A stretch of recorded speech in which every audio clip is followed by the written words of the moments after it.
faster is always a bit of a difficult situation to be put into when you see that car, especially when you get so close. You can actually see in the mirrors, and then you get a little bit worried of what the cars around you, and you start sort of being losing your focus off the head, and you start spending more of your time looking in the mirrors, and then that's where you start missing apexes and actually just sort of doing a snowball effect backwards.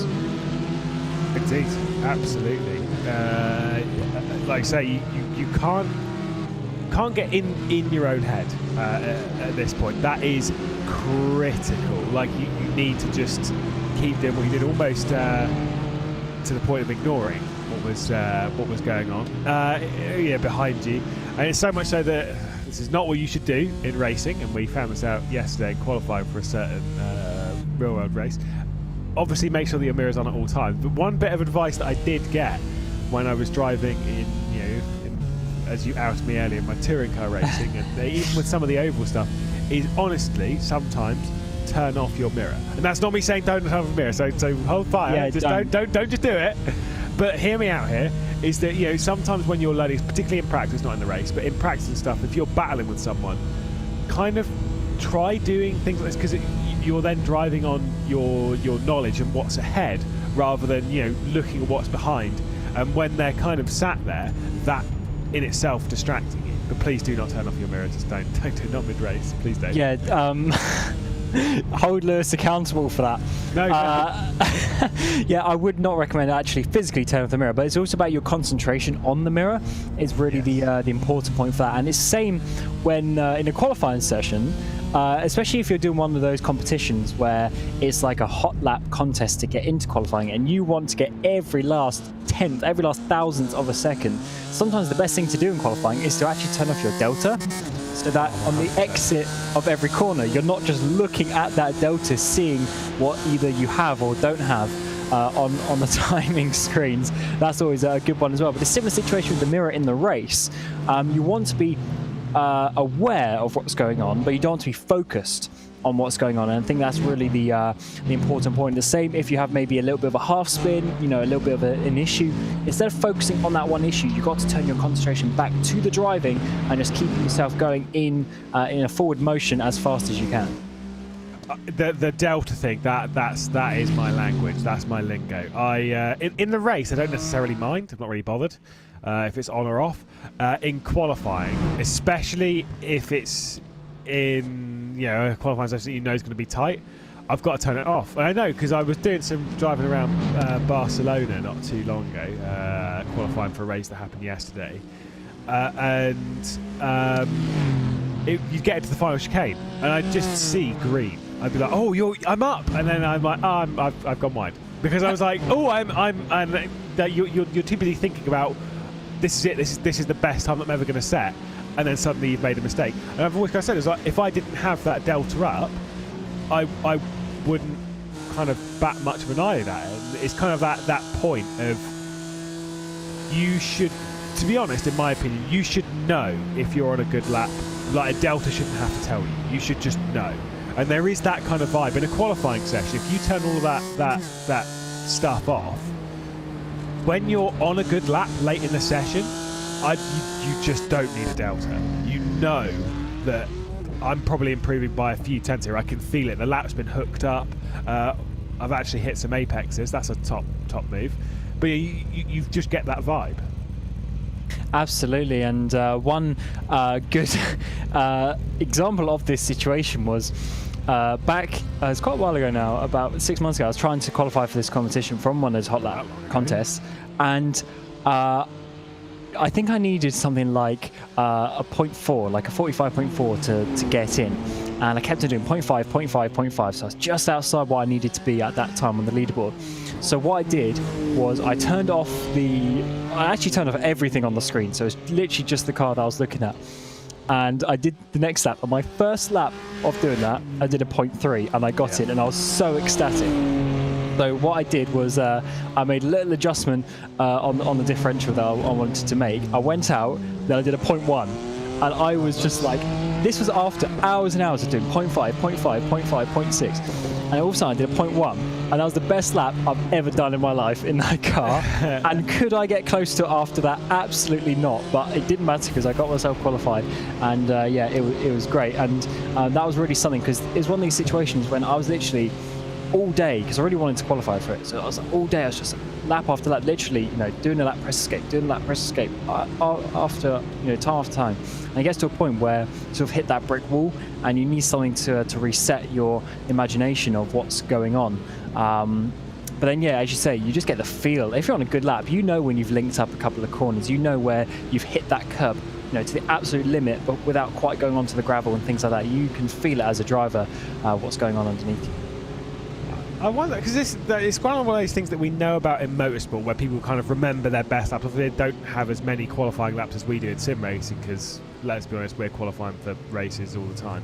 It's not quite the same. But yeah, in motorsport, there are a lot of quali laps where these very best drivers, and they remember for their entire life. They'll be like, oh yeah, no, I remember my 2017 Bathurst pole lap because of 2016, 16, 17. I don't remember which was the one that it was 17. Well, when Scott McLaughlin threw it over the top. Like, honestly, one of the best laps I've ever seen in my life. And bearing in mind he dipped 2 wheels into the dirt, but it's so good. Even thinking about it, I'm like, oh. It is a great lap. But those kind of things, I wonder if sim racers kind of remember the same. I'm trying to think, like, myself, of like great qualifying laps that I've done. I can think of only one where I'm sort of like, that was a great qualifying lap, but there really aren't many. I just don't think we have them quite as much, to be honest. It's because there's a lot of interesting qualifying formats that go out as well. Like if you think of, for instance, just off the top of my head, the Formula 1 style, to actually get pole position, to do that, you have to do about 6, maybe 7 hot laps over the course of that session as well. So it's not just about doing one good lap. Obviously, the one good lap will physically get you pole position, but to put yourself in the quali 3 in the first place, and it's the same sort of in other motorsports, as well, MotoGP as well, where you have to get yourself even into Q2 to be there in the first place. It's not just about that one lap, but when you do get that one special lap, it is good. But I think there's just a lot more variables nowadays. Like everything is so sort of predicted, if you know what I mean. Like when you get to a qualifying session, you know X car is going to do roughly X lap time. So if he does it, you're like, oh yeah, cool, that's what he wants. But in that situation, what you were talking about with McLaughlin, it was the first 3, wasn't it? Yes. So in that situation, no one had ever done that before. Like no one was really expecting that to happen. They hoped it would, but no one's necessarily expecting that to happen, and that is where it stands out that little bit more. I think also it was a Super Pole lap as well, or however you want to classify the session, but either way you have the one lap, which is impressive in itself, right? To be able to just go out there and do it. Also comes down to practice, to be honest. I know, obviously, yes, real world as well, so that's a major factor, but I think even practice is kind of another thing. When you think about it in like some of the strongest categories in sim racing, and people have done hundreds, if not thousands of laps of practice for one event, which means that going into qualifying, if you ask them before qualifying, what time are you aiming for? And they'll go, I'm aiming for a 42.4. And then in qualifying, they do a 42.4. And you go, well, there we go. That was predictable, wasn't it? Because they've done so many laps of practice, they kind of, they like, it's on rails all the time. And it's why we need less practice in sim racing. But it's why when you have some series like for us, or well, for VCO, where there's the Esports Racing League and Esports Racing World Cup, which the Esports Racing League is coming up for its Masters in a couple of weeks.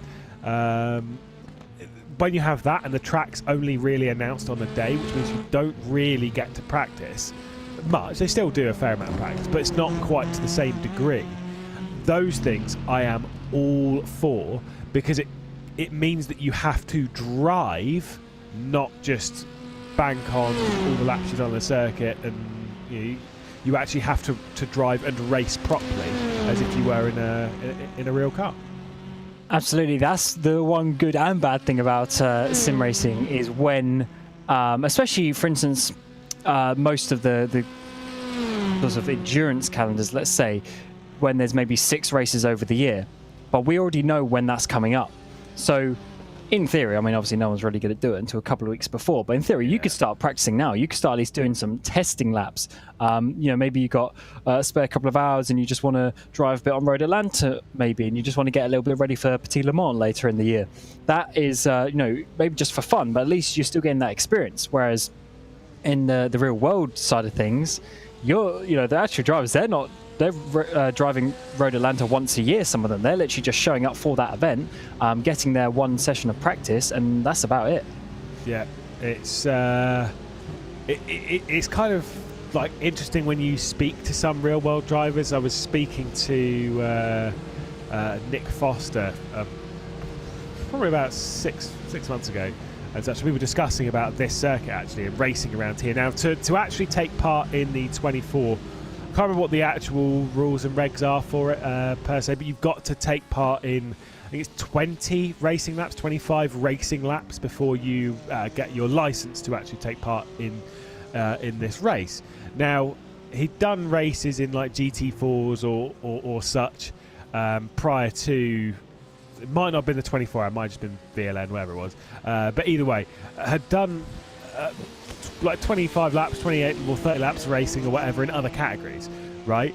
And then was driving a GT3 around here, and his first lap driving a GT3 around here was in the race, right? Which is just like, okay, that's when you realise it's a completely different planet. But the thing is it's the way they build it up. I mean, you had Nico Hulkenberg a couple of years ago, the Eiffel Grand Prix or Nürburgring Grand Prix, whatever it was.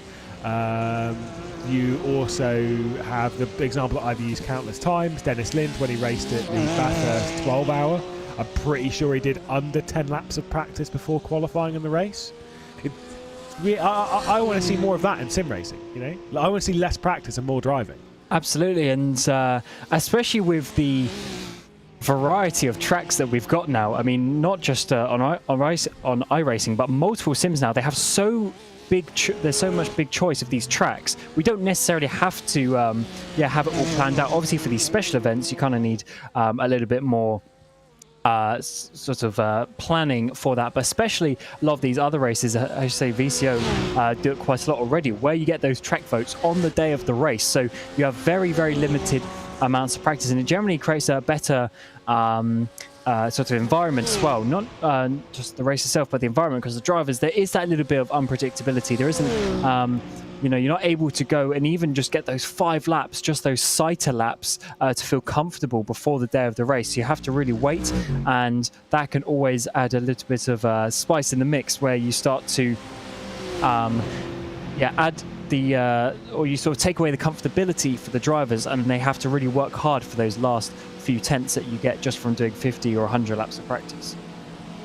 By the way, whilst we were catching up with Team RSA, since we've let Manuel go back to his team, they've started doing, I think maybe they've not really done that many fast laps, but they've started pulling away either quite a bit from the T3 Motorsport by Maniti Red car as Redline come into the pit lane. Of course, we did see the VRS Koana Simsport has been in. Mitchell de Jong has done 3 hours of driving, has jumped out, and it's now Mac Attack behind the wheel. The number 71 into the pit lane, Chris Lullen. Wonder if he will stay in the car. Has been in the car for the previous 2 stints, but maybe they'll switch it out. It seems as though they've been doing 2 stints pretty much all the way through. I think Patrick, no, they have done 2 stints all the way through, so there is going to be a driver swap. Boom, there we go. I predicted it as I was speaking, and he disappeared. That was a bit predictable, wasn't it? Max Benecke now jumping in behind the wheel.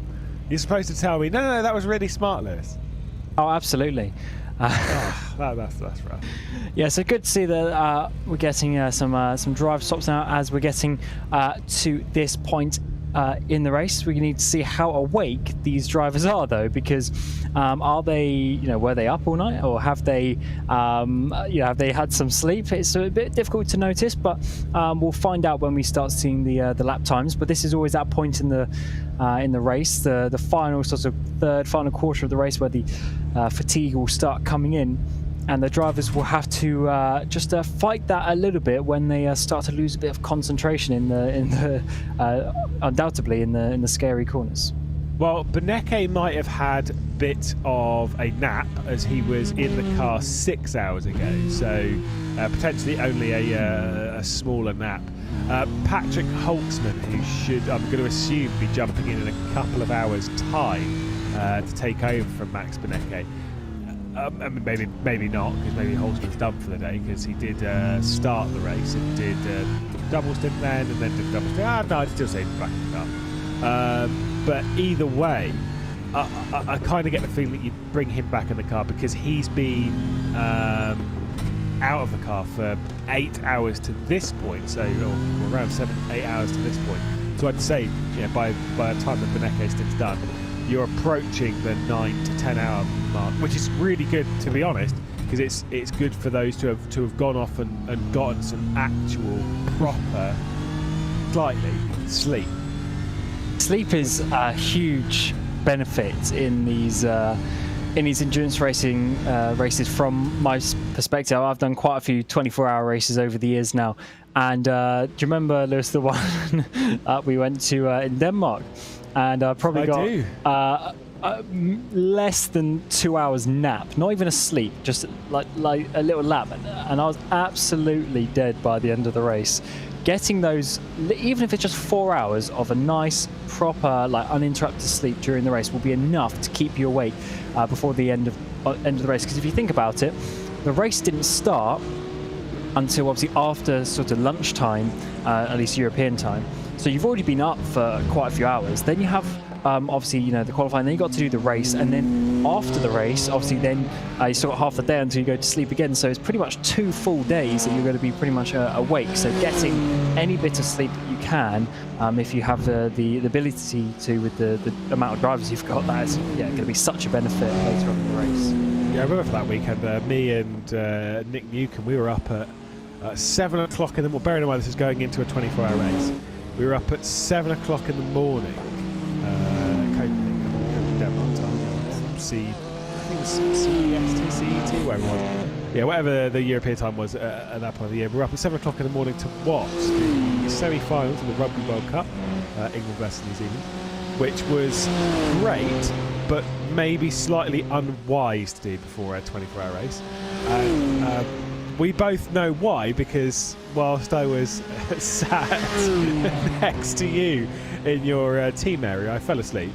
I think it was probably less than 5 minutes. It wasn't very long, basically. I fell asleep for, and as I woke up, I then instantly thought that I'd overslept my commentary stint, and I just looked at you and was like, I gotta go.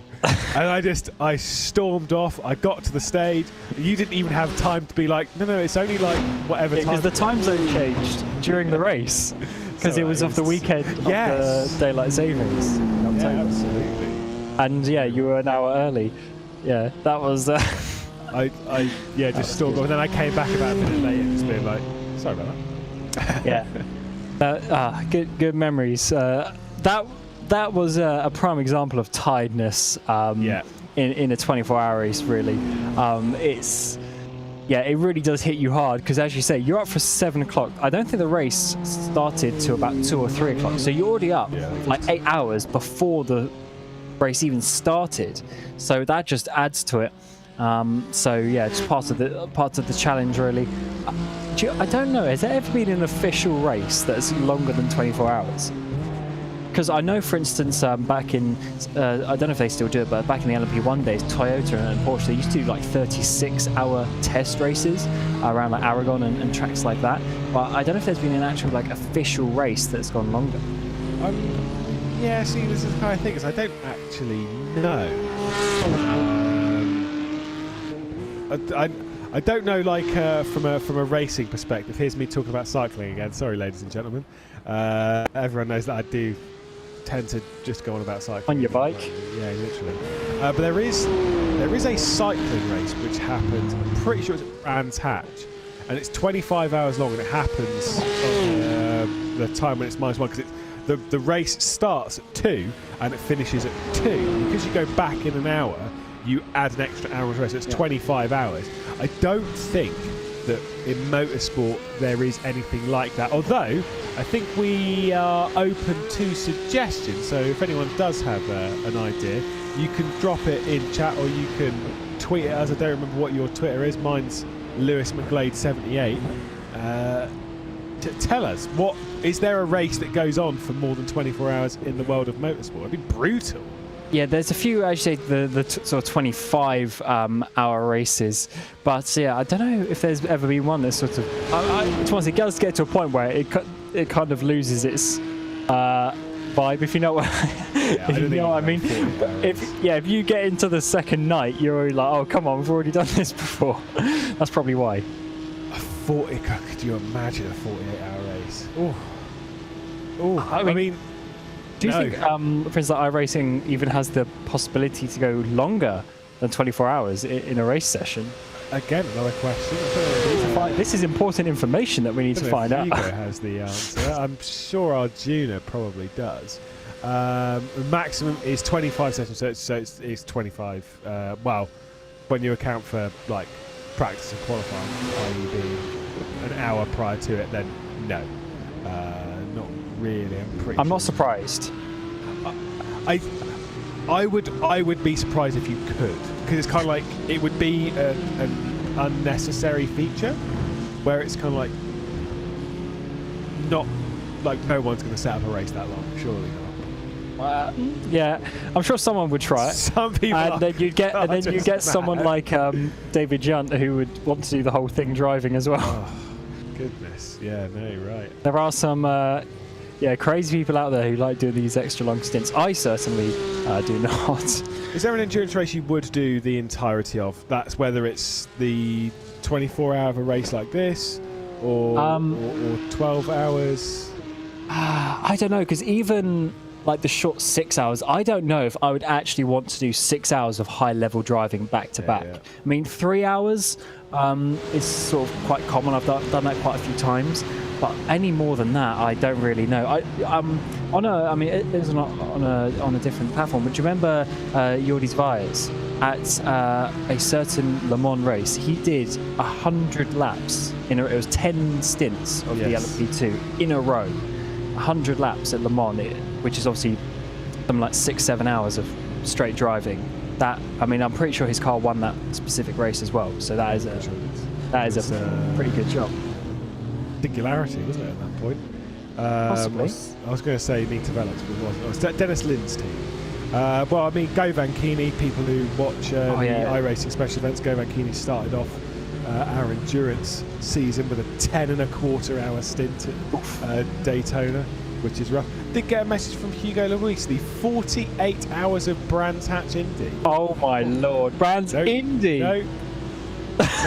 That is a very interesting track to do. I wouldn't do that. What car is that in? Because that's a small track. Even in touring cars, that would be pretty hectic. I just wouldn't want to go anywhere near it. That's all I know. I mean, what's the longest commentary stint you've done? 8 hours. Yeah, 8 hours as well for me. Yeah, and I can tell you with 100% certainty, I did not enjoy it at all. It was in the Virtual Endurance Championship, the 8 hours of Interlagos is the entire thing, and at the end of the race, I was basically speaking in gobbledygook child speak. Only at the end? Thanks, mate. Sorry. That's rough. I can't do what Will Vincent did when he did the entirety of the 12-hour of Bathurst, and plans on doing the entirety of the 24-hour of Spa. I respect that a lot. Yeah, I did all of Sebring. Yeah. I respect it a lot. I really, really do. I don't have the ability level to do that, and I am more than happy to do that. Yeah, certainly a skill, but with people like, the Go Vankini, say 10 hours of driving, like that is a lot. And competitive as well. Yeah, because a pit stop is not long enough really, to go for a pee, to go get food, whatever. You have to be like prepared to suffer a little bit for those 10 hours. Yep, which I am not prepared. Yeah, it's it's rough. Honestly, it really, really is rough to sort of go for that length of time. You have to. I don't know. You have to have a certain mentality to do it, to be able to sit there, potentially in a fair amount of discomfort. Because you're absolutely right. You can't exactly run after the loo. And the thing with the Govan Keeney one, the reason why I actually find that one more impressive than quite a lot, is because, like I said, that car was battling towards the front and was leading for a fair amount of the Daytona 24. We know that quite a lot of people do longer races for charity and stuff. We know Matt Malone does the 12 Hours of Bathurst, or at least the last couple of years, by himself, which is a monumental effort, as well as coming sooner into the pit lane. Great name, by the way, for a team. Seen a couple of issues from them throughout the running of the day, and you can tell because the front end of the car a little bit crumpled. But yeah, I think, like, you know, doing those kind of races by yourself is a great thing. I just don't think I could do it. Yeah, I'm gonna call him out, but a driver in this race as well, Dylan Scrivens, who I believe is in the Urano Esports Mercedes AMG. He left me during a race once back in the day. It was in 8 hours of Suzuka. Our car had been in the wars a little bit, and there was about 4 hours to go when I got in the car. And I was supposed to do, you know, the standard sort of double, give it to him. Of course, he didn't come, did he? I think he went to sleep or something. He didn't come. So I just had to keep on driving because he was the only person available at that point. So I just had to keep on going. And then I did another stint. Then I made a pit stop. And I had to keep on going. And then when I was on the second stint after, I was already supposed to come in. Dylan joined, and he was like, "Oh yeah, I don't want to race anymore because we're like so far down." And then I had to make the decision. I was like, "Do I go to the end of the race? Do I quit?" But no, I kept on going. And then, to fair to him, he actually did get in the car. Then halfway through the stint, he was like, "Cam, you're getting back in at the end of this pit stop. I can't be arsed." So I ended up finishing the race, doing basically like the last 4 hours, and that was only like my first or second endurance race ever. This was like 5 years ago now, back when Dylan drove for my team, and yeah, so yeah, he did out me there on that one. But yeah, Dylan's quite a funny character in that regard. Is this why you don't team up? Also, he ran all the time. No, he did. Why did he? I think he left my team at the end of 17, and that was 2017. So yeah, but yeah, he went on to do. He's doing for all sorts of teams, has Dylan Scrivens since then. Recently for Minity, and now in Urano.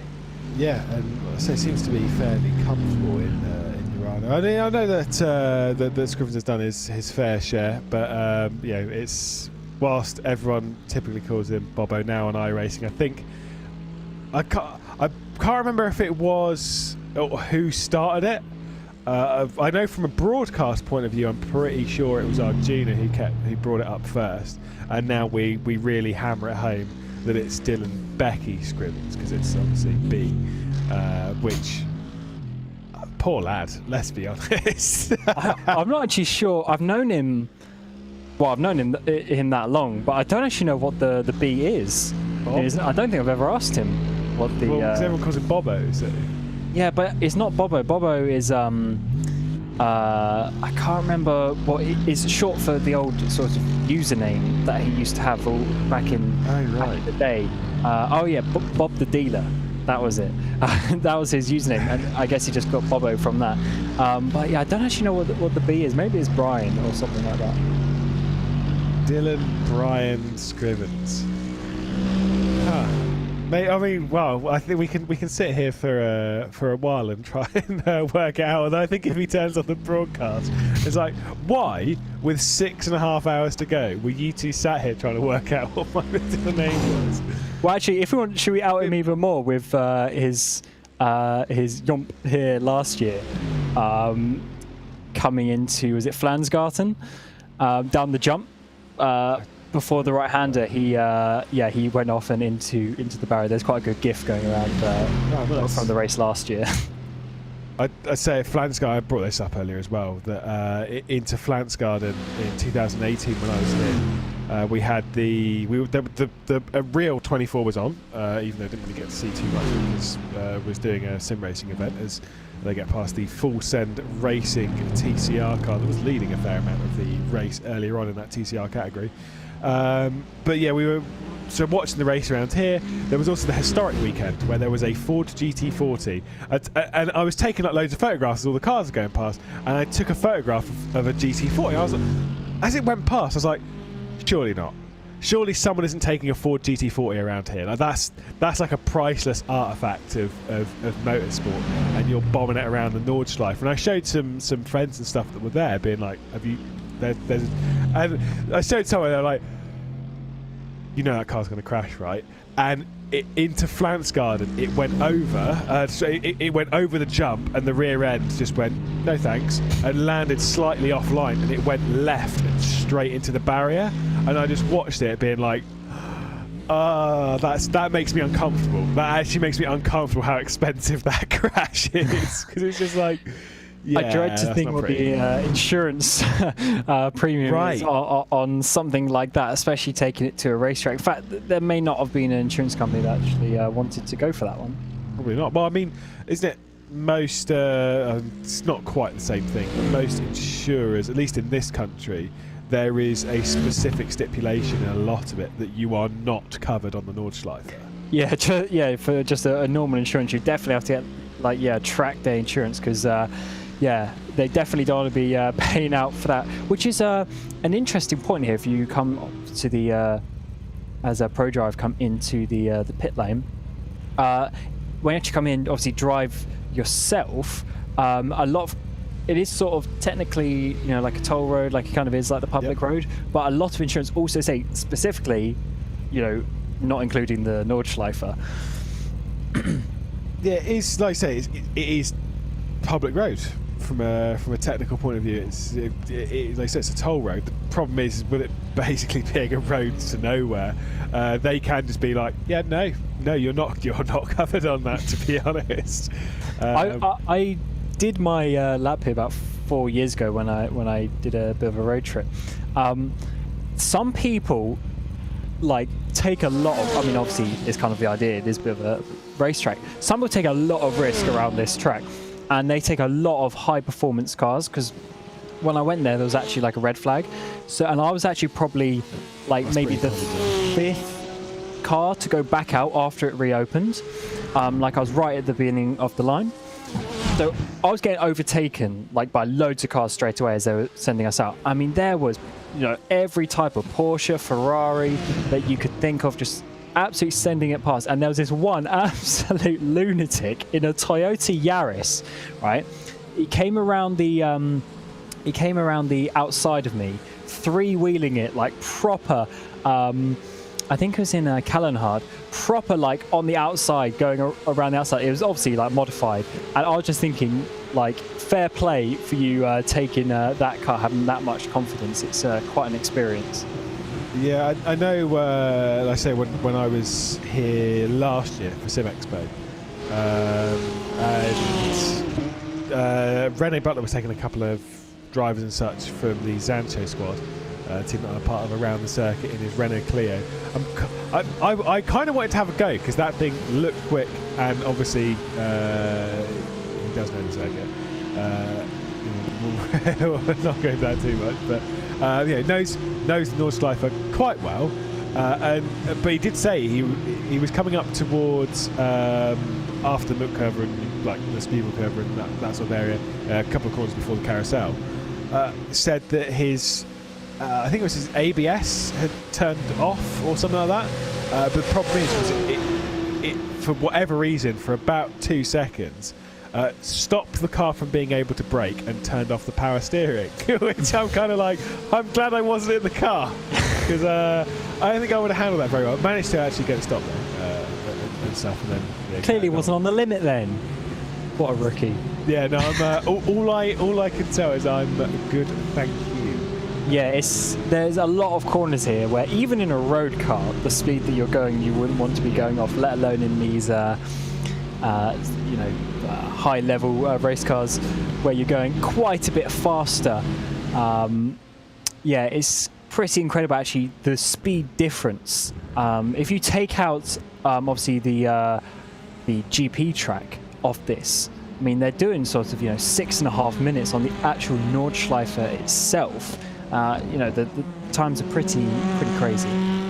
Yeah, like I say, they really are. Like, these are not exactly hanging around right now, whilst we're focused on this battle as well. So we get to see one of the Audi TCRs coming in on one of the Hyundai Velocitas TCRs, because the Marshmallow Racing car is closing in on the Majors Garage FSR. Now, don't worry, good sir, you don't have to run the FSR car, because obviously as much as you run a series called FSR, this FSR means Full Send Racing, as a team which is very well known on iRacing, particularly around here. They've done a lot of racing around the Nordschleife and various cars. Always good to see new cars racing around here. We brought up about the Aston Martin earlier. Now we can see the Hyundai racing around. We already said it earlier with the Husqvarna car. I really do like the shape of this. I think it looks great.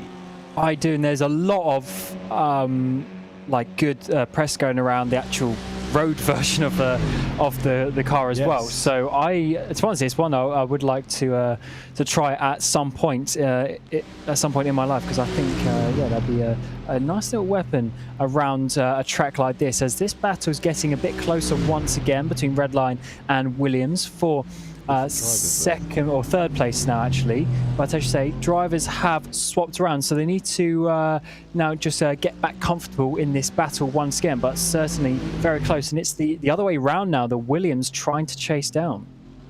Yeah, well, I mean, to be fair, they when we first jumped onto the battle, of course, it was Attic Alpinen behind the wheel of the Mercedes-AMG Team Williams Esports car when it was closing in on Chris Lullam, and Lullam didn't fight coming down into Schwedenkreuz and allowed the position switch to happen. I'm not necessarily sure if Benecca's going to allow the same thing to happen. Might well fight that Merc behind. Got to think that they're not only representing their teams, they're representing the brands as well. It's a BMW Team Redline here, and it's a Mercedes-AMG Team Williams. They're backed by the manufacturers to a certain degree, so you've got to represent your brand as well. Bit extra pressure in the battle.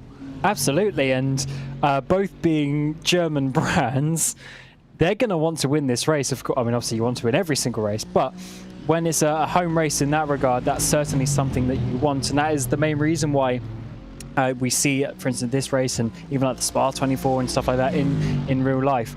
When you get the huge manufacturer presence, then that is really when you know that it's something that they want to win. And Mercedes here, see the team behind them as well, Mercedes-AMG Team Urano Esports as well. So just got a couple of teams fighting for that brand and trying to get the W. A bit difficult with the gap that they've got at the moment, but to get yourself onto the podium would be still a good place for this Williams team to do. So yeah, a bit of extra pressure on their shoulders as they're coming around to finish this next lap. Yeah, I think, like I say, their goal at the moment is, it's not to win. I don't think so. They're far too far back from the race. I'd almost say that whilst yes, there's 6 hours 20 minutes left to go, there's still plenty of time to close down on the gap for the Team BMW Bank car. But realistically, they're probably going to play the let's just try and grab a podium card right now. Let's see if Sotomuto is going to be able to pass before we go down to Tiergarten. Obviously holding it way over to the left-hand side of the circuit. And I think counter to what Chris Lullam was doing to the Team Redline car earlier, was kind of sat on the rear end, but now Sotomuto pulls out, but all that overspeed's kind of gone. Max Benecca lifting out ever so slightly just to allow that Merc to take over what is now third position within the GT3 category. So a bit of an oddity, that one, but the position switch has happened, and now Benecca will do as Chris Lullam did and sit on the rear end and just follow. Absolutely, and I wonder. Oh, actually, as the nice. Coming in, classic. Maybe they knew that. Maybe that's why he just did the little lift off there. Maybe they were counting the laps that they were doing. But that has obviously stopped that battle for a moment. But I have to say, that stint that they've just done flew by. Doesn't seem too long ago since that Williams car was already swapping their drivers. and this time around hasn't quite gone up on the jacks just yet. We'll have to see if it's just going to be the fuel and go. Yeah, obviously this will be Sotomuto's second stint because Ate Kauppinen jumped out of the car at the last pit stop. So you're not going to do single stints as a driver around here. It makes no sense to do so. You need to get into the rhythm around here more so than most other circuits. I'm not sure if the car is lifting up on the rear. It's not gone up onto to jacks just yet, has it? No, it hasn't just yet, and it didn't look like it did at all, so just fuel and go. So they are going for the old double stint still, which is good to see. And we need to, obviously there's a bit of a lap difference in the pit stops, so we need to see how this is going to work out for that position, because eventually, obviously still a few hours to go in the race, but eventually it needs to work out one way, whose strategy, whose position is going to be better by the end of the race. Yeah, and to be fair, when you're at this point in the race, I mean, is there kind of worth in leaving someone in the car for, rather than just 2 stints, is there worth in leaving someone in the car for 3, maybe 4? I know it sounds like a long time, obviously 3 hours around here is pretty difficult, but is there any worth in doing so as a bit of a driver swap for the Team RSO car? Difficult to say. I guess it just depends on the driver, really, and if they're comfortable, because if they're not comfortable, then you need to get them out of the car. But if they're in the zone, if they're awake, if you think they're going to be more awake than someone who is trying to not have a nap behind the scenes, it's possibly better to keep them in. But from what looks like most teams are doing, they are doing sort of pretty much a double stint. I think the main issue here is just that, fatigue. By the time we get to this point in the race, I don't think the drivers would really want to do more than 2 stints in a row. I certainly wouldn't. Like I say, because of the tiredness, I'd want to be in the car for as long as is realistically possible. For as long, so as long as it's short, this is. We've been in the sim for too long. But look, you need to find that middle ground. Whatever's reasonable from a realistic point of view. Because 1 stint is too short, but 3 stints is probably too long. It's why 2 is that sweet middle ground. Because you need to get into the rhythm around here. And whilst these drivers, the rhythm's probably less important because at this level they can tend to jump in and just turn it up to the max straight away, but it's still, even then, when you're like, fatigue is fatigue. If you're tired, you're tired. There's no real dancing around that, as again we focus on the RSO car. I wonder where that T3 Maniti red car is. They're way behind, considering when we jumped on board, or when we were kind of looking at this car not that long ago, that T3 Motorsport by Maniti, the red one, this one just here, they weren't that far behind. They were really closing in on that Team RSO car, and now that gap is massive. And sometimes that's just a few laps of a couple of mistakes here and there maybe, or it could just be a drive stop at recent pit stops as well, just changing the course of that race. But it is quite easy just to lose a few seconds here. If you go out of the rhythm of the track, you lose a bit of confidence. You can start to go backwards a little bit, but I don't think necessarily that the battle is completely over, because it's not, they can still just about see them on the longer straight. So I think there's still a potential there for a battle, but for sure, Maniti just dropping off at the moment. I think even over that distance, you think it's really actually that much of a positive, considering how much bigger that car was half an hour ago? Yeah, for sure. It's almost more of a negative. Yeah, it's definitely not a good situation to be falling behind. But sometimes you just can't quite keep that. And it may just be 10th by 10th as well. It may not be that they're too slow. It might just be just not quite that last % that they need to keep up. Indeed. Now I think it's probably the classic time for the standard question of, and think about it here, of what GT3 would you like to see? I think we do like to ask this kind of question a few times. I did quiz Zach earlier, accidentally actually, about which GT3s we have on the iRacing platform, and it took him ages to get the Audi because of the way I described it. He was like, what one am I missing? I said, it's German, it's sort of like the Lamborghini. He was like, "What?" Well, he didn't get that one just from the sort of like a Lamborghini. Yeah, no, he was not getting it. And then he asked, I feel really bad for just like destroying him on air. He's fast asleep at the moment. But I said it was a V10, and then he was like, "But which one am I missing?" Because I've already said Porsche, and I'm like, well, yeah, Porsche's not a V10. Porsche's not a V10, is it? Oh, bless him. Poor kid. Oh dear. No, seriously. What if you were to pick a GT3 to jump on the platform? What would it be? See, I'm a little bit of a BMW fanboy. And I know it is quite widely used. Fanboy, yeah, I know it is quite widely used as well. But to be honest, I don't know why. I just like the brand, like the cars. I've got 2 of them.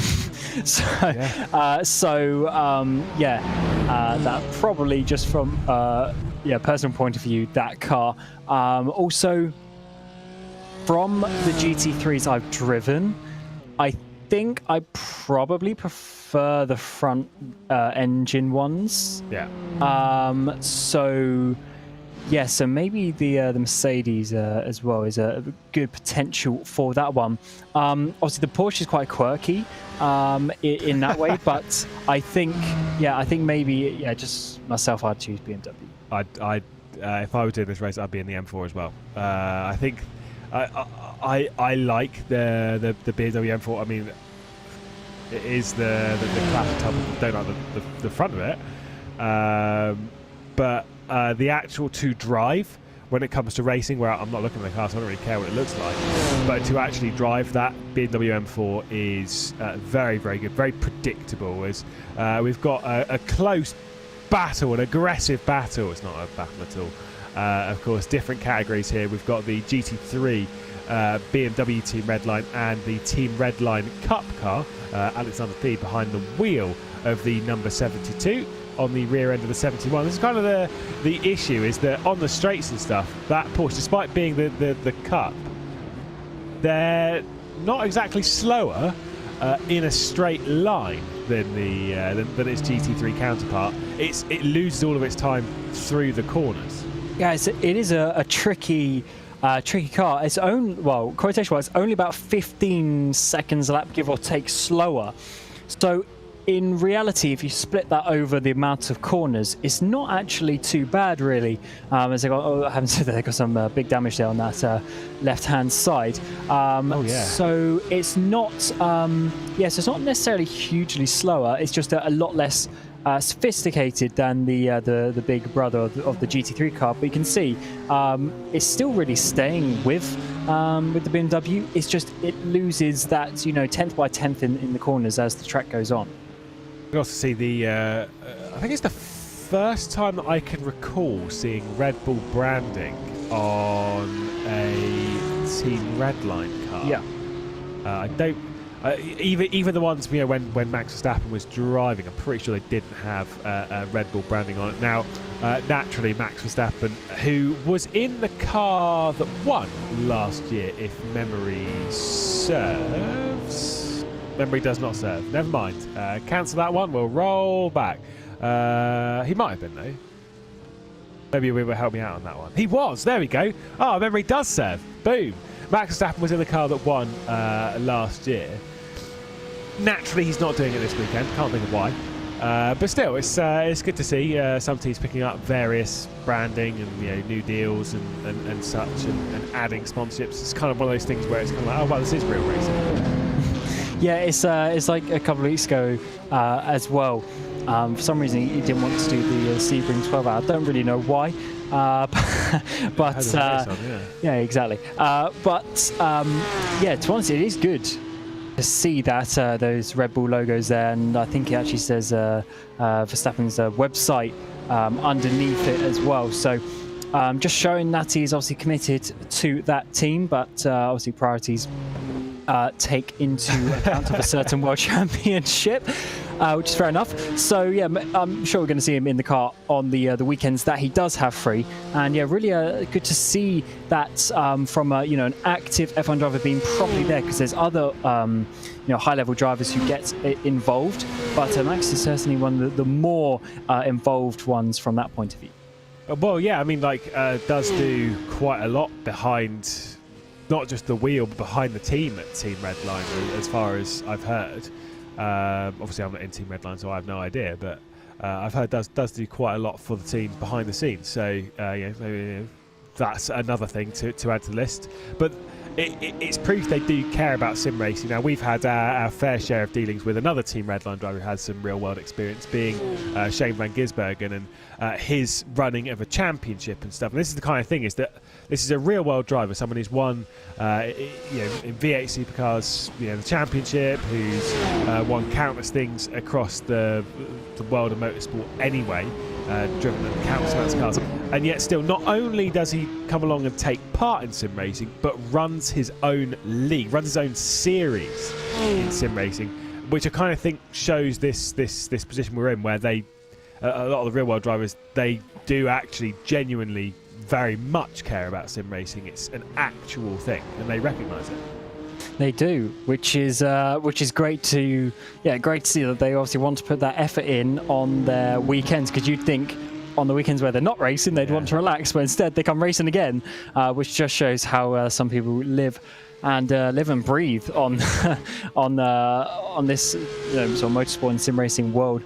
It's very much something that can engross you, and I think that's the reason why we see. I mean, you see it here on RaceSpot and VCO as well. Just the amount of content that gets put out. There's so many leagues, so many events just happening constantly. That's it really is a huge community now. Yeah, it really is. I'd almost say, maybe a contentious topic, but I'd almost say there's too much, because it's quite hard to. Someone will tell, like, in Coda, you've got Valtteri Lander, and he won the ISOWC, which, like, there is a certain amount of people that will know exactly what I'm talking about here. But then you'll tell me that, he won in this Finnish championship that I've never heard of, and it's kind of like, it is all of it is relevant, but keeping up with all of this information is so hard. Especially when you do a bit of research on a certain team or driver, and then you see the amount of stuff they've raced in the last couple of months. But it's picking what's relevant. I'd still see it as a good thing, though. To be honest, having the amount of events, it's just, as you say, you got to just choose your priorities sometime when there's a lot going on the same weekend, which is not easy, because there's always going to be clashes. I mean, this is speaking of it from a commentary perspective, how we will typically over a weekend, it's not just one championship that we're talking about. There's probably a couple of races on most weekends that we're talking over, and it's the same from a driving point of view. That it's not like this is the only race they do. There's still a couple of others. Sick bit of air there, by the way. That was pretty cool. Well, it's like we had. Was it a couple of weeks ago? We had the Sebring 12-hour, and then the next day was the BMW competition. So some teams are basically driving the BMW in both, and obviously effectively practicing for both, at the same time, kind of thing. So sometimes it can work out like that.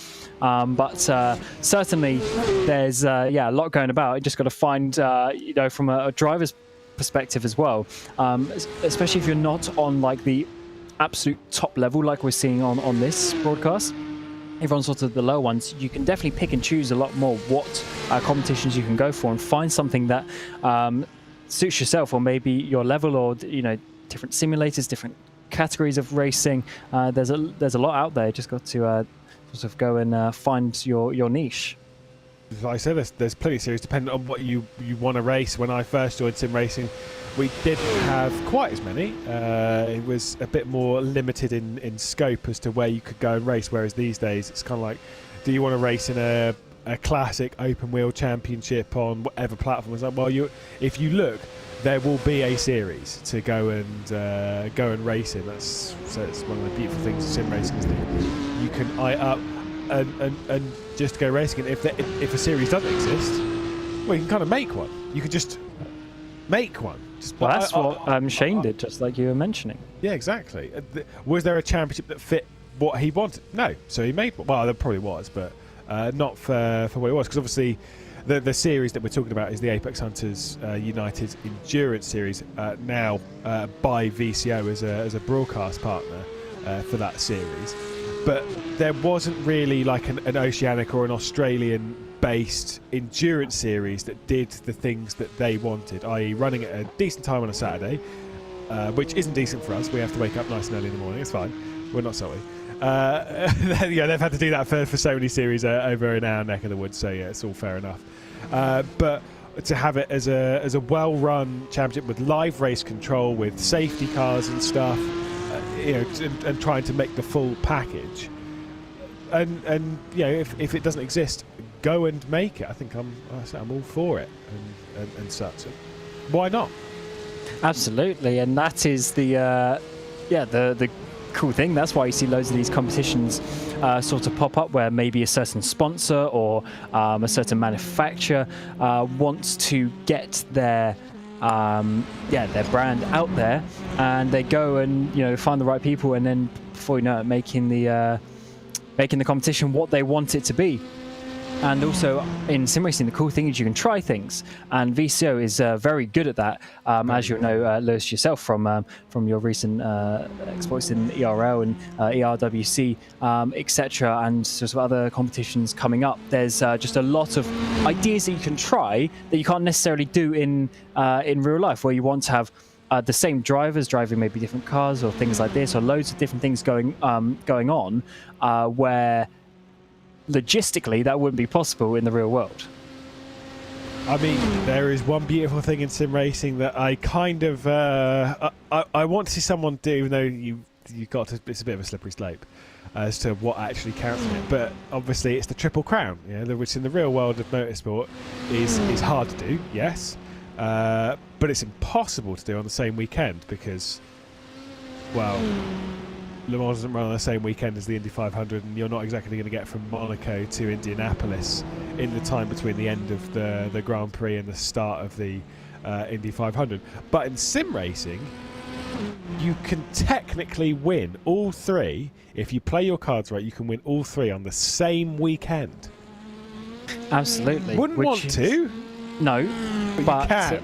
Yeah, but it's possible, and the thing that I like is just the different combinations that you can try as well. You can try some wacky car and track combinations, which is always good to see, and some different races. That's why when you get all sorts of the week 13 stuff, I remember one a few years ago that I did.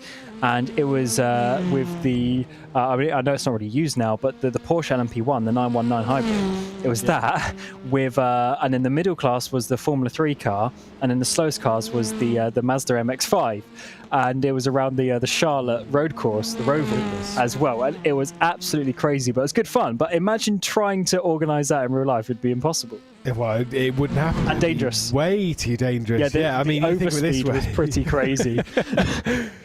Well, one of the most entertaining, if terrifying, things that I've done in sim racing was anyone who's sort of seen the IndyCar Open, the Oval Open, or Fixed rather, Oval Open. No, the Oval Fixed series, and it went to either Daytona or Talladega. I did Talladega, which is 2.66 miles all the way around, and is terrifying in an IndyCar. Great fun, but the idea that you can be half throttle in someone else's slipstream a second back doing 410 kilometers an hour is pretty scary. But you couldn't do that in real life, just because that would be too dangerous. When we were planning the as you mentioned earlier, obviously myself running league, when we were planning an IndyCar series, we wanted to do a couple of some road courses in a couple of ovals. And obviously Indy was 100% going to be in there, because obviously IndyCar, Indy 500 makes sense. But then the other oval, there's a lot of choices out there. And one of them that we did test was Talladega. But as you say, it would have been absolutely ridiculous doing that. Over 400 Ks It's yeah, a bit crazy. But the fact is, you know, you can try those things, and if you wanted to, you know, grab 40 cars and go on there and try it, you could. It'd be crazy and dangerous, but you could do it. You could just do it, which is just, I say, it's brilliant. I mean, if there's one thing that I'd want is I'd want more cars on circuit, which is this is not just an Irish thing. This is a general, because it's kind of one of the limitations of sim racing, right? And yeah, when you think of making it accessible, which means that you kind of need to take into account people on not the greatest connection, not the greatest PCs and stuff. Taking all of that into account, there's so much to think about. But yeah, you look at Nordschleife, and typically in the races you're looking at closer to 150 cars rather than 55. That is one of the limiting factors in sim racing, is making sure that it is as accessible as it should be, while trying to give the show and the drive as much as possible. But it can be one of those tricky balancing acts that, yeah, I'm sure there is the theoretical possibility of throwing around 150 cars, but then the server stability, then your own client-side stability drops, and that doesn't entice people to jump in, because no one wants to put in hours of practice into a 24-hour race to get late in the race, and then your PC is like, this is too much for me, I'm just going to turn off now. Yeah, it's a difficult one, because as you say, especially really 50 cars on a lot of simulators, once you start going over that sort of level, 50, 60 cars, it starts really pushing the boundaries of what's going to be reliable. By the time you get to, you know, well over 100 cars, there's just a lot going on there, and we already speak about things sometimes with just obviously the way that the car is, you know, telling you where the other cars are, and that sort of thing is not necessarily 100% accurate, but it's trying to work it out. And when you then obviously add loads more cars into the fact, it just adds too many variables for things to go wrong. But once, actually, Lewis, the race I was talking about when me and my team won here last year around the Nordschleife, I can't remember how many cars started the race, but by about halfway in the race, there was only 8 cars remaining on the Nordschleife. Yeah, that's rough. I mean, it is literally doing a lot of laps by yourself. Yes, it was very difficult. Yeah, not just from a driving point, but obviously from a commentator's point in that regard, because it was only sort of one GT3 class. There was only 8 cars remaining, which we have had quite a few DNFs here, but not quite to that degree. 24 is the amount of DNFs that we've had from this race, so it is quite high. I did run through the DNF list a bit earlier, and I will run through it again whilst we're here, because we're in the final quarter of this race. Just 6 hours left to go, and I will roll through the actual runners on this grid, but it is always good to roll through those that have retired from the race early in the day. BMW Team BS Competition retired after only realistically a couple of laps. Pure Sims Esports Team 75 Bernard by SimRC. Last Minute Racing SimRC, a different car, the number 76, which is in the Cup car, I do believe. Oh no, sorry, it might be the GT4. Then Inertia Vendaval. Then Team RSO, the number 97, that's their GT3 car. The Rick Energy, then Sunshine Autos, Bogged Racing, Majors Garage FSR, the 158. Obviously, they still have the 185 on the car. 2 R8Gs in the form of the 88 and the 888. Logitech Gialtus Esports, 5-Star Motorsport, Impulse Racing, Sim 3D Sport Predator, then Carbon Sim Sport, Team Fordzilla, which was I literally just jumped on and they retired. Core Sim Racing, my pick for win in the GT4 class. Wizards Team, Impulse Racing, T3 Motorsport by Maniti, their number 3 GT4 car. And then I didn't realise the Walkenhorst Williams esports car had retired, but they are out, as well as the German simracing.de by ACV. That is your 24 retirements. Bit of a shame for the Walkenhorst Williams esports car, but they do still have one car on circuit. It was the car that actually failed qualifying scrutineering that runs around in 4th position. They had to start from 14th in class, but that is a pretty hefty book of retirements, Cam. It certainly is, but how do you fail qualifying scrutineering in sim race? I haven't seen that in a while. Because you go too slow. If you go too slow because of various issues and tactics people are using in qualifying, if you go too slow in the qualifying session, it will tell you to speed up or you're out of session. And Clear didn't speed up enough. That is good to see that. Obviously keeping on top of that, because you're right. Over slowing in qualifying where people behind you are going fast is not what you want to see. But yeah, quite a few DNFs there, which is obviously to be expected. And it's a tricky track to get even a 6-hour race out of, let alone a 24-hour race. And the fact that there's still 30-odd cars still going around at good speed is certainly good to see, because once again at the top of the GT3 category especially, the pace between the cars is actually very close. Yeah, and the thing is that means that those gaps aren't really going to come down too much. We'll read our way through all of our runners at the moment. We've done all of our retirements from the race, but there are still 32 cars on track at the moment, and it's all being led by Mac Backham in the VRS Coanda Simsport in that number 8. They've led from pole position since the very start of the race, and they continue to lead into the final quarter of the race. Mac Backham taking over in the fairly recent past. This is his first stint behind the wheel after taking over from Mitchell de Jong, and he obviously did a stint at the second driver into the car, but it's his first stint since fairly early in the race, to be honest, so hopefully a decent rest over the evening. Team BMW Bank run around in 2nd position. Kei Kashiba behind the wheel at the moment with BMW Team Redline Red. The 2 Mercedes AMG team cars. First is the Williams Esports car, and then Urano Esports round out the top 5 in category, all still remaining on the lead lap with VRS Coanda Simsports. Behind that, though, a couple of laps down is the Pure Sims Esports car. Then it's Coming Soon, and then Valkyrie Competition. They were stuck for a fair while within the Cup category, but they have risen up and now ahead of the entire Cup field 4 laps down as VRS Coanda Simsport come down onto pit lane. Mac Backham should remain in the car. Within the Cup category, though, it is the Kova car that is leading at the moment. The 707, Matti Siepola behind the wheel. They weren't leading since the very off. That lead was actually held by Team Redline Cup for a fair while, and it is Kova that has taken over the race lead in the recent past. We know what they're like when it comes to their consistency, holding it around about a minute over Gianna Vecchio, who's behind the wheel of that Team Redline Cup. The Apex Racing Academy car, the 199, seen a couple of issues for them throughout the day, but they are running comfortably now in 3rd spot ahead of Zenith Esports. The Pure Sims Esports that's running in 5th spot with Asher Racing and NSH Racing. Then a few positions behind in the overall category comes the RSR by Butt Kicker car. They're just trying to rise their way up past a lot of the GT4s, but it's not super easy, and they're making some decent progress, but they're running just a bit further down.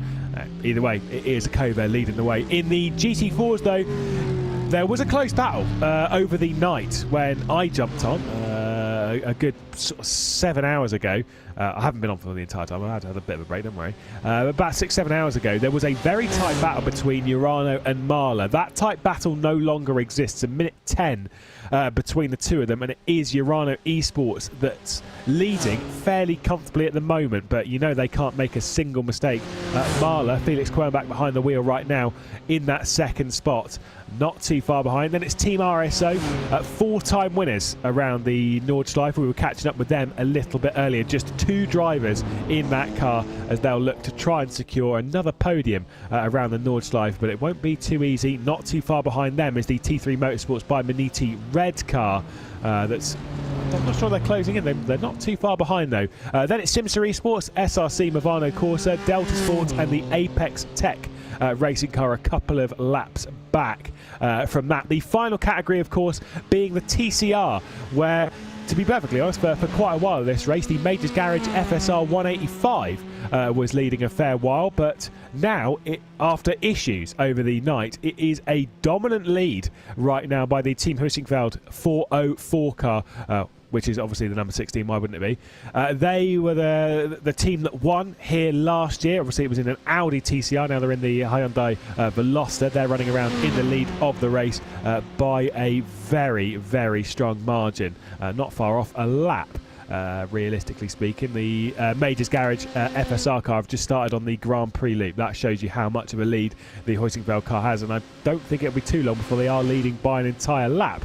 Then Marshmallow Racing run around in third position with ProDrive Esports team, and then the Protocharge SimSport TCR car, T3 Motorsport by Maniti Blue, and the Sim 3D Sport Ghostbusters round out your runners here with less than 6 hours to go. This really is the home stretch, Cam. They are approaching the end of the race. We've always said about these small targets that you have over a race, where it's the first bit of sunlight, the first time you get halfway through the race.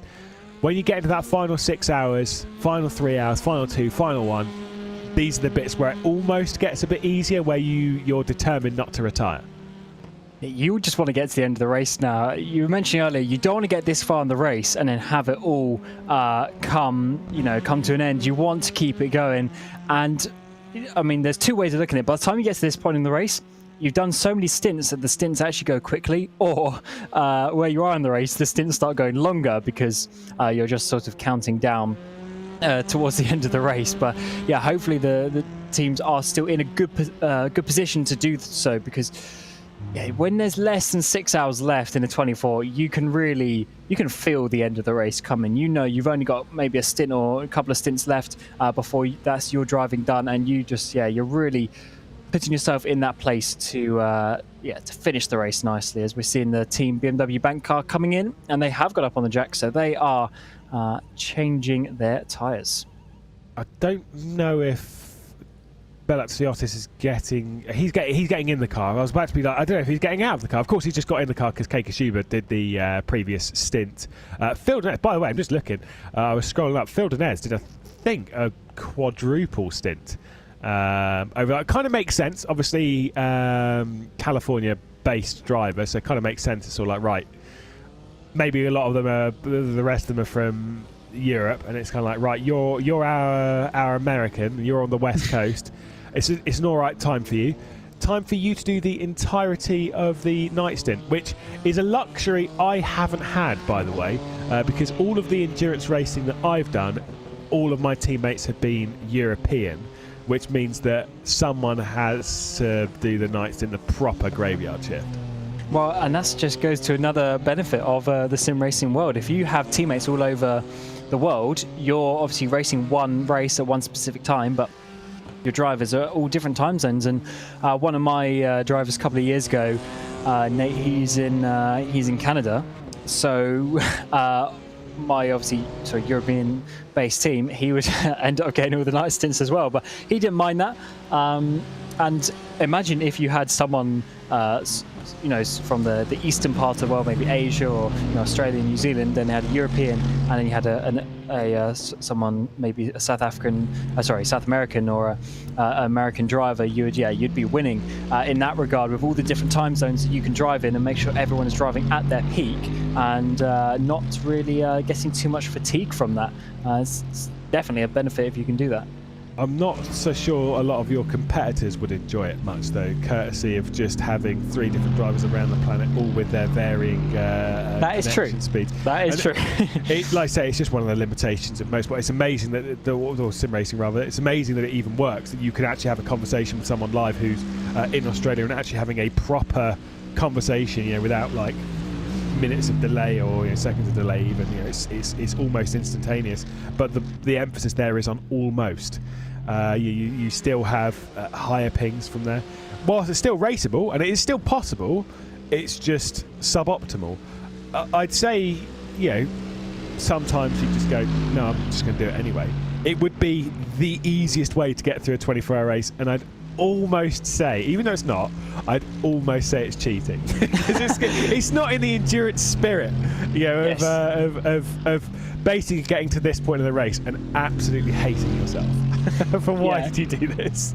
You are right in that regard. It is. I mean, it's using the situation to your Yes. advantage, Absolutely. which, yeah. So I wouldn't class it. Yeah, I wouldn't class it cheating per se, but for sure it is a huge advantage if you can do that for the teams that do. But you're right about the connection side of it. That is sort of the, you know, every, you know, pro has a con, and really the con is, as you say, the connection side of things can be a little bit more worrying from that side of things. But for the most part, you know, we get away with quite a lot of you know, driver distribution in general. So hopefully it's pretty good for everyone around then. Don't think there's been too many issues in that regard so far. Well, when the V8 supercars that we have now on the service, when they joined 2 years ago, year ago, the Mustang and the newer spec Holden, when they came to the service, you know that most of the official racing for that happens in the morning, right? Obviously, I think it's 8 o'clock, 10 o'clock for us. When it's like top or prime splits, it's prime time for them to go racing. I did a few of them. And the thing is, you're racing on Australian service now. I don't think I was particularly the most popular person, but the point was that I could race it, right? Which is something which, say, 10 years ago, 15 years ago, would have been completely unheard of. You know, to even attempt such a thing, because it would be ludicrous. But the fact that it's even remotely possible, it's fantastic. And I say it connects the entirety of the racing world. And it's kind of one of those other things that branches out as other things to focus on the sim racing, because sim racing for the most part is it's not really like that fun to really speak of, but we'll go anyway. It's European and North American based. Whilst there is a fair amount of South American series and stuff, yes, there is you know, series all around the world, but primarily sim racing is focused in those two regions. Look at Josh Rogers when he moved over to Germany to go and race full Coanda from Germany, because it fit more into the time zones for a lot of the biggest races on the planet. That's a little bit awkward. We need to see more series happening in the Asian region, in the Australian region, you know, South American and African stuff. Like, we need to see more series from that, because there's so much potential out there and so much talent that's being missed. One place that I don't really want a series from is Antarctica, though. Not about that. Yeah, a bit cold. But it's interesting to say from the Asian perspective, because there's a lot of teams, you know, from Indonesia, Malaysia, etc., that really have huge backing and huge support, actually. And myself, I actually had to run a series for an Indonesian based series a couple of years ago. And it's funny you say about the service, because initially we just used our server, which is based in France. So obviously every single one of those drivers, I believe, was from Indonesia, or if not, maybe 90% of them were. And they were all connecting to the one in France, which obviously wasn't as good. So we ended up getting one that was based, I think, in Singapore, and that was a much better one. But yeah, it was doing that series a couple of years ago was really interesting to see just the potential that is there at other parts of the world. Because to some perspective, you're only as good as what you have access to. And for those drivers, it's difficult for them, not just with necessarily the time zones as well, but I guess in some regions as well, it's also to do with the cost factor and how their currency translates to the sort of, you know, the euro, the pound, and the US dollar, that sort of thing. Their sim racing equipment is a lot more expensive, relatively speaking, compared to what they have available to them. So that sort of thing is good, and I'm sure when that side of things develops, when they have more access to the you know, the bigger and better competitions, they can get involved with the right equipment, with the right teams. You know, I think that's going to be a great perspective, because then that's just, you know, literally millions of extra people to fight for these places. Yeah, I mean, you're absolutely right when it comes to team size, particularly from the Asian region. Axel Sport, a team that quite a lot of people know. The Unions run that squad. Then you've got Legion of Racers as well, an Indonesian, Singapore based team that's less so on iRacing, although obviously they have been racing in the VCO Esports Racing League. There's plenty of talent out there, and when you speak to them, they're kind of determined to show what they have, obviously, as every team is, but show that that their markets have plenty of quality racers and such about it. And whilst I was chatting to them, as the Cova and Team Redline Cup, by the way, this is we'll take a hard left actually, and we'll put this one on pause because Cam, this is actually for position. Although I do think it's because of pit stops recently. I'm just going to double check that one. Is indeed, unless there's been an issue from Matty Seepler, who only did one lap. Yeah, I was just looking at that as well. I was just having a look at Seepler only did from my screen one lap. So I wonder if they had to come in again or something like that. Yeah, that has meant they've had to do a bit of a swapperoo, and that has well, either way, it's meant that the red line car is all over the back of them. So yeah, gonna have to find out what the story is there. But this battle is very close, and we could see a change for the lead in quite a while in this category.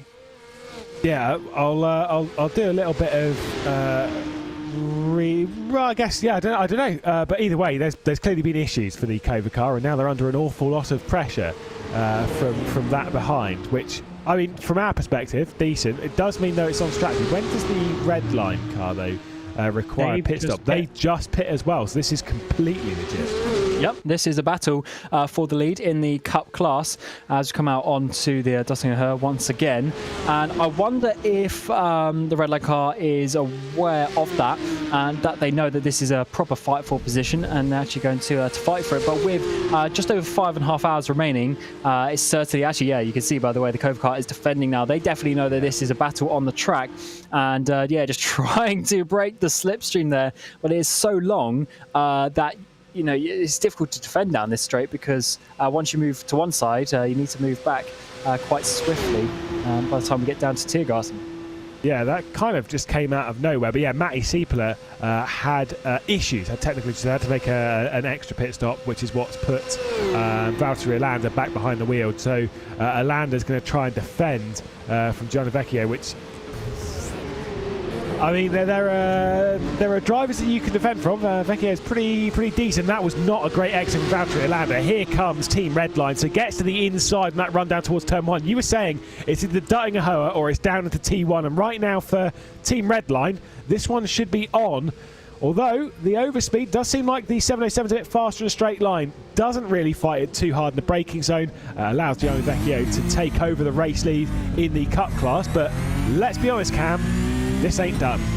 This is not done. Cova showing their speed earlier on. It's not like they're a slow car. They're trying to look down the inside once again, but not quite enough. The red line car there, Vecchio pulling in front definitely this time and has got that speed so far. But I don't think, as you say, this one is going to be over any time soon. The Cova car showing their speed recently, and they actually have the fastest lap in the race in that class by some margin, by 1.5 seconds to the red line car. So there's definitely speed there, and I just think they've obviously been put a bit on the back foot, and Alander wouldn't have known that he was getting in the car at that time, so he sort of jumped in a bit of a difficult situation for that one too. Let's see how this battle unfolds.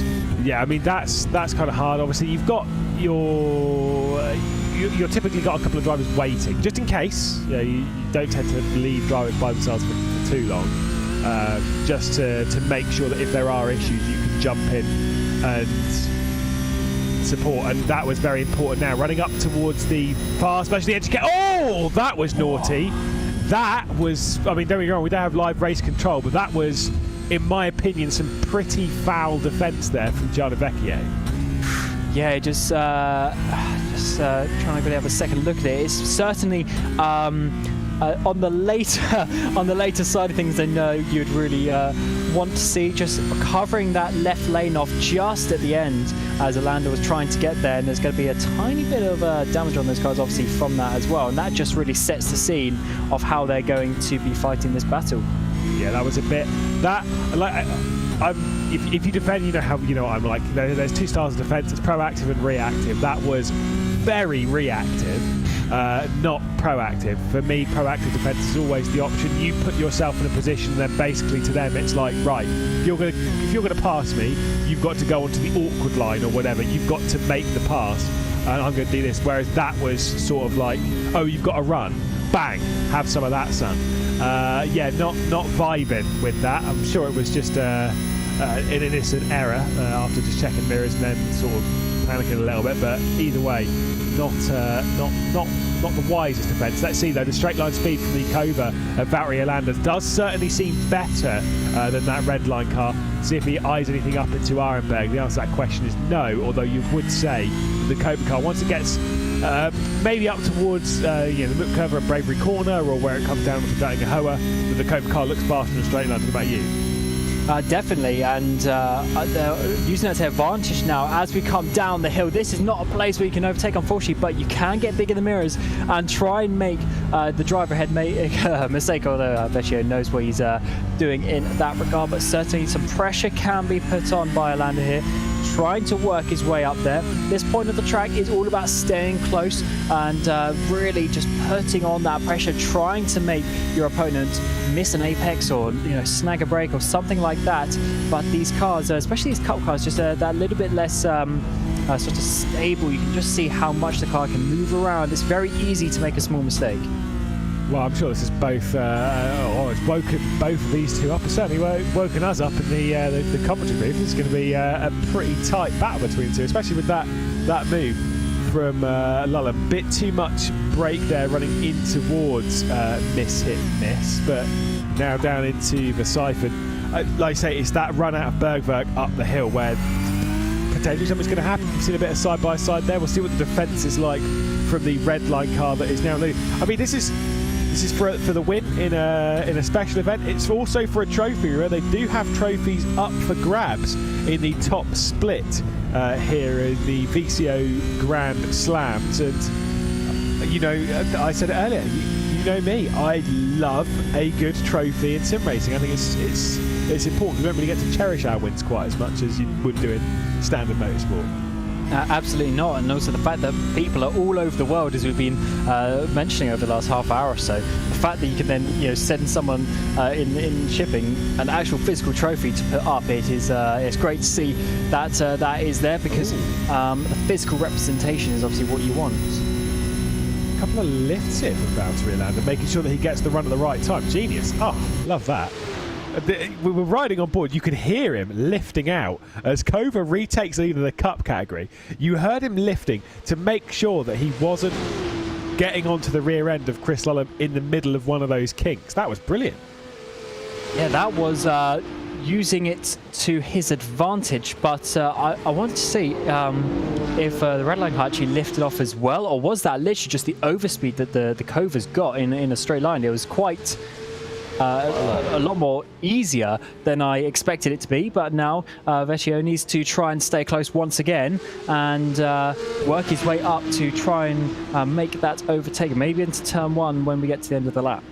Yeah, it's maybe it was a tactical move, although to be fair, I don't buy that would have been a tactical thing. I think one thing is pretty obvious, is that one of these cars looks pretty fresh and the other one looks pretty damaged. I mean, don't get me wrong, it's not completely fresh. There's a bit of damage on the rear left and a bit, I think, on the front right as well. But that red line car, I don't think there's much argument there. It does seem like it's got more damage than the Cobra, and I wonder if that is affecting straight line speed. You'd probably say it is to a fair amount. Yeah, you can see it's a fair amount of damage on the front right. Basically, all these cars are broken to their own degree. Welcome to the 24 hours. Do you know what the incident limit is? Yes, I do. 100. 100, okay, because we often say this sometimes when especially in the shorter races, when maybe it's in the 20 to 40 region in incident limits. If your car never gets to this much damage, because if you do that, you've generally got too many points and your car's going to be out of the race. But whereas here, I guess they can just, or sort of need to, just drive through the paint. Well, I said at the start of the race that I don't think anyone will breach the 100-point limit, because if you do get that much, if you've breached 100 points, you've probably hit a few things. Yeah, you've had a bad day. Right? Although I will say, checking the results, I'm pretty sure 2 cars did it last year, and I kind of, when I was thinking, I was like, where would you get instant points? Obviously, yeah, the odd 4X here from getting through traffic and all that, but also the chicane, the NGK chicane. Cut or Vido or whatever it is, yeah, because that one is very easy to cut. I know, because I did the 6 hours of the Nürburgring, the Grand Prix layout, unfortunately with poor Mr. Dan Kell, and it was 100 instant points in that, and I got 70. What? Yeah. Because it's so easy to get a 1X over there. Yeah. Bearing in mind, it was only like 2 weeks after we did the entire Bathurst 12 hour with no instant points. It was a sobering reality, I'll say that. Yeah, I think the off tracks are something that would catch me out as well, because I do like a cheeky track limit here and there, pushing the boundaries of what is possible. But you would hope, anyway, at this top level, the drivers are able to keep out of that. But the odd, 4X here and there from contact can happen, especially with traffic and overtaking. It's not the easiest point, but just to show this time, Vecchio couldn't get close, and Kova has got the lead, fairly comfortably this time around, over half a second across the start-finish line. So maybe there is some light straight line issues from the red line car. That would kind of make sense as to how there was more speed from the Kova car coming down into Schwedenkreuz and Arenberg. There was more speed from it coming down to T1 as well, and then a lot more speed going up the hill towards the Muckkurve. So it kind of leans on the fact of either maybe it's a setup thing, although I know there's not like the most incredible amount of setup options in the Cup car, and also Redline do know this car very well. Kova do as well, but Redline do know this car very, very well. Obviously, courtesy of racing it in various ones of the Porsche Esports championships, be it Germany or be it the Porsche Tag Heuer Esports Super Cup. There's a lot of experience within it. Kind of tells me it is either a critical error on setup or damage, and I'm probably going to lean towards the latter. Damage, like it. That's something that I do forget about sometimes, because I'm not the most common driver on iRacing. But yeah, the damage does cause a lot of straight line speed reduction. So, but sometimes it's just one of those things that you have to fight through, because even if you repair certain things, the car never repairs 110%. So you're always going to have that little bit. And sometimes it's easier just to drive through it rather than sit still for multiple minutes waiting for the car to be repaired, especially when you're in a battle that's been fairly close for quite a while now. 100%. Like I say, you just got to take up. Like if it was in the kind of have this thing of like, I don't know how to put it. It comes across as I'm a quitter. Obviously not the case, but in the first like 3 hours, if you get some damage where it's like your straight line speed is down by a significant portion as well, there's always a discussion with the team like, should we just go and do something else? Because it's kind of like doing the entire like 21 hours from that point or whatever with a bit of damage like that would slow you down to a straight line considerably is rough. Meanwhile, at this point in the race, it's tough. You've done 18 and a half hours. You don't quit from this point. You don't pull out of the race at this point. You keep going until you literally can't go anymore because of damage, because of technical issues, or because it's the end of the race. That's the finishing requirement. Don't pull over just because it's kind of like, oh, well, it's not going our way. No one would do that, by the way, but I'm just saying. Yeah, just keep the laps going, really. It's just the easiest thing. You know that other teams are going to have the odd issues here and there, as we've seen. So if you can just keep on going, keep on putting in the laps, you're going to find yourself in the right place eventually.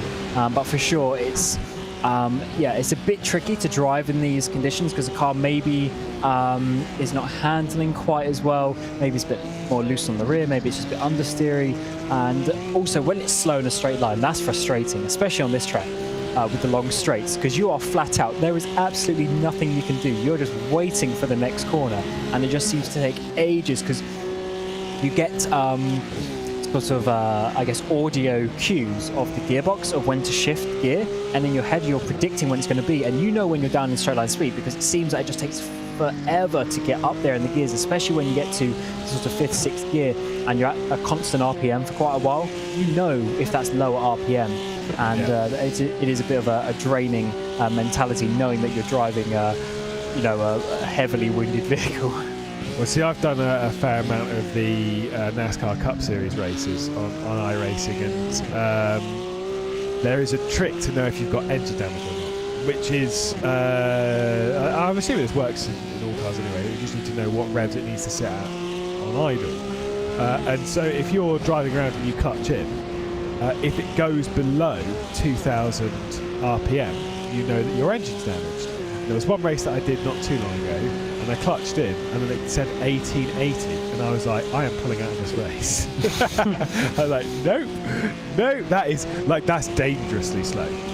But yeah, I'm, like I say, it's just knowing the car you're racing in, and like you say, you'll know it's, whether it's, even if you don't know what speed you're supposed to be doing up towards the curve, you just know that it's not right. You're attacking it with more speed, like, when it goes from being just about flat to it being easy flat, but you're kind of like, this damage is slowing us down. Yeah.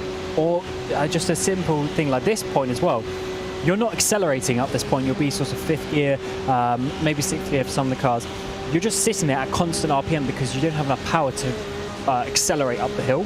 And so when you're just sitting at that RPM, wherever it is, maybe 7,500, but then you know, get a bit damaged, and all of a sudden you're at maybe 7,200, and you're just, you know, a few Ks slower. You can hear that and you can understand that, and it's yeah, it's a difficult situation to be in, especially when you're in VCO's point of view here, because he can see the car ahead. He knows what he needs to do, but maybe in the back of his mind he knows it's going to be difficult to overtake, knowing that the best place to overtake here is on the straights, but then he doesn't have the straight line speed to do so. I did once speak to someone who said they could only, they didn't know how to shift gear based on audio. I mean, I say didn't know, it's probably the wrong way of putting it, but couldn't do it consistently, right? Which is a bit odd to me, because kind of like, I can turn off all of the UI and still shift at the right point. Yeah, well, I guess that's just you get used to the noise of the car. Yeah, I guess that's just how some different people's brains works, I guess. But yeah, I'm the same as you in that regard. I could turn off like all the indication and all the lights and stuff, and I'd still roughly be able to shift, because you can, especially with the way, I guess it's maybe the way that sim racing sounds are made. Maybe you can definitely hear the sort of steps almost as the end, like if you listen really carefully, and you'll just sort of learn those different audio cues of when to shift, because you hear maybe there's a point in the engine where it goes and then that just where it goes that little high pitch, that's when you shift, and you just oh yeah, really good. That was good. That was top tier noise making. Well, show me your. No. Yeah, okay. Yeah, absolutely exactly. not. Absolutely not. I just really respect it. I think that's quality. Whilst we're riding on board with Johnny Vecchio in the Team Redline Red car once again, as we head out of Galgenkopf and onto the Duttinger Hoa, Kova are leading in the Cup class, but like you see, moving over to the right. You'll see it move back over to the left and then move back over to the right, which I kind of get, but also I don't really. It never works, by the way. Very rarely. You're either slowing yourself down or you're just making the straight longer, which means they have more time to catch you. And the car behind, especially in this case, is an experienced driver. He's just going to follow you. And can very easily follow, because you're moving quite slowly from side to side. It's not exactly a particularly gruesome challenge, is it? Yeah, my experience as well, it's never worked. Every time I've done that, I've been overtaken. Like, you know, when obviously it's a bit far away this time, but especially when you do it when someone's quite close to you, you always get overtaken because the fastest way is in a straight line. Obviously, maybe choose your line whether you want to go left or right, but the weaving, or you know, maybe not the weaving, just the constantly sort of wiggling then is certainly.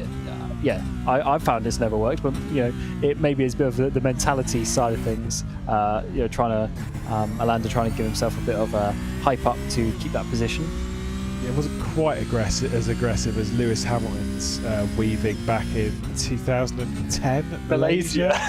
I guess it's one of the Renaults. I can't remember which one it was. I think it was Petrov. It was proper aggressive weaving. Yeah, I'm pretty sure he lost the spot as well, didn't he? Yeah, I think he got a penalty for it, if I'm not mistaken. He either got a penalty or a warning. Yeah, because that was aggressive. That one was quite. That was a bit too much. It was proper, literally like going from, you know, white line to white line. Multiple times. Yeah, that was quite funny. I forgot about that until you reminded me. Yeah, that's a good one. It's not quite as aggressive. The weaving from Valtteri Lander not quite as on the aggressive scale, but like I said, just trying to break the slipstream, even though like I said, it's just not really going to work. The fastest way to do it is just sit on the straight line, on the racing line, essentially on the straight. Just sit on your point. The fastest way to get from one end to a straight is to drive in a straight line and put the pedal down, but you know, sometimes you're also doing it out of boredom, to be honest. Sometimes you know, to keep yourself awake, because the thing is that Duttinger out of Galkov, it's a long drive. To kind of keep yourself focused is actually more difficult than it sounds. Do you want a fun fact of the Duttinger that I just remembered? So you know, World Touring Cars WTCR comes to the Nordschleife, and they race on the weekend of the 24th. But they also, actually, I don't know if they still do, but they used to go to the Marrakesh circuit. And one time, I was just having a look at the Marrakesh circuit because they made some changes a couple of years ago. And when they made the changes, the Marrakesh circuit is shorter than the whole Duttinger, which is pretty crazy to think. That is crazy, yeah. In that one straight, that is the whole lap of that circuit. And obviously, normally, they're, you know, in a however long the race are, 20, 30 minutes, they're doing multiple laps, whereas here that's just one straight. It is pretty crazy to think of, and obviously they go to some other new tracks as well, which are sort of a similar situation that are literally shorter than one straight. Sorry, don't worry, because I can guarantee that Zach Sweet doesn't know what Marrakesh is as a racetrack, so that's fine. You do know some good racetrack, I can say that. Me? Yeah. I remember you scrolling around on whatever map software we would use at that point, and zooming in and being like, oh yeah, I know where Manicore is. It's like, bang, there it is. Like, wait, hang on, what? How? Well, yeah, I'm quite like a visual person in that regard, like recognizing things. But in general, I find it pretty cool. I mean, this is going a little bit off topic now, but I find it pretty cool just like looking at, you know, maps and looking at the world and like seeing different places, because I want to go to, you know, all these different tracks and different venues, and it's quite cool seeing them from sort of like the satellite image point of view, and then going there and recognizing it, because it always looks different. Because I did actually, Manicore was actually one. I didn't go to the track, but I went sort of outside it, because I was sort of on a road trip in France, and I drove past it and got out, and again, it looks completely different to what you think it does. Yeah, I'm not. Manicore is one circuit that I've not been to. To be fair, it's one of many circuits I've not been to. I'm trying to get around to visit most of them in the UK. I've got a few to tick off, but you know, I mean, we all like racetracks and stuff. It's what we're all here for. I always used to like playing the game where, again, we've had like quizzes and stuff where we essentially make an album of photographs from various photographs from motorsport, and then it's kind of like the whole thing of what track is this from. It's like quite a zoomed in photograph of a car. I've played this with you and Arjuna and stuff, and I've played it with the Zancho guys as well. It's good fun, but it does show how nerdy we are. Yeah, there was one really good one and that you showed, I remember, and I remember no one could really get it, but it was I can't actually remember what car it is off the top of my head now, but it's an F1 car. It was back at the old Indianapolis through the double hairpin. Yeah. And there was one, and the only reason why well, not the only reason, but multiple reasons why I recognised it, but the main one was because the curbs at that track, they're like the light blue and white, and it's just little things like that. Yeah, I do love playing games. We should probably do that on in a graveyard shift one day in a 24-hour race. Yeah, 100%. I think so. No, that photograph, I know exactly which one you're talking about, because it's the one that I was really proud when I found. I was like, ooh, that's a tricky one, because I thought it was the first corner at Malaysia. When I was looking at it, I was like, but it doesn't go the right way, and the curb, I was like looking at it, like, this is really weird. Where is it? And it's kind of one of those, you sit there for a few minutes. Other ones, there are some. There's one that I got that was looking down on a car, and I didn't even need to like sit there for a long time. I was like, that's the Valencia Street Circuit. And that's the point when I sort of sat there being like, wow, the only thing that you can see in this shot is the car, is the track underneath it, and some light blue tarmac next to it. And I could still recognise that was Valencia. And you're kind of like, we take this stuff way too seriously, man. Yeah, like, possibly. But when it's the thing that you sort of grown up with, you've seen different camera angles and stuff. Yes. And, you just sort of learn. Actually, I'll tell you one thing. Back on, I think it was one of the old F1 games or something. All of the loading screens were like pictures from that season. Oh, nice. And obviously there's quite a lot of them. And there was this one, and I could never get what it was because it was so weird. But it's because it was from a weird angle. But it was from Austria, turn 1, but looking like up the straight towards turn 2 and 3. But because it was so low down, you could basically see like the sort of the elevation change up to turn 3 with the gravel on the outside of it, so it looked completely different to what you would think of it from all the TV cams. And that one I could never get, and I had to get that one. But yeah, there's a few different ones out there. But I still say it's a good game to play, actually. Yeah, sure. we should do that again if you find some new content for that. Oh mate, I've got hundreds of photographs on here from that topic, because we all used to play it in the whilst everyone was under lockdown in 2020. And so no one could go to the pub. We had a virtual pub where we had our pub quiz, and the pub quiz, my bit was the track. So I got loads of photographs. It's all good. Because the one thing to do, if you ever play this game, right, top tip, if you're going to play it on Tuesday with a bunch of mates. What were you going to say there about a windscreen one? Yeah, I was getting scared for a minute, but I forgot. I was like, oh my god, they've implemented red right now. Yeah. They've dropped it. They have dropped it randomly in a race. That was a bad exit though from Cobra. I think Valtteri Landa might have to relinquish the race lead to the Team Red Line Cup car as we head towards Tiergarten, because it's right in that slipstream. This shouldn't be particularly difficult for Red Line, and gets to the left-hand side, and there goes the move. So they're going to be side by side. Obviously a little bit of assistance here as well from the Mercedes AMG Team Urano car just pushing, but that Cova, that straight line speed from that 707 Cobra car, they're going to be side by side down into Tiergarten, and the Merc behind is thinking, please lads, please don't end in tears. A little bit of commitment there, and a tap of the brakes from Valtteri Landa, a tap of the curb on the right hand side. It is Red Line now then that lead in the Cup category with a little bit of assistance from the Urano car behind. Not a bad little move, and I think Valtteri Landa might be a bit too far back to make something stick into T1, but that straight line speed, Cam, it's superb. Unbelievable. I mean, that Red Line car is heavily damaged as the Urano car is still trying to battle these guys, trying to get past, just showing how little the speed difference is between the GT3 and the Cup category. But Cova, they're just dropping behind now because the Urano car as well, losing a bit of ground because of this. And that was a lot of commitment, I have to say, from Gianni Vecchio there, trying to get past.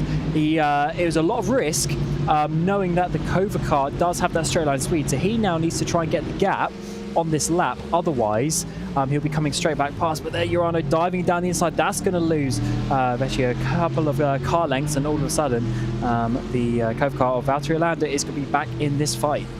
The top tip, by the way, that I was going to give, which was if you're going to play this game with the tracks with your friends on TeamSpeak and such, make sure that you either save and change the name of the image, or be careful of which links you post. Because a lot of the links you'll be like, oh, here's a good one, where's this? And they're like, it's the Birmingham Super Prix from 1980. And you're just like, how did you know that straight away? It's like, well, it says in the link. You're like, oh, right. Touche. So play that card as you see fit. Make sure there's nothing obvious on screen as well. But it's a good fun one to give a go as we continue to watch this battle for the lead in the Cup category. Redline league. This, I agree with you. Redline right now, Vecchio needs to absolutely send it over the first section. And the problem is that he's probably going to be in a suboptimal position coming down into Schwedenkreuz. Absolutely, he's going to be trying his hardest to stay ahead through these corners. The issue is that Cove car looks like it's able to keep up, and that's just going to make it so much more difficult. When you've got, I'm saying that this is still what he needs to do really. He still needs to get ahead and make sure that the Cove car isn't getting a gap, because even if he gets re-overtaken, as long as he then has the opportunity to get back past like he just did, then that is sort of slowing down the Cove car from pulling a lead at the front. Yeah, there's a couple of bits of lap traffic as well to navigate for the pair of them. You've got the Majors garage full send racing car that's directly ahead, although just disappeared there, so that's not ideal. Coming down then into Schwedenkreuz, they'll both clear before the flat left-hander into the braking zone of Arenberg. Not under too much pressure there. Flat, you say? Well, Schwedenkreuz. There's definitely a dab of the brakes there for those ones bumps. But that is a scary corner it's to take completely flat out. It's flat in a GT3. Yeah, true. But that is a scary corner either way to take flat out. Yeah, probably wouldn't be doing it flat at this point, right? No, I wouldn't say easy flat. It was completely flat for a lap earlier on. Obviously, that was a quality race, yeah, fair enough. But I'd say that the dependent on the car, Schwedenkreuz is probably, I don't know, is it flat in one of these? Maybe I'm being a little bit scared there, but it's certainly one of those corners where you have to just think about it a little bit when you're tipping it in at 260, 270 k's an hour. I think we need a bit of a bet here. With the next lap, we need to ride on board and we need to listen in through Schwedenkreuz to see if there is a lead. They're dabbing the brakes because the light's coming on, but they may be flat out dabbing the brakes. That is often something. Well, we'll have to listen in, won't we? We certainly will. So let's see. It might be with the damage as well. The tone's probably not quite as great, and also with I'm speaking more from a GT3 perspective rather than these, which don't have as much downforce. So it kind of makes sense that it wouldn't be flat and might be a tap in the brake. What about in a touring car?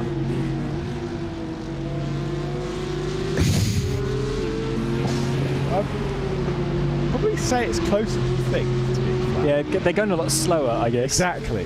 They are going slower.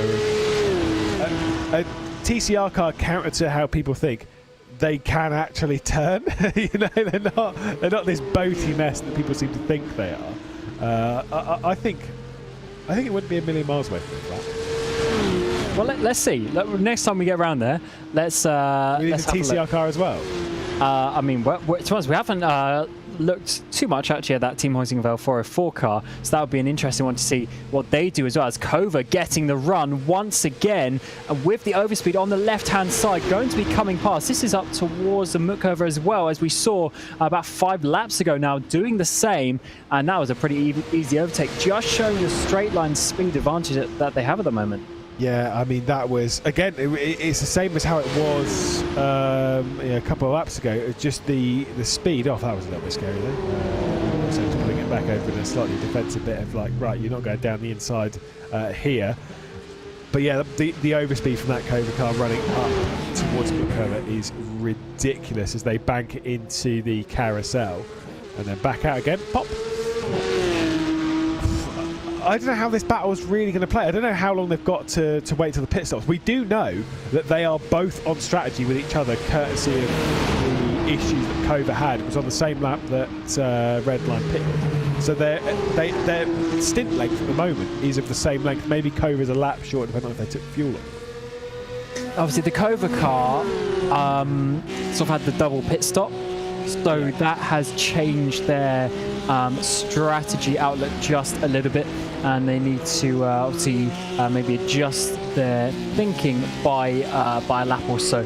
But I think for the most part, it should be okay between these guys. But because they came back in, one would assume they would have obviously topped up the fuel. Probably didn't change tyres, but they definitely would have topped up the fuel, even if it was just one lap. Well, yeah, you still have to wait for the driver swap and stuff, so you might as well just bang in a few litres and off you go. The extra lap might help, although to be fair, it's not exactly 3 or 4 litres around here, is it? It's a pretty hefty load that you've got to throw in to get around a lap. But regardless, they might come in a lap earlier, they might be able to continue on to do the same amount of laps as Team Redline. All depends as well as if they've been able to save any fuel in this frantic battle. I'd say the solid answer to that is no. Yeah, big doubt on that one, because when you're obviously battling like this, you're not really thinking about maybe do a bit of lifting coast here and there, maybe lifting off in the slipstream. They've just been trying to make these overtakes work, and to be fair to them, it seems to have been creating a great battle here at the front of the Cup class. I think it's a conspiracy. I think they just wanted airtime. I mean, it's worked. So it has worked. They've been on broadcast for quite a while now, and given us our fair share of entertainment. As Galbenkopf a little bit wide there from Valtteri Alander, no car to block him this time as we look backwards from the rear of the Kova car. Once again pulls over to the right hand side of the track, and more so going to hold it there in the slightly defensive line. Back over to the left hand side now, as Vecchio's closing in bit by bit, but just doesn't really have that straight line speed and doesn't have the assistance of a nice healthy Mercedes AMG pushing him along. That is it's crazy when you see it this way round. You see Kova just flying past, and this way Redline, yeah, just not really been able to. I mean, he's closing up to be fair under the brakes, but in the straight line, especially when you get to top speed and we have all the drag coming over the car, yeah, very difficult. He did get a bit of a run down towards turn 1 a few laps ago, but this time around, is the Kova car actually pulling away the tiniest bit there initially on the straight before the slipstream really started to kick in. So this is a difficult situation, but he dives it down towards turn number 1. And I think Alander just misses the apex a tiny bit in turn 1. That could give Vecchio a bit of a run, but no, he hasn't. So down towards turn 3, and it looks like Kova going to be holding on. Yeah, that was never going to work. Like the look, but I mean, it kind of. I don't think it was ever really the intent to actually dive it down there and try and make the move. It was more to try and do exactly what happened there, which was pull Valtteri Alander off of the racing line. Because if there's one thing about the, particularly, well, it is the 24-hour layout here at the Nürburgring, all of the corners are great, except for one specifically, which is a travesty to modern motorsport, and it is that second corner, that left-hander. It is one of the worst corners that I've ever driven in all of my virtual racing. I hate it that much. It's such an awkward corner. What, the second corner here? Yeah. You don't like it? As in turn 1, like what would be the hairpin, and then turn 2, the left hand, like straight afterwards. Yeah. Yeah. No, I'm joking. I agree with you.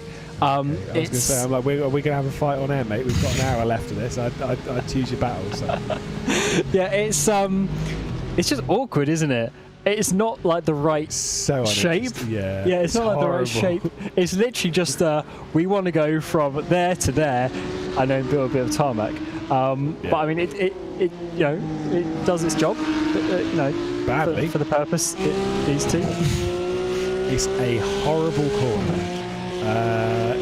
Obviously, you can't run on the 24. You can't run the standard, like the arena section, because it's the support pit or support paddock rather. That spreads over that side, so that could be, you know, for when I was there, it was the classics. That was their area, and so you can't use it. So fair enough, that is what it is. But then, to me, I'm just sort of thinking like, there's got to be another option. Surely there's got to be another option, because that's just tragic. It's horrible. And like I say, it's so awkward. It's just like you're turning, and I don't think I've ever gone through it and gone, yeah, that was the right line. You're always understeering, or you're going way too slow. It's awful. Oh, okay, right. This time round, are they going to be flat out? Are they going to be flat out? Is there going to be a little? Yeah, see, there's just a little dab of the brakes in this cup class, so I'm still going to have my bet that it's not a flat out. Disappointed. You can PayPal me later.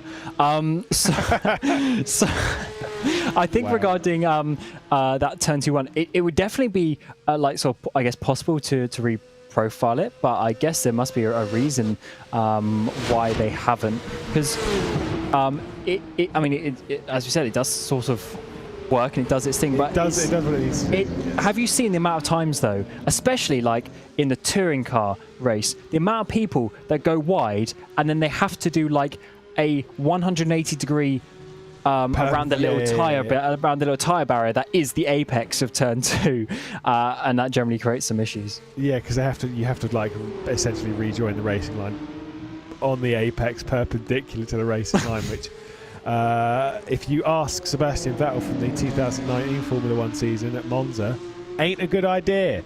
And so yeah, it's those kind of things.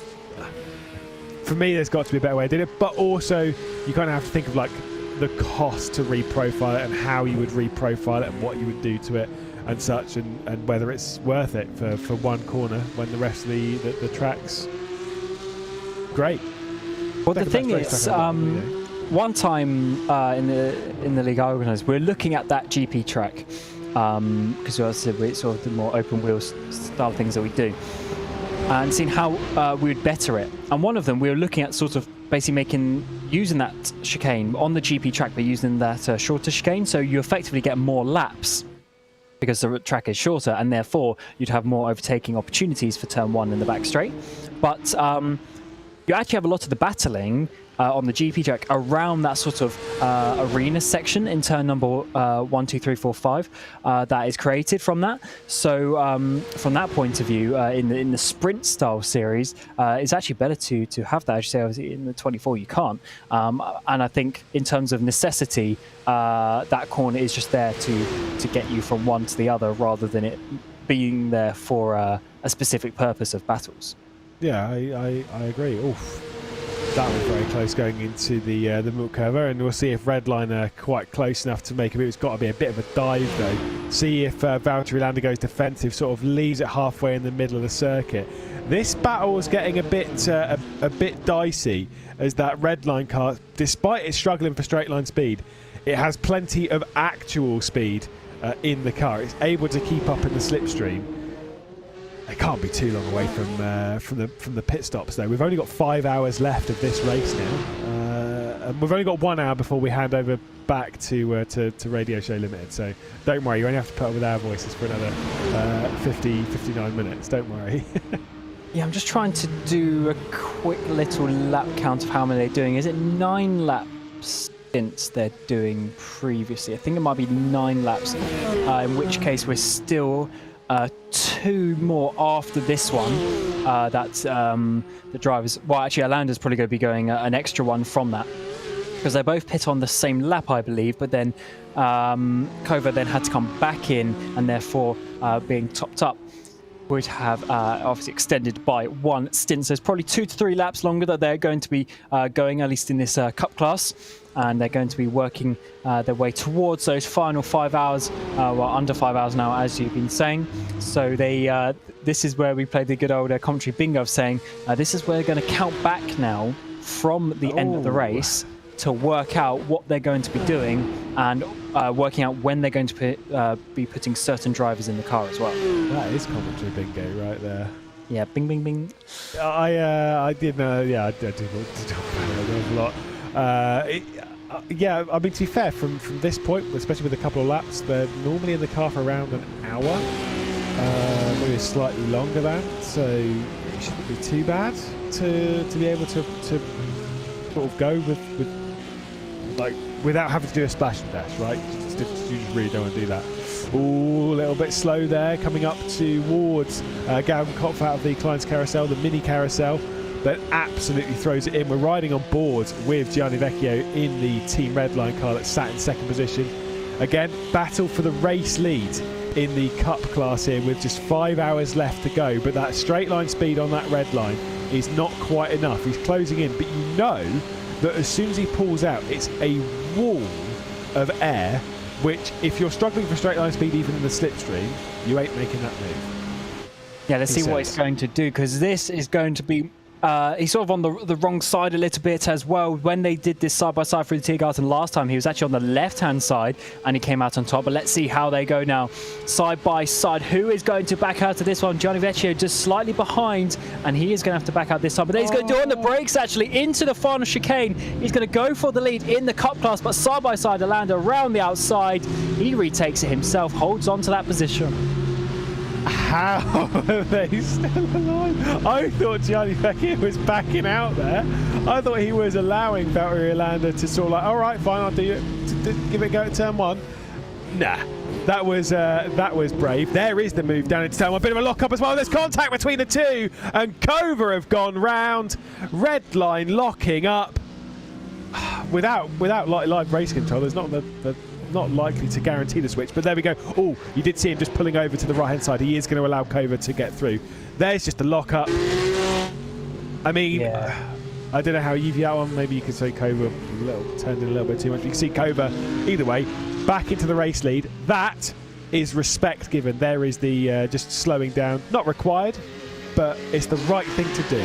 Especially in a tight battle of hours to go. It's not like it's the final lap and they really need to be hot-headed about it. But yeah, I'm just trying to see the replay on my side things as well. Yeah, definitely Vecchio, he looked to the inside. He was way too far behind. I mean, they were already braking and turning into the corner by the point he was anywhere even thinking about being alongside. And by the time he was alongside, he was locked up. And they're literally, almost touching the apex by that point, so far too late. And good job for him giving that position back swiftly as well, so we can continue this battle, because it's been great so far. And that damage, that contact will give a bit more damage to his front end, though. So I don't think that's going to do his top speed any good. No, but it will give a little bit of damage to the Kova as well. So you never know. Hey, Tactics. It wasn't that hard of a hit. That's the thing. I think, I say. Again, I'll give that that is respect to me, because in a race like this, there's no legal requirement within a rule book or whatever that says you have to give that one back. You've got your 4x, and that's the iRacing minimum. That's the penalty. It's a 4x contact. But it was the onus was on Team Redline and Vecchio to sort of give that one back. And do you know what? I will, because you don't want to make enemies just unnecessarily, and you're both playing for a trophy, and also you're putting on a show. So I'm going to switch back now.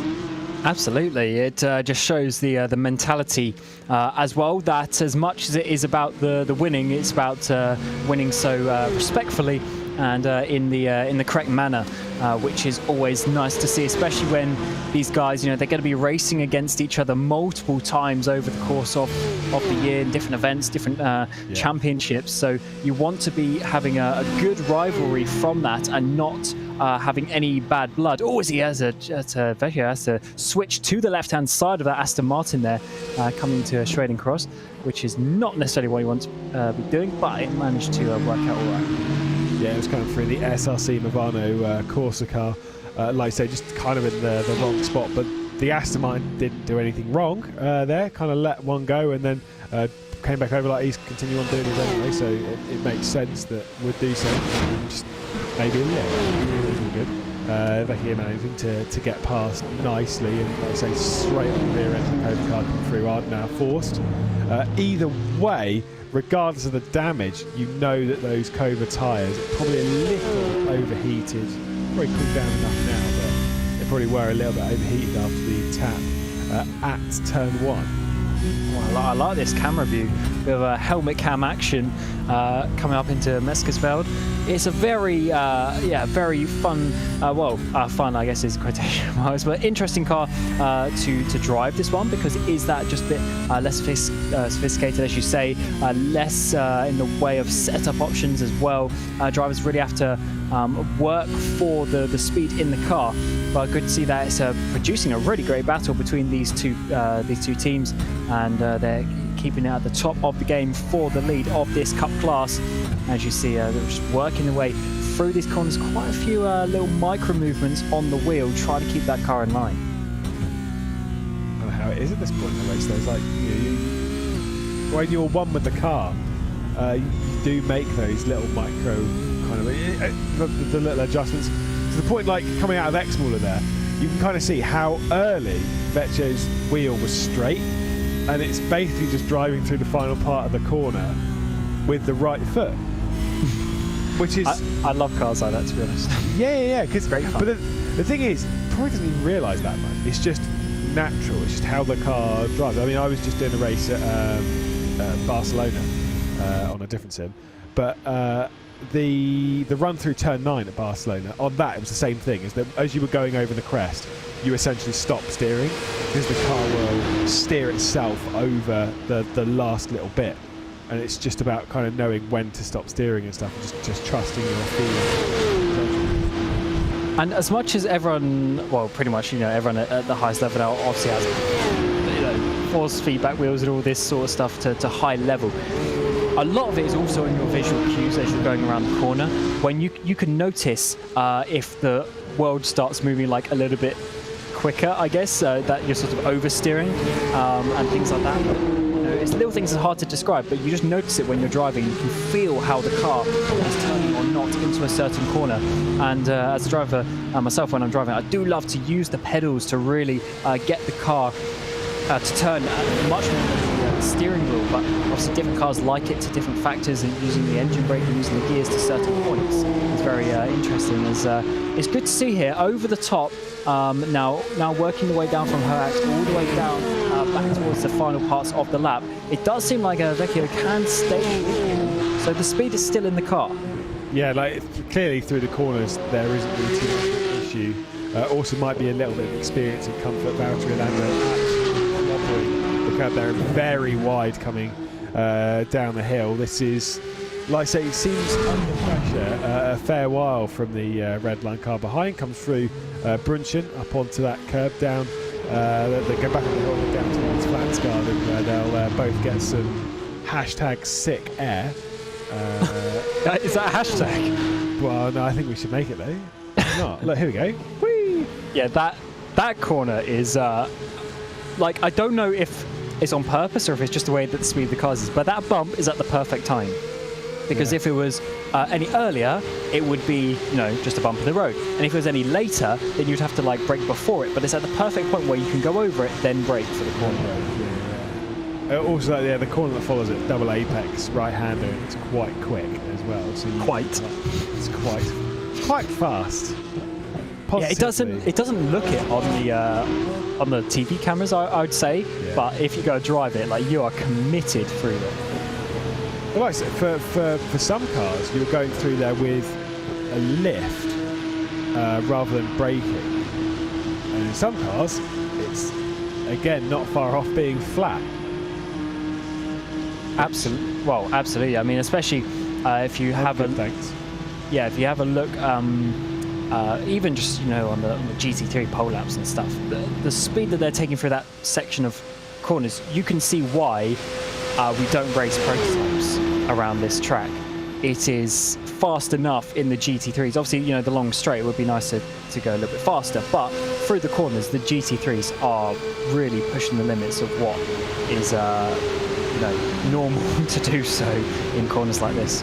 What was it? Was it what do they call it? The Porsche 919 Hybrid Evo, as it was? Yeah. The lap around here that was... oh, there it goes. Right, so red line are in the pit lane one lap earlier than Kova, as they'll try and battle it out for the race lead. I wonder if they'll try and go for the undercut. But it was that lap, like, that showed why prototypes never... So no, it was faster than a standard prototype, obviously. It was de-restricted and stuff, but that was one of the most mind-bogglingly fast laps that I've ever seen. The acceleration of that was just the craziest thing. Like, when they came, what part of the track was it? Oh yeah, through Flugplatz. As you came up the top there, had the little sort of jump, do the flick right, then you've got the long straight down, sort of the long left-handed straight. As he came up the top, then he obviously went on the boost, and it just was like a time warp, like coming out of that, because he's already going fast.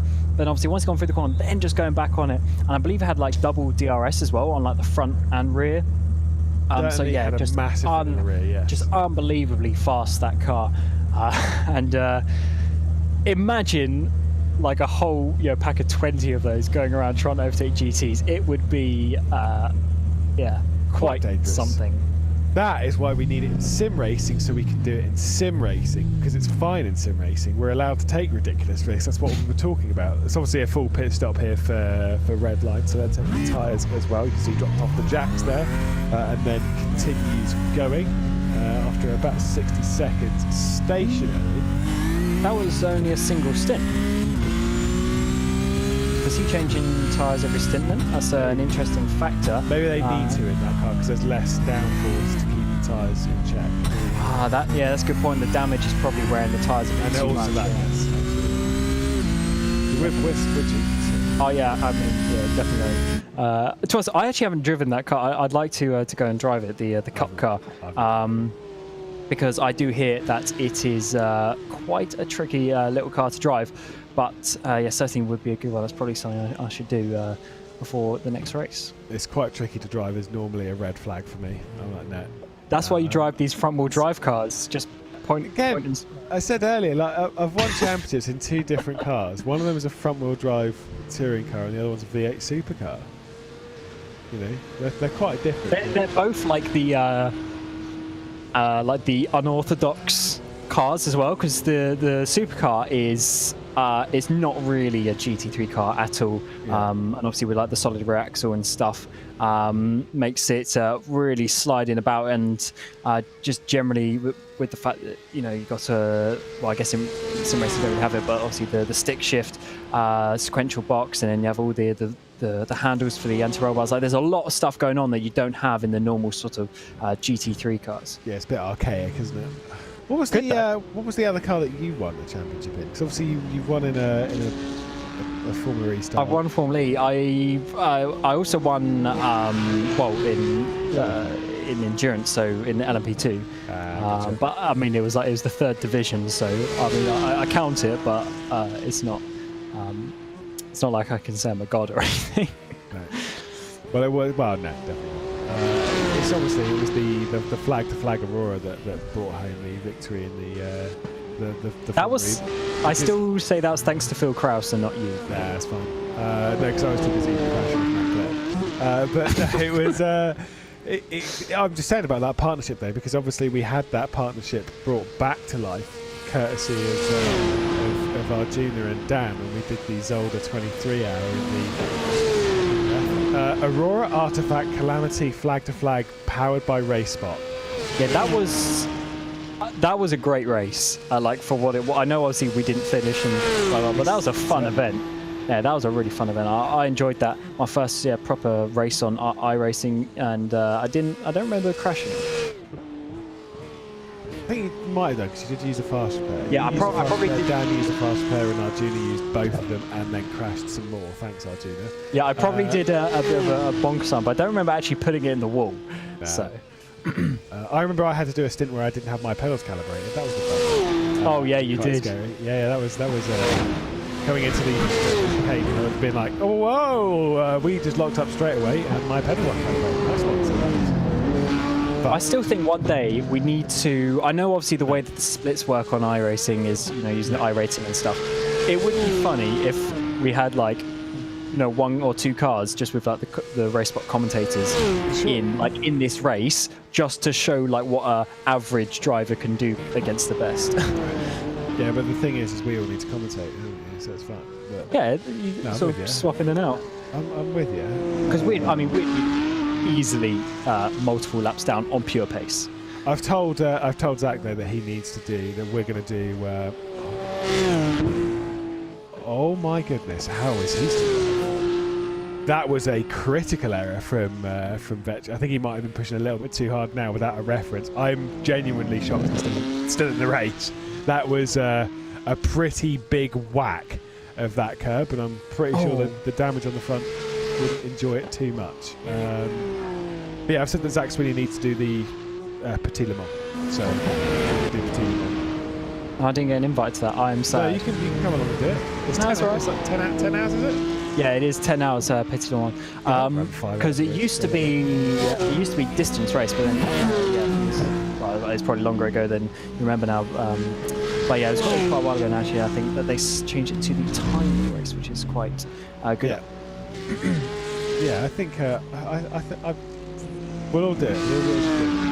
We'll bring Hugo Luis along, who's currently being broadcast there and has been for the, sorry to remind you of it, last 9 and a bit hours. Can we just shout that out as well? Not just from the obviously content side of things, but I mean, obviously, it's not like there's wall-to-wall overtakes and replays and stuff to show, but it's still a feat to sit there and be in control of all that stuff for quite a while. So yeah, big shout out to Hugo, and I think it was Arjuna who was doing it a bit earlier as well. I think Arjuna did the first 6 hours, 4 hours. Then no, it was 4 hours, and then Tyler did 6 hours, and then yes, Hugo's doing 14. Fair play. That is fair play right there. Just shows that Arjuna needs to step it up, to be perfectly honest. Yeah, just a measly 4 hours.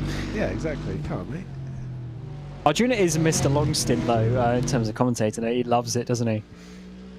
Well, he loves a good 6 hour stint, which we've broken finally after arguing for ages. We've broken the trend now. Sorry to Hugo, who finally got a spreadsheet from Arjuna prior to this that I have been ramming down Arjuna's throat for about a year.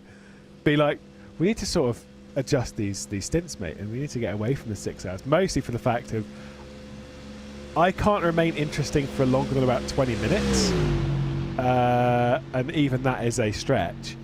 For 6 hours, it is physically impossible. So, so we're only on for 4 now. Yeah, so that's why these 24-hour races also they're good to. We've actually seen Kova there just not quite letting the Urana car go through there, but yeah, the 24 hours you definitely have some room to wiggle around things like that. And the same actually with sort of the driver stints as Kova, as we predicted, coming in 1 lap later, as we are seeing some nice clouds there, but obviously no rain to come this way just yet. But there is the track conditions on the screen. What is that? We've got 26 degrees. That's the drivers need to be worrying about on the track, and we're about 11:30 in game, so starting to get towards lunchtime with some 17-kilometre-hour winds to think about as well. Yeah, I mean, this is the thing, is that despite yes, of course, there is no rain on the platform yet. Is obviously on its way. The cloud coverage does affect the track temperature and such. It does play its factor. It's not just there to be pretty. It does adjust things, which you have to be aware of. So now with Kova in the pit lane, we'll see where he comes out in comparison to Gianni Vecchio, and also whether are they going to leave Valtteri Alander in the car. You'd kind of say I'd assume so. There's a few other cars coming to the pit lane. No, it is Matti Sieppela behind the wheel now. They have switched. I was going to say there was a little blink of the car, which normally happens when they're doing a driver change. So let's see actually how Sieppela does this time, because he obviously had the issue before where they had to come in. So hopefully he's fixed that and he can continue on this time around, changing tyres as well as Vecchio. So they are going to be pretty close on the pit exit, but who is going to come out on top? We're about to find out. Surely Kova. It is going to be tight, but I do believe that Kova and Matti Sieppela will hold on to the race lead in the Cup category. Obviously pitting a lap apart, it's going to be close down into T1. The two have come to blows before, fairly recently, but you can see there a pretty healthy lead from Kova, a few seconds it would be in fact after they depart the super awkward T2. So going that extra lap, I think obviously part of it in a sense will come down to that mistake that Vecchio made through going into miss after absolutely destroying that curb on the right hand side. So I don't think that's particularly helped matters, but oh well, target fixation, you know what you need to catch, you know where that 707 is, you can see it. And with Sieppela getting back in the car, maybe because he hasn't actually driven since lap 80. So quite a while ago now, it's been since he drove. Obviously, he did his sort of one and done lap a few minutes ago, but he needs to get back in the rhythm of things and get back up to pace, and maybe a couple of extra nerves having the issues last time he was in the car about an hour ago. So yeah, just a few sorts of things are going against him as it stands. But let's see, he's got looks like a 4-second gap actually, so it's a bit more comfortable than I thought it was going to be for him. So let's see if he can hold on to this. That's kind of like the critical thing right now, is to kind of see what happens with the gap over the next couple of laps. Obviously, we need a good sort of 20 minutes to work out what the gap's going to be, just based on what time Vettel does and what time then Matti Sieppela will do in that Cobra car. But it does allow us to focus on what has changed in the other categories, and at the moment, not so much. It's still VRS Co-Anderson Sports leading. Pure Sims Esports are into the pit lane in their GT3 with a bit of damage on the front right.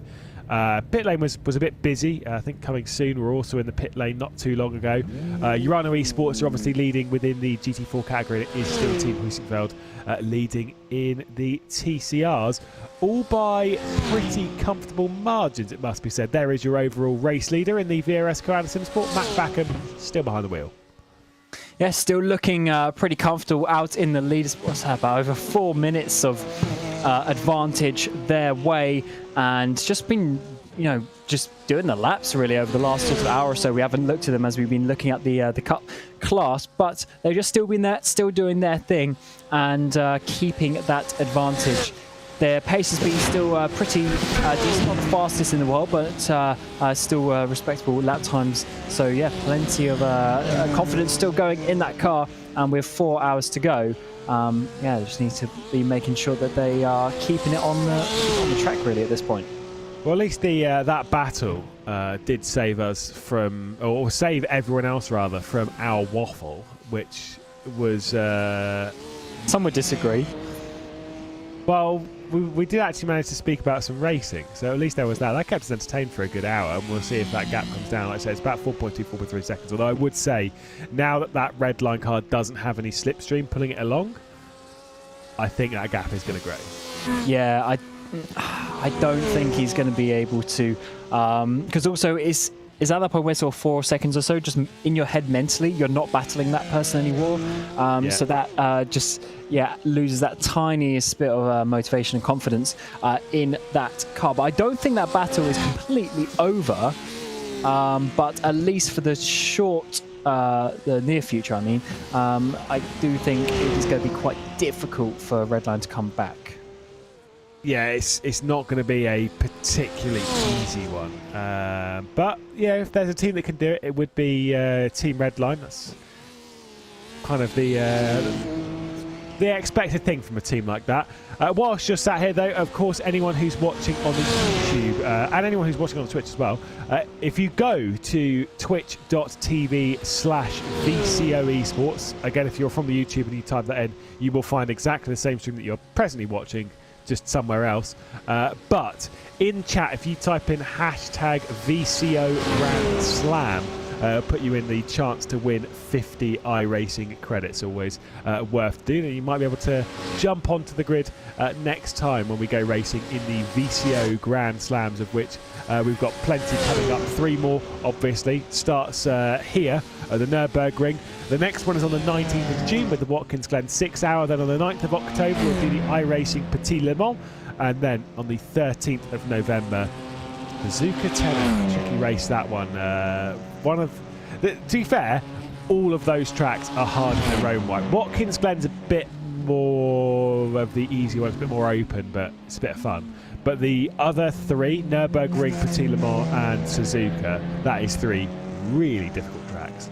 Really is the important word, especially for Suzuka, because I think it's not always recognised how difficult that circuit is for multi-class racing.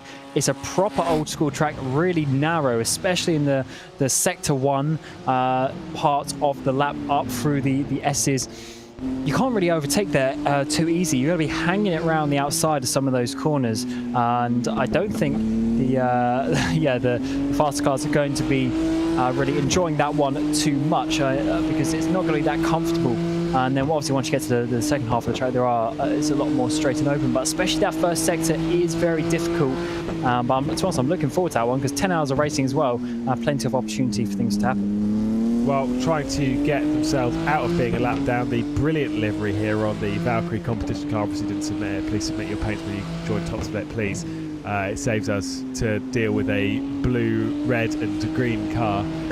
But they are closing, which is a shame because the Valkyrie liveries are normally absolutely sick. Do love a good Valkyrie livery. But yeah, either way, closing in on the Pure Sims car. Obviously a couple laps apart, but still, you can think of it as a sort of semi-battle. I think they'll switch around without too much of a worry, because I think the Valkyrie car is a little bit quicker at the moment than that Pure Sims vehicle, so they shouldn't really fight too much and just allow the Valkyrie to get on with it, to be honest.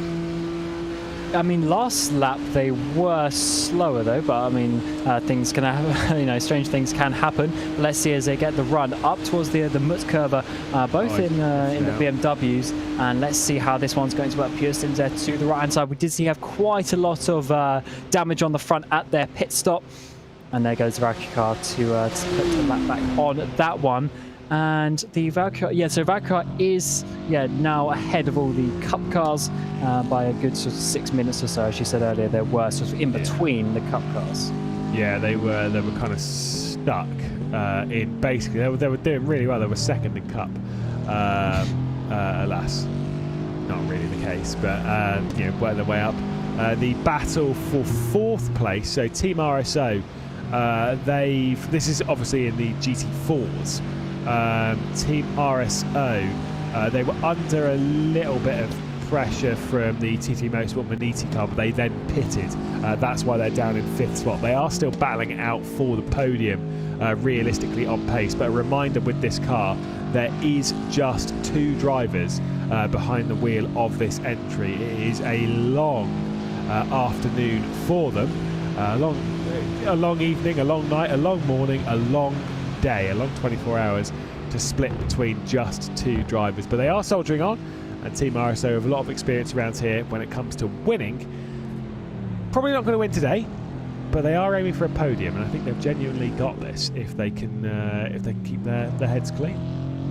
Absolutely, looking in a good position so far, so hopefully they can keep that one going, as we're now under 4.5 hours to go in this race. So the time is quickly going down for these teams to start making up these positions. But this one on screen at the moment, as we're saying, for P4 in the GT4 category, now under 2 seconds, getting pretty close. We've been looking at this car quite a few times, the Team RSO 397 car. As we're saying, they obviously have the 2-driver team, which is a little bit uncommon for a 24-hour race, but they're making it work at the moment, trying to get up into that P4. I mean, we see it on some other 24-hour races, and like I said, we saw it at Daytona a couple of times with quite a few teams, including Urano. They had 2 cars that were both 2-driver teams.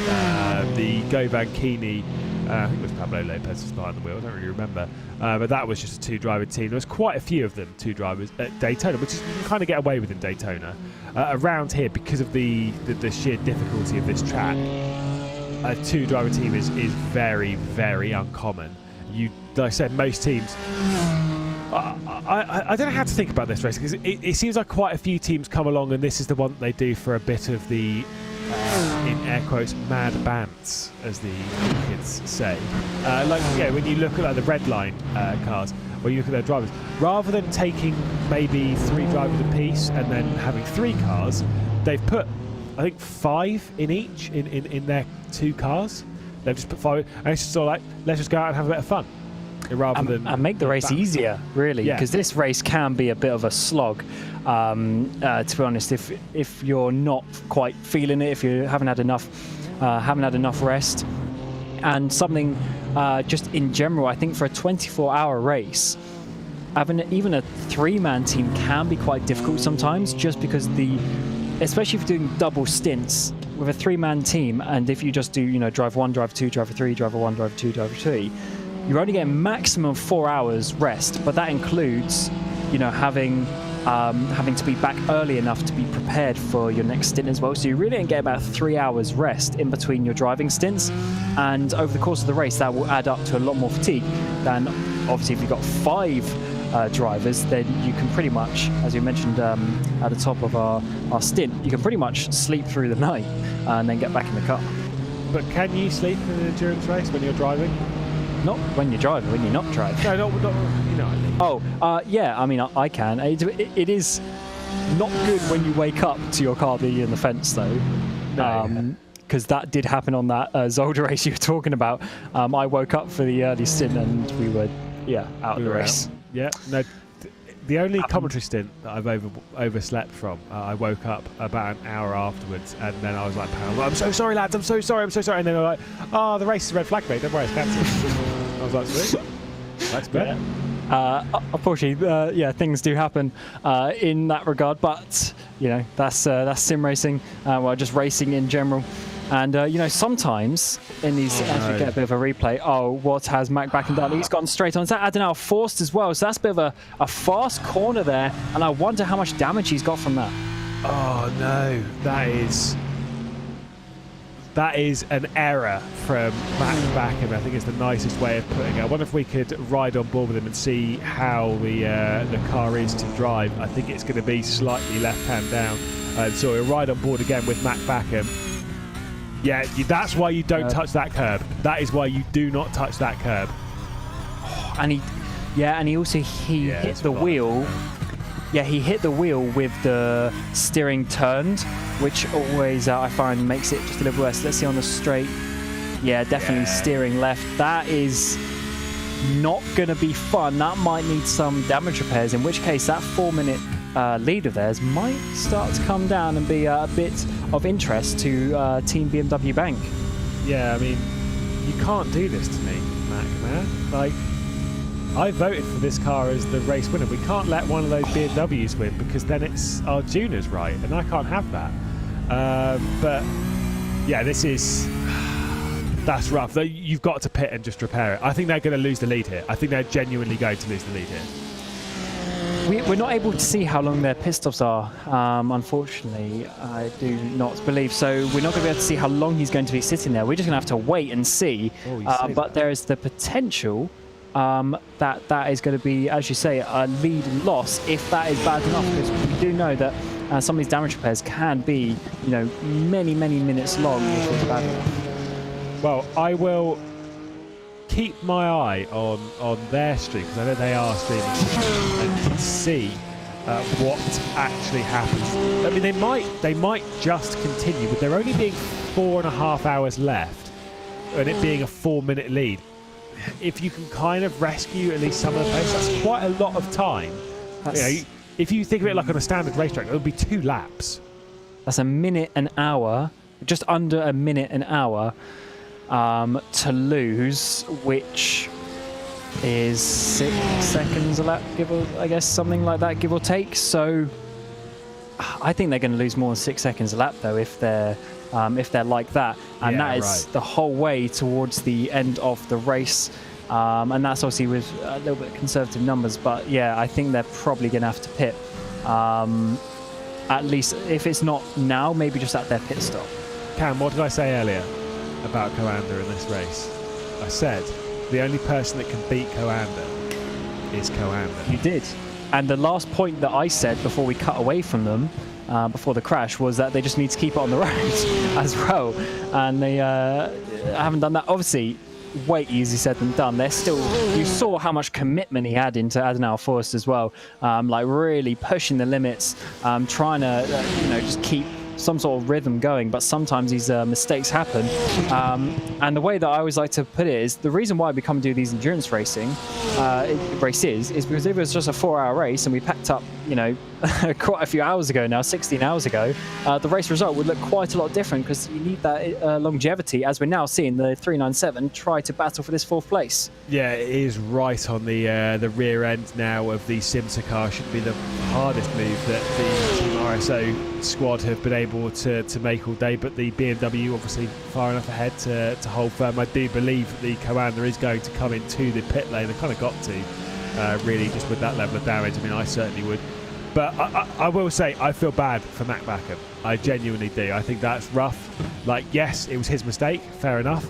But you know what it's like being in a team and you're the one that's made the mistake. It is a horrible feeling. Don't talk to me about that. It is, as you say, not nice when, especially in a 24-hour race, you know, when a lot of effort has been put into it, a lot of time has been invested, and you've got your teammates sitting there, and in the back of their head, they're like, please don't crash, please don't crash. You know, even though they trust you and everything, there's still that, you know, a couple of % of worry about it. And I do believe if they are going to be fixing that repair, this is going to be a while. So let's see if they lose the lead eventually. 3.5 minutes to Team BMW Bank at the moment. Yeah, I was trying to listen as to what he was saying when it comes to that damage, but I didn't quite get it from Backer. But we'll have to wait and see how long they're stationary for in that lane. It's rough. That's all I can say. Either way, he's sat there and he's now eating an apple, so it can't be that bad. Well, that means it's probably a long stop as well. We shall have the see. casual apple. We shall see.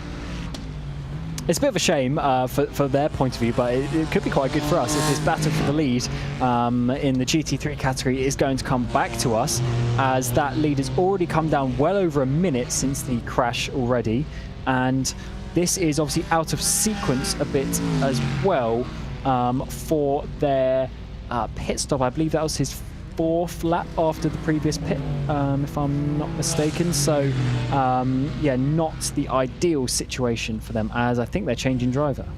I believe so, indeed. Josh Rogers jumping behind the wheel. I think the call was around 55 seconds of required repairs, but not 100% sure on that one.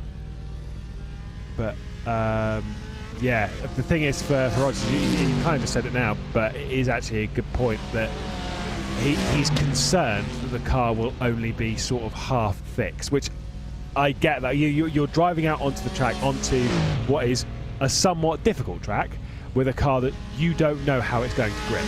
Right. You don't know how it's going to take some of these curbs and how it's going to slide around the corners, when it's going to lose the rear, and you've got to learn that on the fly. You absolutely do, and that is the difficult point, and that's how the better drivers are built, because they can adjust to those different conditions a lot quicker than some other drivers, and that is obviously how they can get themselves to the top, because they can be adaptable to whatever situation that they are put into. And he won't know, as you say, he won't know how that car feels until he turns into the first fast corner and realise, oh, maybe the rear's going, oh, maybe it's understeering, and then you have to correct it from there. Well, he's been stationary for a very, very long time now, so this is building and building and building, and that gap is going and going and going. Team BMW Bank closing in. They are just onto the Duttinger Hohen now and closing down. We'll keep an eye, because this might well pass off the race lead to Team BMW Bank. That would be a big moment. That is absolutely a certainty, with 4 hours and 20 minutes left in this race. There is the Team BMW Bank car, Belliciotis, driving at the moment.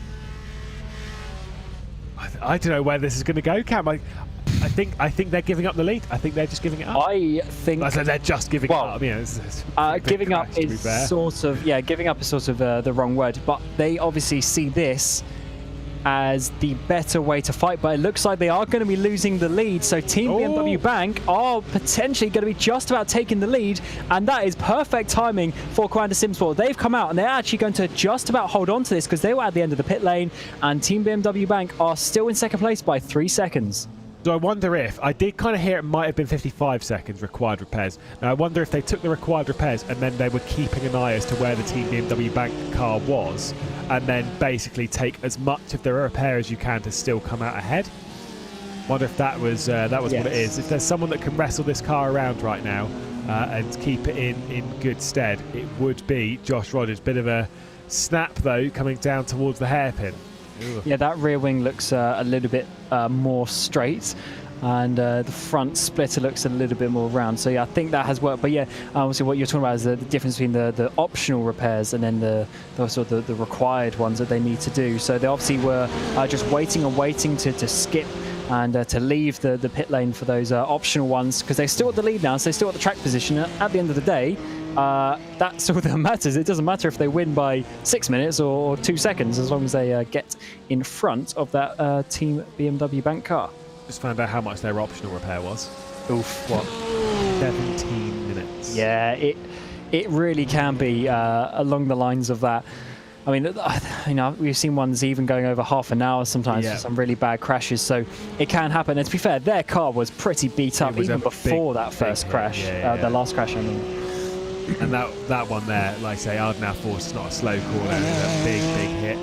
I mean, lots of drivers have made that mistake. I distinctly remember, I'm pretty sure it was the first lap of the race, last year or the year before. Jimmy Broadbent streaming, and he hit that curve first lap, bang, straight in the wall.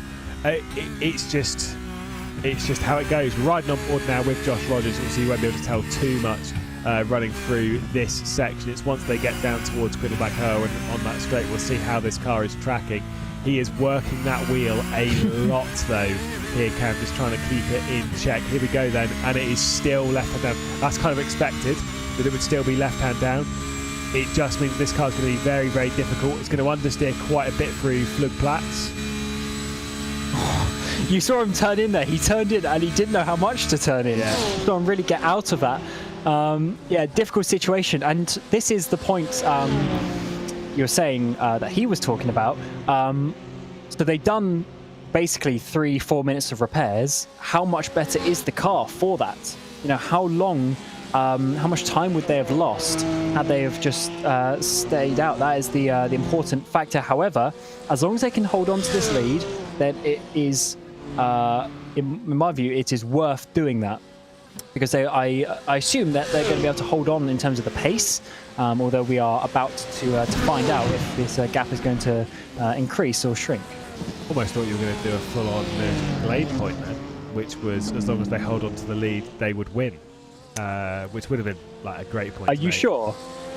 Well, I mean, again, this is the throwback to the point that I made where in battles like this, the gap could grow, it could shrink, or it could stay the same. And I genuinely, I was trying to make an actually valid point, and as soon as I said it, Arjuna waited a second, and then went, "What did you just say?"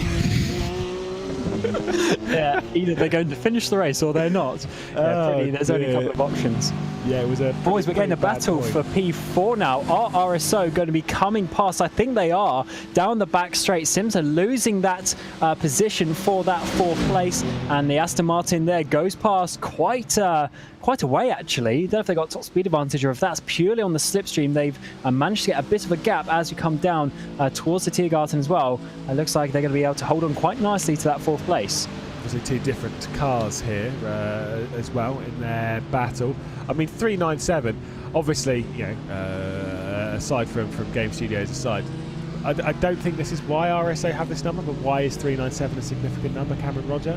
It is the lap distance record at Le Mans. Good man. And there's always the joke going around, obviously, if someone ever beats that, will the certain studio change their name? Because obviously it will no longer be as significant a number if someone goes to, you know, even 400. Yeah, but that said, my racing number in sim racing is 78, which is the greatest sim. Oh, is it? Your Twitter handle would not agree with that. Really? You shush me. 78. The reason why is mine 78 then? You know me that well. Yeah, told. Is it because of race lead? Some number maybe. Yeah.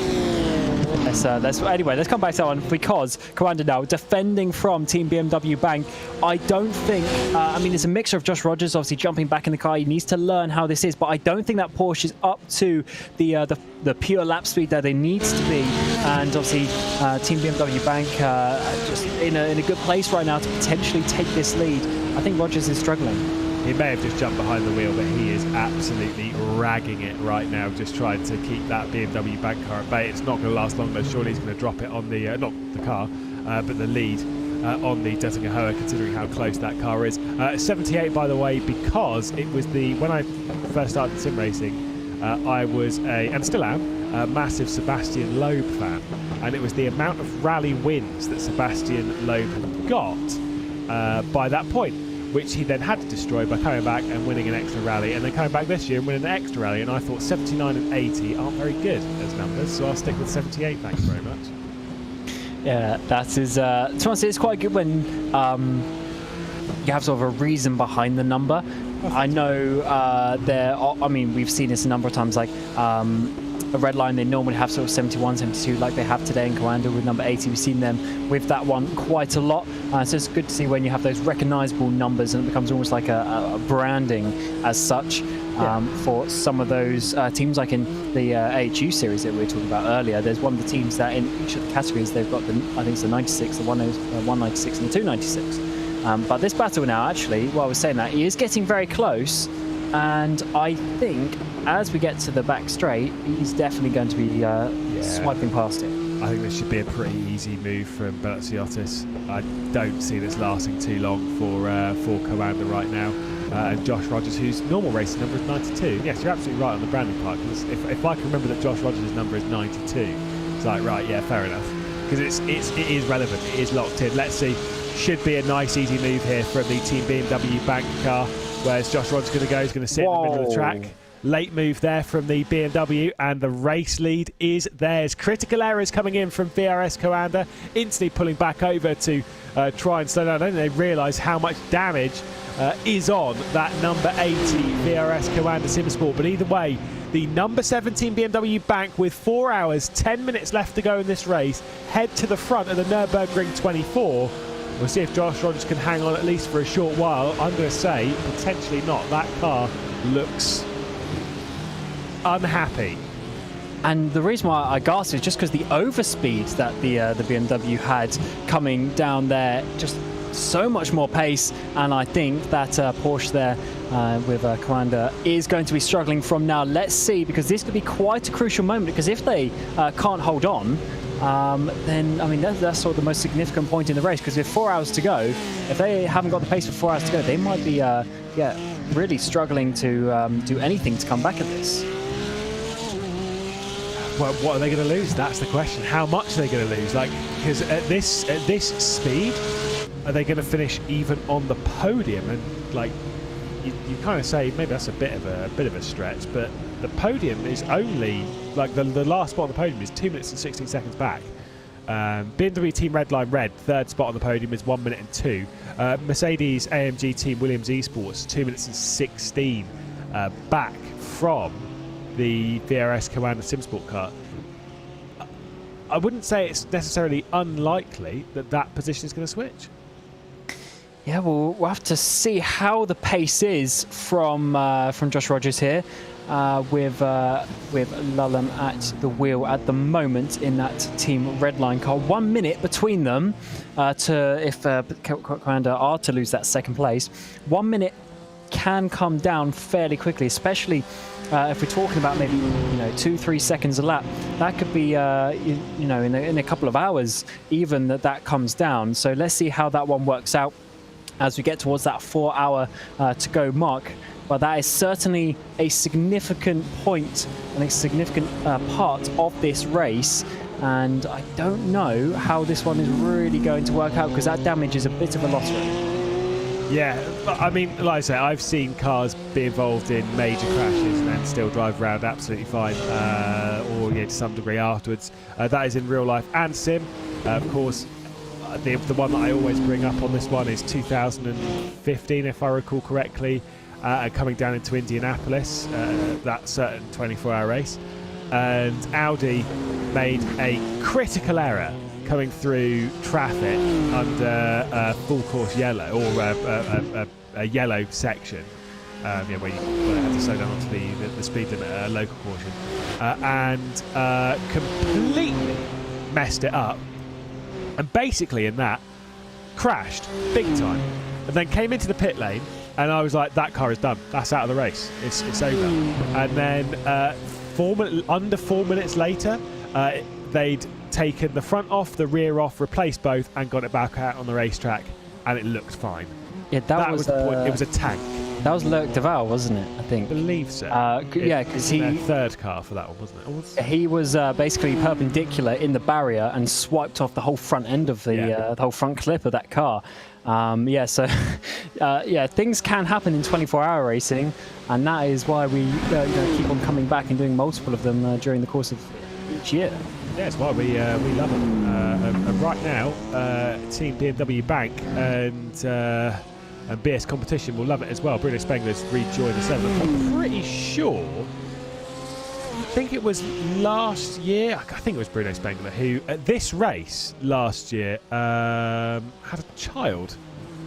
I'm pretty sure it was during the. Well, he didn't himself, but you know. His missus did, but yeah, like during the. I'm pretty sure it was during the race. It was very early in the race, so much so that I'm pretty sure they added something to the livery of the car, which we added to on the broadcast as well, to signify that. Oh, you gotta love sim racing. Changing livery mid-race. Mid-race, love it. Yeah, that is that's an interesting position to be in, because obviously 24-hour race quite important, but then your wife having a baby, you know, and also at sim racing. Just got to choose the important one. Yeah, I'm not so sure how the family would be. It's like, oh, so where were you when I was born? Well, I was taking part in a sim race. Like, well, sim race. The only video games. The only way you'd get away with that is if you won the race. I don't think they did. No, I'm not saying you'd actually get away, but I'm saying that at least, you know, if you say, oh yeah, where'd you come? Oh, 10th. You know, it doesn't really have quite the same importance to it. Gusto. They did finish. Oh wait, no. Was it last year? Was it the year? I can't remember. Honestly, it is escaping my mind. I'm pretty sure it was last year, but I don't remember. But either way, yeah, solid oops. But yeah, you can't time those things too well, so it's fine.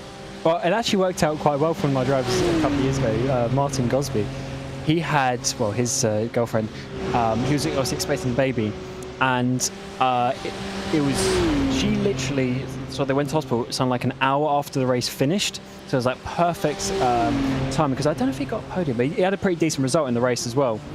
And then managed to be done in time for that, because he basically said, you know, if she needs to go like during the race, I'm gonna have to like stop driving, and that wasn't in a team race. It's not like you could swap drivers. He would just have to quit from the race as well. So yeah, that was a good timing. But it's always good when things like that happen, and certainly when you can commemorate it as well.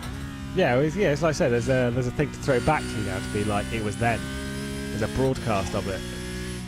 Hey, look at all those rigs in the background. There's a few. It's a bit of an expensive room, this one. Aye. Yeah, that is quite something in the back. It's always nice when you see it like that, with the 199 here leading, third place in their class, with Jensen at the wheel at the moment. And as the Apex Racing Academy car, they are currently, I believe, a lap down though, also a lap and a half really down. So not enjoying the race so much from their point of view, but certainly still on a podium, which isn't going to be too bad of a result should they get to the end in the last 4 hours. I didn't realise that Jensen was, because I'm going to assume then that is the. I've not seen the Apex Racing facility from many angles, typically from the webcam of Jamie Fluke.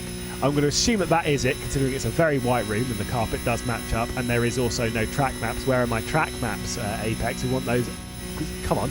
But I didn't realise that he was racing from the facility. So, you know, I guess fair enough. That is a few rigs. I didn't realise I had that many. If I'm honest, that's a bit more than I was expecting.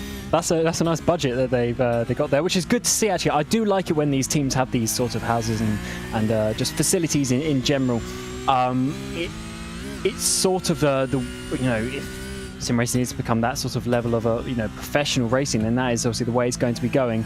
And yeah, good to see that they're obviously getting the. Oh look, he's got enough time to scratch his eye as he comes up, so he's obviously feeling quite comfortable in that car. Well, it's 9:46 in the morning in the UK, in Corby, where the Apex Racing facility is. Although I will say there was one Gergo Baldi, of course, Mirror Esports, on his way to his second WTCR Esports crown. the race around here, he was leading so comfortably that I am not joking. He was going up towards the muck curve and he was eating marshmallows.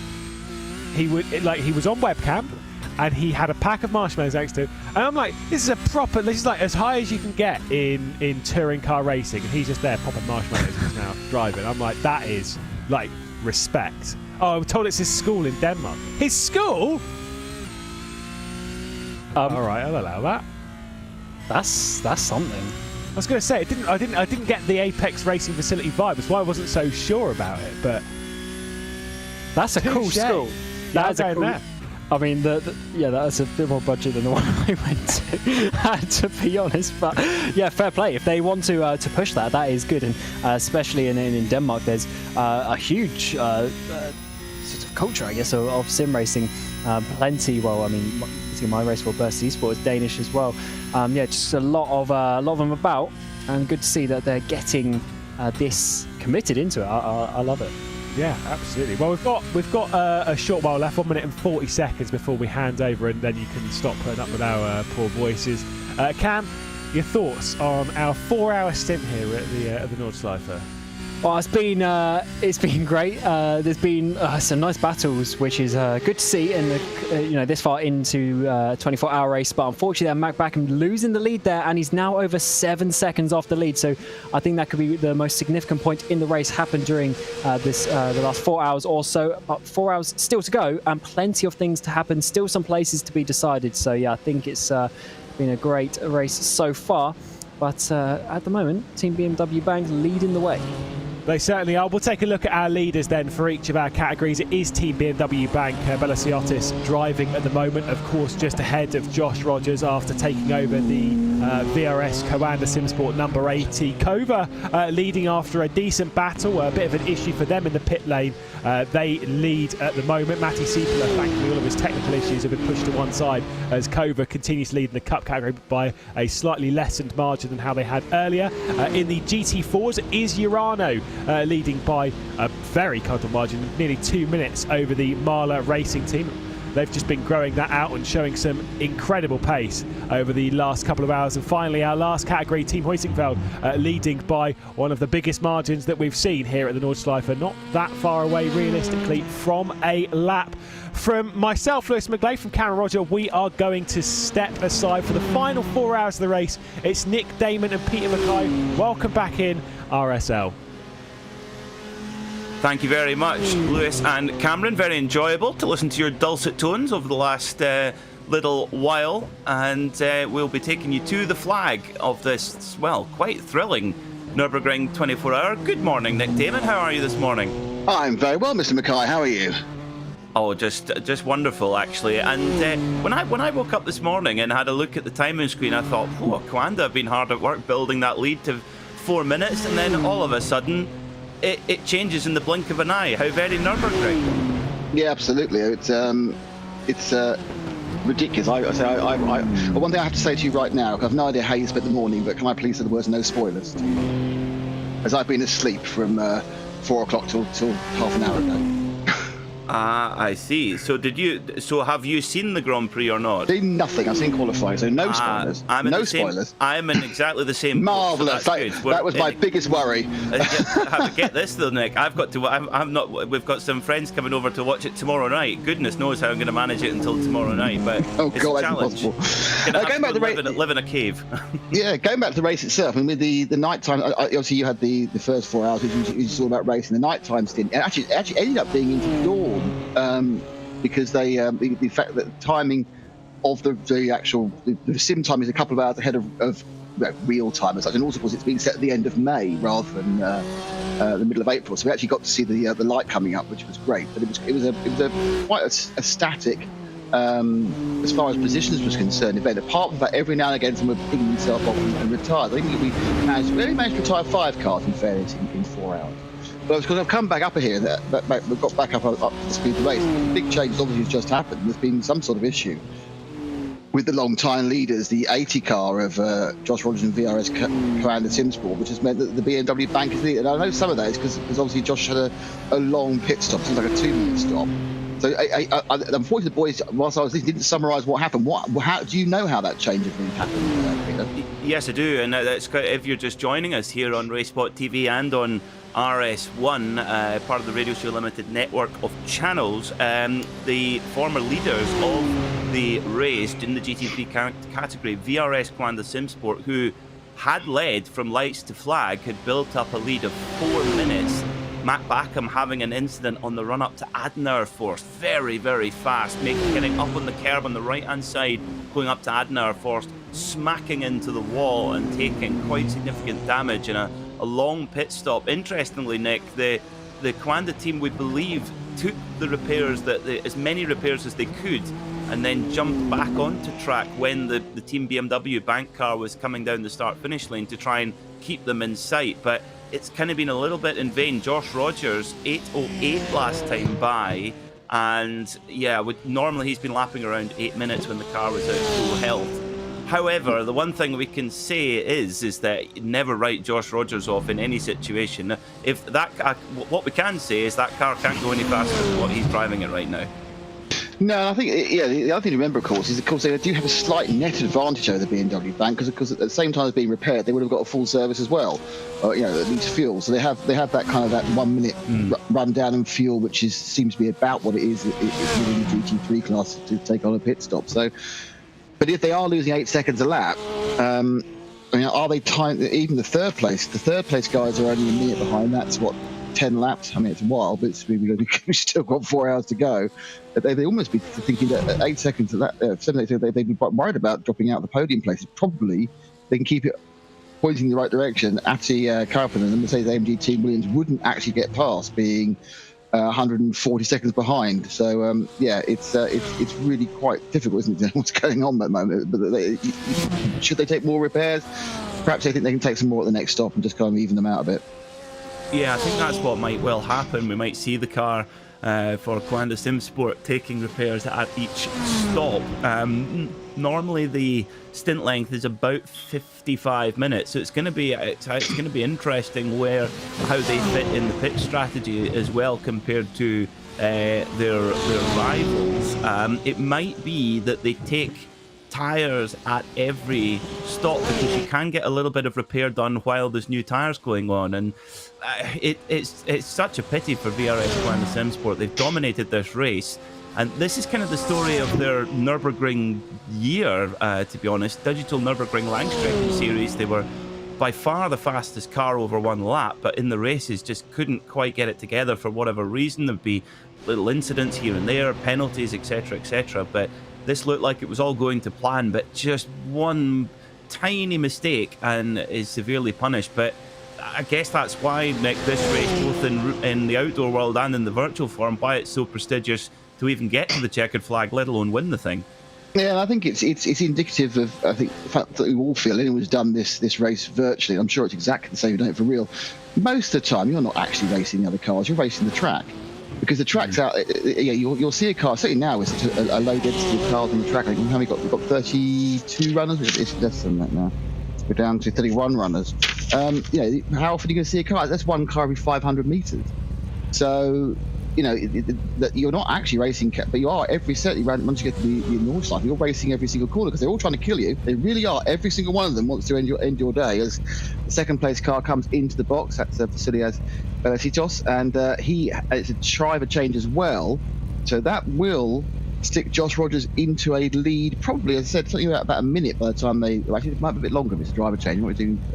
Are they doing tyres as well? Hasn't gone from jacks yet, has it? As Spengler gets back in again. Usually when it's a driver change, it normally comes along with tyres. Well, we saw a couple overnight, Peter, which is very different, of course, because the temperatures where if a driver was intending to do a triple, they were actually tripling the tyres, and they were ending up taking the unpleasantly used tyres from the previous driver. So not sure that's still the case, because obviously the tyre wear is very temperature dependent. The tyres are being taken by Team BMW Bank, so that will take them about 1 minute and 40, I think, including fuel and trundling down the pit lane. So they will emerge that far behind Josh Rogers, who I doubt, I don't know whether he were taking tyres during the the He did. repairs. Yes, he did. Yeah, because it's actually I mean you've done it for some of these endurance races as well. You actually do save a little bit of time if you do that, because it will do some repairing whilst it's changing the tyres. Yes. So it saves you about 5-6 seconds. As it will, as it's they kind of work out the concept. They can do two things at once. So that lead will be about 1:40, which if he's going to lose 7 or 8 seconds a lap is, going to be what 100 seconds, or that's 28, 17 laps, 16 laps. So it's but it's a long-term balance, and then they have to work out, what they can do next. And of course, but that's the big issue, isn't it? You sit there if you hit your real car and you pull into the pits, and you've got 6 different things you can fix, you have a good idea of how each of those will improve the car. Here, you've just got a nebulous number, and you don't know how it's going to be allocated and what bits will get better. Sometimes you can do minutes and minutes, they don't seem to make any difference at all. And sometimes a very short repair will actually change that bit of area, will give you those 5 miles an hour back on the straight again. Absolutely, that's the kind of slight mystery a little bit of how the repairs work. Well, it looks for the next 3 hours and 51 minutes. It's going to yo-yo back and forth, I think, but as the number 80 Coanda SimSport car comes in for its pit stop at a completely different schedule to the number 7 Team BMW Bank car. At the moment, now that the Team BMW Bank car is out onto the track after pit service, the gap is 80 seconds as it stands, with Josh Rogers in the lead, and it will be a couple of laps until we see Rogers come back in for another pit stop. And what the Coanda team do in that pit stop will be fascinating. Will they put new tyres on and take that little bit of repair while the tyres are going on, or will they double stint and try and minimise the time in the box and just suffer the damage that they have? It's fascinating. I think this is going to go right down to the wire, Nick. I just have that feeling that Coanda are not going to give this up easy. No, I was chatting to you. I was multitasking as well, which is a nightmare for me to do. I was just sorting out the timing screen. Of course, initially you got so many columns, so it gives you every single split time. I've now got the last laps. So actually, in a running lap, Josh Rogers did, as you said, an 8:07, which is obviously slower than he has been. But let's look at Chris Lulham, who didn't come into the pits, because we ignored Bruno and the Banks as they pitted. Chris Lulham was an 8:04, so he only lost 3 seconds. On the other cars in the class. It obviously has slowed down a bit. When I was here watching overnight, obviously it was ideal conditions. Also, they had a situation where they finally got a little bit of that gloaming, which is always known as happy hour, and we were seeing it. I saw there's a couple of 7:59s actually in race trim went round then. At this point in the day, I don't think you can probably do that with the conditions of the track. Definitely not. I mean, right now the track temperature is 25.6, which is higher than it was at the start of the race. In the cool of night, it got into the sort of mid to high teens track temperature. So that's definitely going to make putting in a hot lap time more difficult. I guess you can only compare against the other cars. The thing we must also as well notice, Nick, is that I don't think there's a car on track right now with all straight panels. Everybody is nursing some sort of ailment. It's just how many and how severe they are. Yeah, I think the modelling does like to model the wear and tear on the car. But of course, I think one of the main reasons, even the cars you think have had a clean run look a bit unpleasantly grubby and dirty is because they tend to get maximum effect. The drivers will tend to run these cars very low, and in fairness, lower than the curbs. So they will pick up curb damage here. It may not be significant. It may not be taking out, suspension elements and that sort of thing, but it will absolutely visually damage the car. And that's what happens. They get a visually damaged car, even though it's not doing an awful lot. And then, of course, it does like a bit of side-by-side action, which no one really gets any damage at all. But often you just see a 0x contact. You'll still get some paint scuffing because, everyone's very proud of damage model at iRacing, so they like to throw it on at every opportunity, even if it's not actually affecting the car. Yeah, it's just ask Sammy Matty Trogan. That cost him a digital Nürburgring Langstrecken Series victory this season, where it didn't appear like he'd done anything wrong, just curb strikes damaged the front of his BMW, and but we do see that in the real world, particularly at the Nürburgring. Punctures are very much a thing from curb strikes as well. We see that a lot. at this circuit as well. Now, an update on the Porsche Cup battle, which until Wanda had their off at the front of the field was very much the battle to keep an eye on. Kova are in the lead, and as Lewis McGlade accurately predicted, once the Team Redline car of Gianni Vecchio lost the draft of the leading Kova SimSport car, the gap would increase, and that is exactly what's happened. It's gone from about 4 seconds when they came out of the last pit stop, 13 seconds. Still remarkably close in the context of the race, but Kova are starting to pull into a lead. And I mean, Nick, this battle in Porsche Cup has just been a proper barnstormer between these two heavyweight outfits. Yeah, I mean, again, whilst I was on overnight, there was a bit of a kerfuffle for Vecchio and Commander, and they certainly lost some time in the pits. And I wouldn't be surprised if that car isn't carrying a couple of seconds of damage on it. You know, those bits where it just melts away at the end of the straight, and you're losing, 3, 4, 5, 6 kilometres. Not much that's really affecting it during the twisty bits, but once you get onto those 3 decent length straights on the track, you just see the relative just ticking away from you, and it's just a sickening feeling. But you have to live with it, because either that is fully repaired and that's where you're at, which can be the case, or there's a very large penalty in repairs to get it back for just a couple of seconds a lap. GT4 at the moment, Nicholas Laubisch for Urano Esports BMW leading the way by just over a minute from Niels Koch for the Mahler Racing Team Aston Martin. Niels Carstensen in third. Team RSO 397, their Aston Martin, they're about 3 minutes off the lead, but they had a really difficult start to the race. They're going to get up into the podium positions in GT4.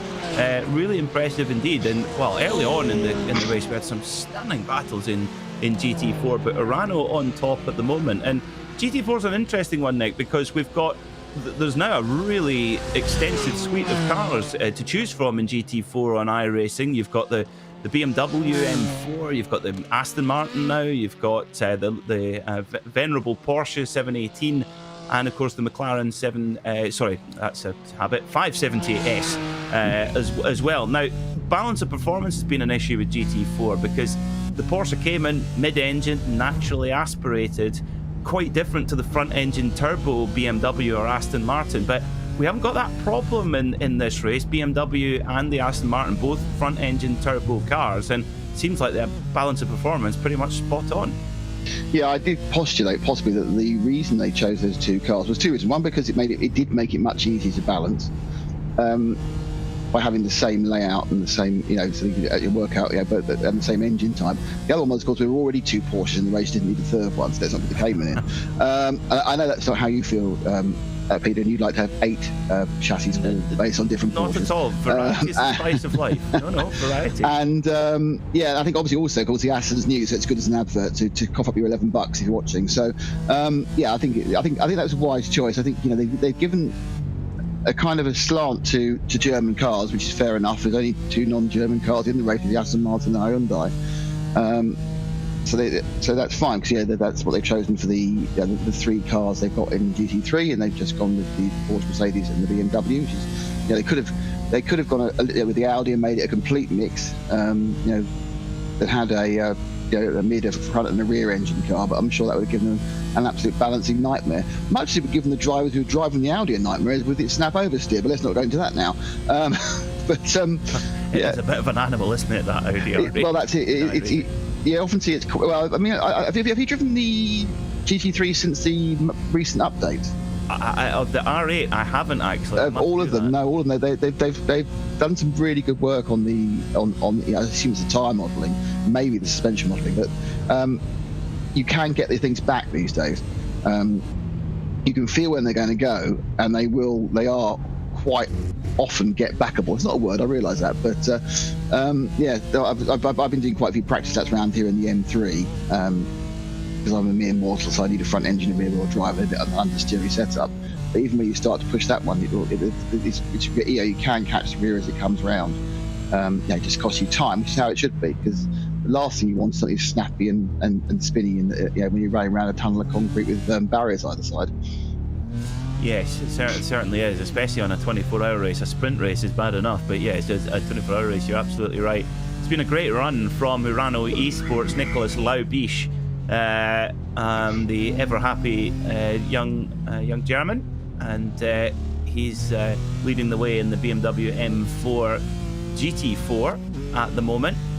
What's the difference between a GT4 and a GT3 car? Well, the GT4 about 300,000 euros. Yeah, I was about to say money is the first one, absolutely. And main difference really is that GT4 very close to, or much closer to the road-going product, about 80% road-going parts, and then about 20% road race parts. The GT3, it's basically reversed that, much more race-focused, and therefore, as Nick brightly points out, much more expensive. But doesn't stop them selling them, Nick. It's just incredible. Both GT3 and GT4, the numbers of these cars that are in circulation now.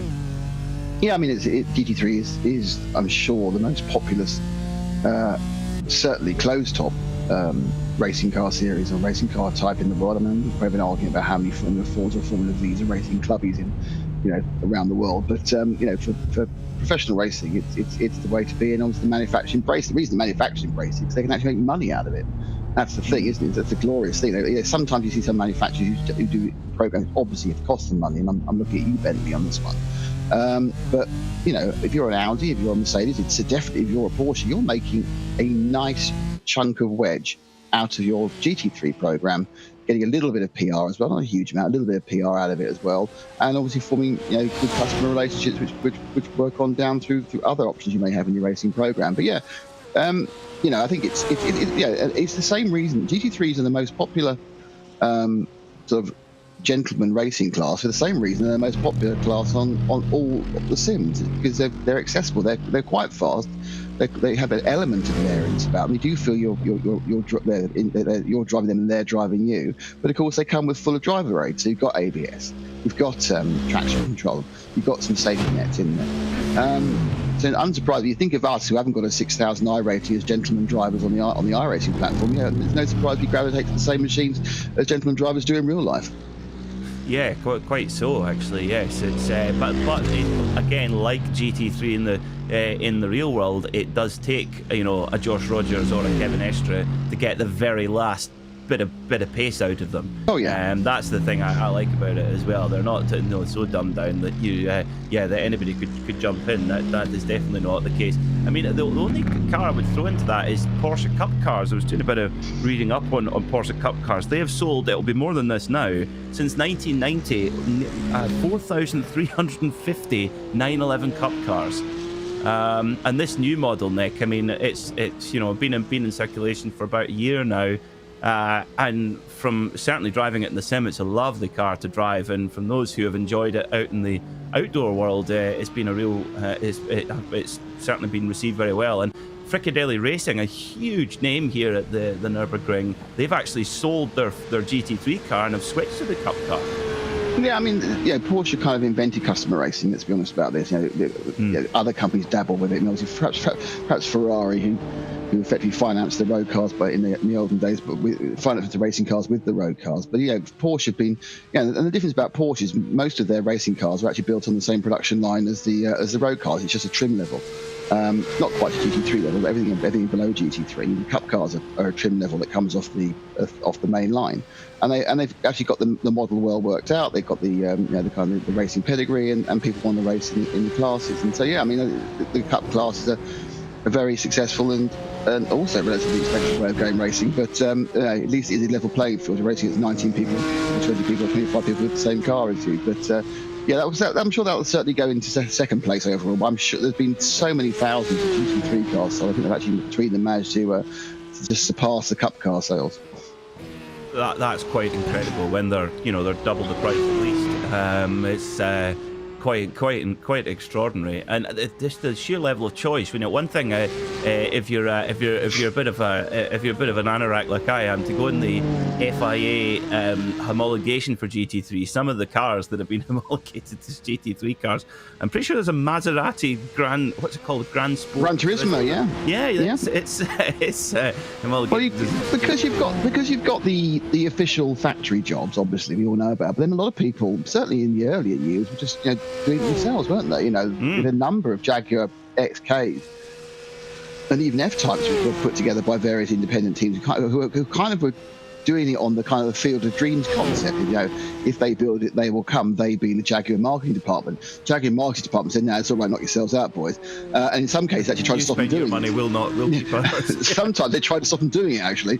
So Paul Gentilozzi ran one for a long time. And that's another story I'm talking about, Paul. But you know, and other cars like that. Yeah, there have been all sorts of things, Vipers, and there's been GT. different, both types of GT. Yeah, some run officially, some not run, and yeah, you go back, and then you got some specials with Mosler and that sort of stuff. And it's the point about it is that theoretically, every single one of those should be able to go around a lap of the reference circuit driven by Heinz Hauer Frentzen at the same speed, because they are designed to be balanced performance back to the same level over a lap. The differences come, obviously, you know, how outside of that, and that's why you see cars being replaced and being updated. Because realistically, think about it, right, I spent £500,000 quid on my GT3 car, and here comes the £110,000 Evo package, which will not make my car quicker over a lap, it's not allowed to. Because if it does, I just pop it back again. So why do I buy it? It's because what they concentrate now on is making the car easier on the tyres, giving it a much wider operating window, making it easier to service. So everything to make it more accessible to the non-professional driver. So yes, a professional driver could get a 2-minute lap out of it at the reference circuit, but the amateur initially, or the gentleman driver initially, going to get a 2:05. And by making the cars, going through these evolutions over the last 20 years, now the gentleman driver can get a 2:02, because it's still a 2-minute for the pro, but they just bring it back together by making the car more accessible to a wider audience, making it quicker over a stint, making it more easy to repair. That's what the process is. They are actually theoretically, outside the DTM, of course, decide to turn the whip up, they are no faster than they were when they first came out. Yeah, it's an interesting one. How the power has remained the same. I remember speaking to Richard Leach, and he said, you know, we're the 997 GT3 RSR had about the same power as we've got now, but it's, you know, much quicker over a lap. But that's, you know, that's over a space of about 10 years. But yeah, it's fascinating stuff. The least powerful Ferrari 488 is the GT3. Yes, the entry level road car has got about 150 more. As does the Ferrari Challenge car, has more power as well. It doesn't have the same amount of aero, and it's not as quick round the lap, but it's got more actual power. Yeah, I likewise the Super Trofeo Lambos as well. They're rocket fast in a straight line. Well, update on our race leader at the moment, Joshua Rogers, 8:05 last time by. Now this is fascinating, Nick. 1.8 seconds faster than Bruno Spengler for Team BMW Bank. So Josh Rogers has got used to this car the way it is. He's cut a couple of seconds off his lap time from when he first came out the pits, and Bruno Spengler not able to match the pace of Rogers. So Coanda, they're just solidifying their positions, and they're just saying, look, you're not going to beat us that easy. Yeah, I think that's the case. That they had that pace there on 8:05. And just give you a reference, the best lap last time around was Atti Kalpinen in the Mercedes AMG Team Williams car, and that was an 8:01.2. And that's the sort of time you'd expect Josh to be doing, an 8:01. So he is carrying some damage, but 4 seconds of damage, you know, is a minute over 15 laps. 15 laps is what, 2 hours effectively, near enough, or an hour and 45, and you've only got 3 hours 34 to go. So if you're sitting there with a nebulous 5-minute optional repair, you don't know what it will fix, and you're only losing 4 seconds a lap, you kind of go, no, it's all right, I'll carry on going. Especially as, you know, you're not losing 4 seconds a lap every lap to everybody, and you've got a lead, and the people you're actually leading over aren't any quicker than you. So at the moment, you know, they've thrown away their cushion. They are now down to last chance saloon on what they can do. It does seem at the moment that things are okay, but of course there are driver changes to come, and you've no idea how the drivers coming in will find it. Yeah, very true. That is the thing, is a bit like jumping into a car that's on old tyres, how you don't quite know how it's going to behave, but that's where the experience of the strength and depth of the Coanda SimSport driver lineup, as with all their rivals, it must be said, and, you know, Team BMW Bank, Team BMW Redline, you know, the Redline, of course, winning last year, with Chris Lullum, Max Benecke, and certain Max Verstappen, who's never heard of him. He's a bit busy today, I heard. I just heard that. I just think it's a total lack of commitment from Max Verstappen. Honestly, I have to say, whoever runs the iRacing social media account shared an absolute cracker, and it was a video of Max Verstappen, and the caption was, The caption was, when somebody asked you if you wanted to go out for the night, and it's basically Max Verstappen says, I just don't really like, traveling very much. And the thing is, I really need to focus on my iRacing career, because if I can't take my simulator with me, I can't do any iRacing. Yeah, I get the. I think we were talking about this because obviously there's some on the side of the red line car. There is some new sponsorship saying with both the Red Bull and saying Max Verstappen. Yeah, I'll come over to MaxVerstappenRacing.com, MaxVerstappen.com Racing, but it says he's obviously looking to, move into it a little bit more, to change his hobby. I don't know, it necessarily a business. It may well be, something he's passionate about. But you don't get the impression, in fairness, that Max is down the clubs in Amsterdam with his weekends off, do you? No. He's probably staying at home. He's on various different simulators with his Kelly's his wife, isn't he? Sorry, his girlfriend, who's Nelson Piquet's daughter, and just staying at home really. And she's probably a simulator widow more than anything else. But he's not living it large. He's not James hunting it in a club or Lewis Hamilton in a fashion show or anything like that. He's just kind of doing his own thing at home. So he's obviously. I think I know why he likes home so much. Have you read the story of his early career with Jos, when they used to have you read about his karting career? The one Max Verstappen story that sticks out to me is, it's actually more a Jos Verstappen story. Is when Jos Verstappen. Does it involve a fight? Because it normally does. Not on this occasion, for a change, no. Jos Verstappen was in the process of winning the LMP2 class at Le Mans in the Porsche RS Spider with his Van Merkstein Motorsport colleagues, and he was in the car at lap record pace going down the Mulsanne straight, radioing into the team asking what carburetor settings Max was using on his kart. I mean, Max must have been about 11 or 12 at this point, and he was karting somewhere in the world, and Jos was literally racing in the 24 Hours of Le Mans in an LMP2 RS Spider, calling in saying, right, use this setting, try that, a little bit of this, a little bit of that. I mean, that's probably that. I guess that's maybe on a similar theme to what you've got. Well, it's a level of dedication. I think why would you want to stay at home? Apparently, when he was a younger lad, so I think probably between the age of about 11 and 14. So living and going to school in the Netherlands, Jos would pick him up in the van with the cart in the back of it straight after school.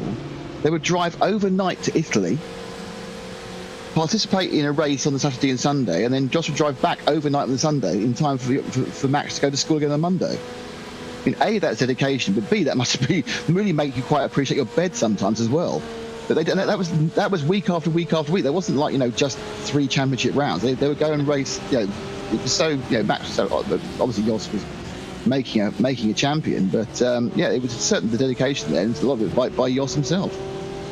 Yeah, it's funny. I mean, you look at read any. It's not the same level of distance, mind you, but David Coulthard coming from Scotland, going down to England every week to go karting. Alan McNish the same.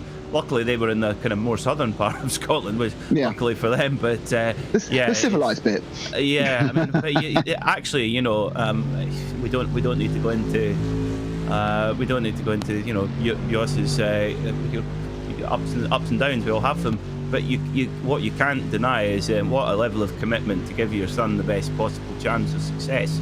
That's putting your own life second. I think that's quite commendable, actually. I think it's quite incredible, actually. I think he qualifies for ultimate karting dad, doesn't he now? Oh yeah. Yeah, well, I wouldn't want to get in a karting dad fight with him. No chance. I think. I can't. Well, many have. Let's just leave it at that. But of course, the biggest scandal about Max Verstappen. You know what the biggest scandal about Max Verstappen is, don't you? I did see a clickbait article earlier in the week about his. No. It's worse than that. Okay. He's Belgian. He's not Dutch at all. He's Belgian. Born in Belgium to a Belgian mother. Nick Damon, you just love throwing grenades, just waiting for reactions. I wonder where you're going to go there, Peter. You said you see some clickbait. I thought this sounds marvellous, but I was going for the actual fact that there's a complete fact. He may have been embraced by the Orange Army, much as we've embraced many of our sportsmen who originated in different countries. But when it comes down to it, he's as Belgian as Stoffel Van Dorn. You're playing with fire here, Nick. Oh, 3 hours and 28 minutes of the 2022 iRacing Nürburgring 24-hour powered by VCO. It's Peter Mackay here, who didn't just make that last comment. That was Nick Damon, who alongside me in the commentary booth here. We're live on RS1 as well, so if you can't sit and watch the pictures, take us with you. RS1, part of the Radio Show limited network of channels. And speaking of, Nick, did you catch the IMSA race last night by any chance? Nope. Oh, I know you were. I was on air. Of course. I wouldn't know spoilers then. I would highly recommend. I watched so much motorsport yesterday, and I've got so much to watch today. It is a ridiculous weekend. This one. I don't know. This feast or famine weekends you get. I think there was a couple of weeks ago. There was nothing on. There was literally nothing on. And then this weekend we have. Both the Premier motorcycling in MotoGP and World Superbikes. We have single-seaters. I suppose they'd like to think the top 3 single-seaters. Certainly I'd say the top 2 single-seaters are in F1, and then you've also got Formula E as well. But, and then you've got the Nürburgring virtual as well, so you can't escape high level. And of course, IMSA, which has already happened. So it's just there's just so much. And I was watching a lot of it yesterday, obviously for research. So far, the only results that we've had so far, so the result in the Formula E I was quite pleased with. The result in the World Superbikes I was quite pleased with. So I'm hoping that will carry on through all the rest of it. I don't know the result in the IMSA, so I have to wait for that one. But but it is just ridiculous some weekends. But as I was saying, it's been really, if you were just a fan and not having to talk about it as we do, it's been beautifully spread out. Because you start with the Grand Prix early in the morning, you go to World Superbikes early afternoon, then you go to Formula E mid-afternoon, then you go to the MotoGP, which is early evening, and you go to the IndyCar that's late evening. They managed to put them in different parts of the world at different times. There's no time overlap to any of the races. They've thought of everything. They've thought of everything. And in between there's a fantastic virtual race as well, which is going around the hallowed green hell.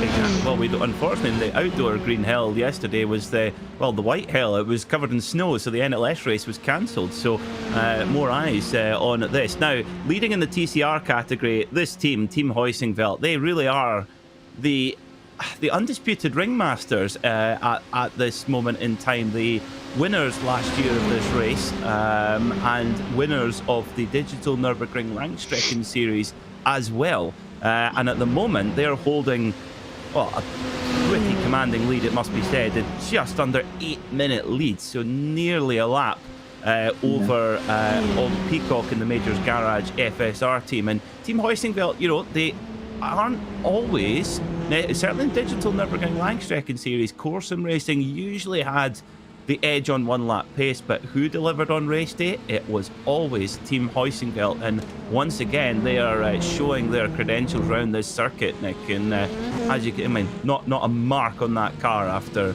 nearly 21 hours of racing.